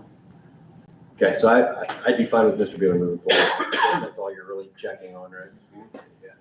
Anybody have a problem with me moving forward? I don't. Thank you for being here. We'll see you in a couple weeks. Do you need- Unless you had something else you wanted Do to you need say. a time Yeah, let's get a time and a hearing date. on the 7th? You want to do 9:30? That'd be fine. And this would be a public hearing to be advertised. Will you take care, who takes? I'll coordinate with Mr. Beeler, make sure, he'll take care of the advertisement, but make sure. 9:30? Yes, on the Which side do seventh. you want?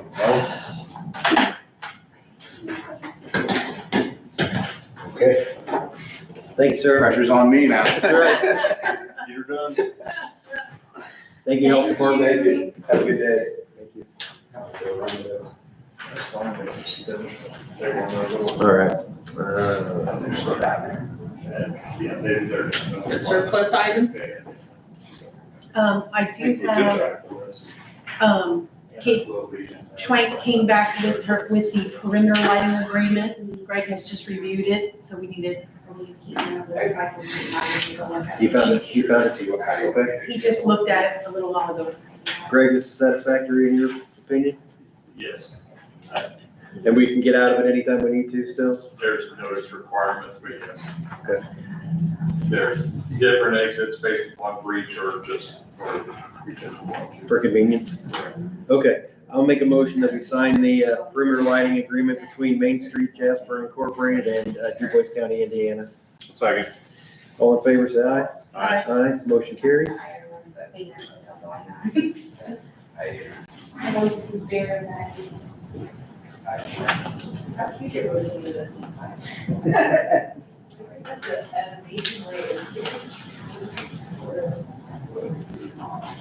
Mr. Schneer, you gonna notarize these? I can, yes. Okay.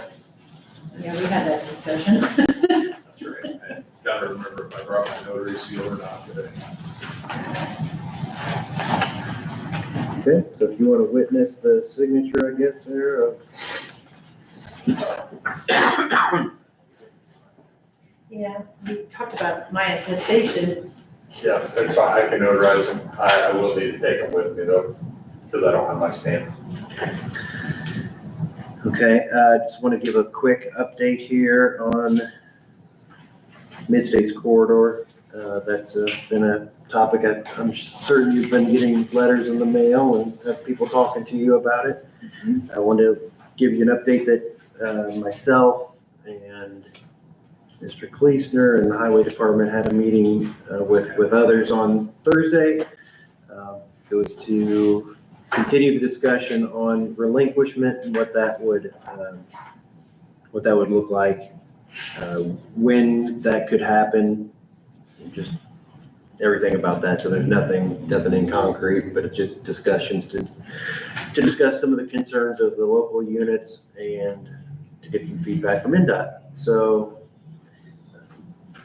I don't want to speak on the board's behalf, so I just ask questions like I do here. And so I try to educate myself and make sure that the county is going to be protected in every way we can.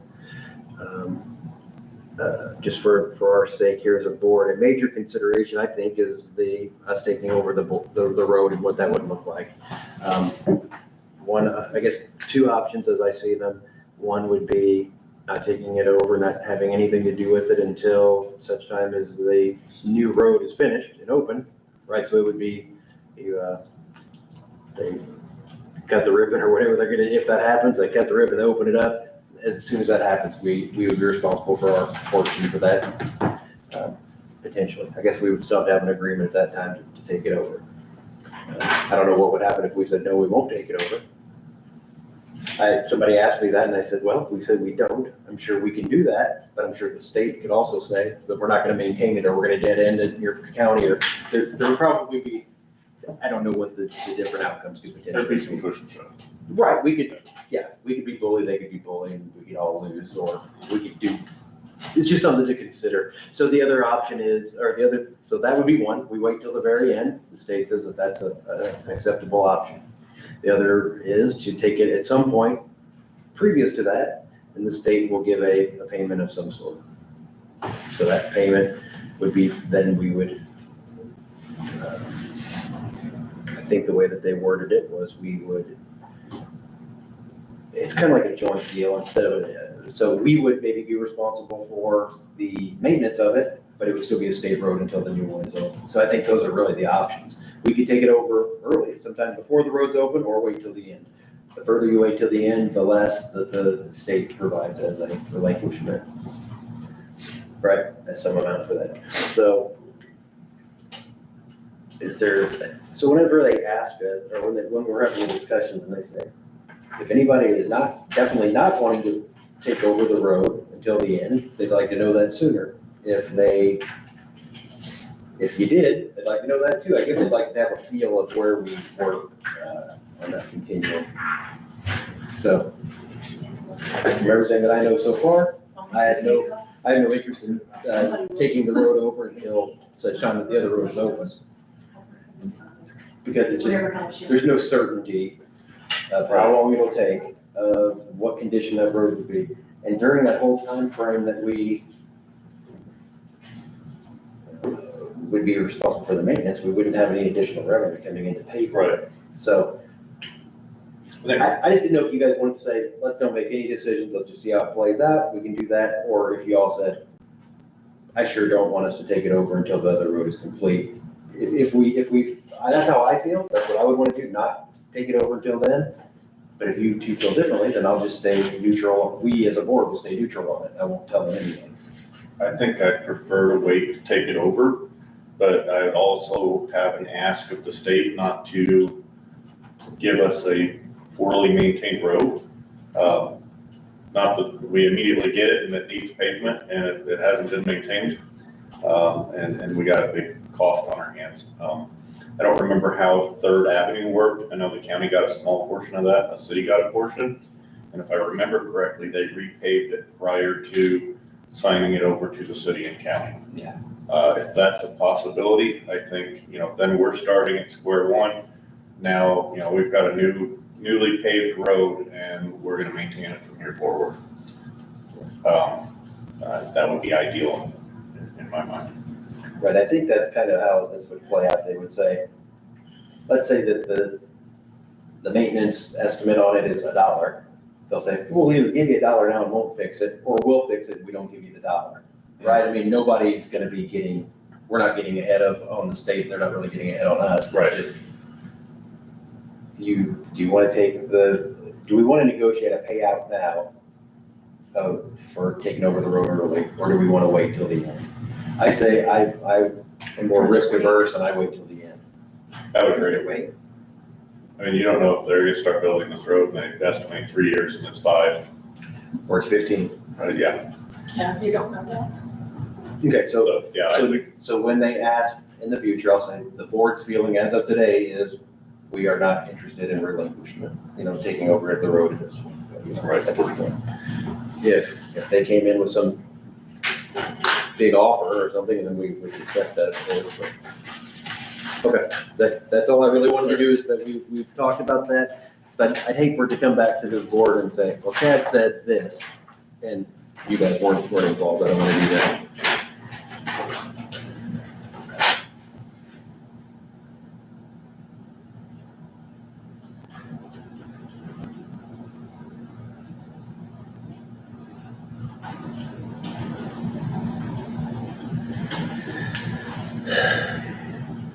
Okay, next, budget preparations. That's something I believe, auditor, we've had a very long meeting here today, and I think the commissioners are probably ready to be done with today's meeting. So there's nothing really telling us that we need to do this today, right? We can work on it at a future meeting. Yes, we can. So if there's something, please look at the budgets. If there's something that you think that you have a need, that something gets maybe much higher or much lower or something in between, please have that information available. I believe Commissioner Stephanopoulos has been reviewing it. I've reviewed it. We've asked some questions of the auditor, and I think we have a decent idea of where we're heading with that. But Commissioner Hossett, are you okay with that? Just discussing this again in a few. I didn't think we probably want to stick around here much longer. Mr. Schneider, do you have anything for the board today?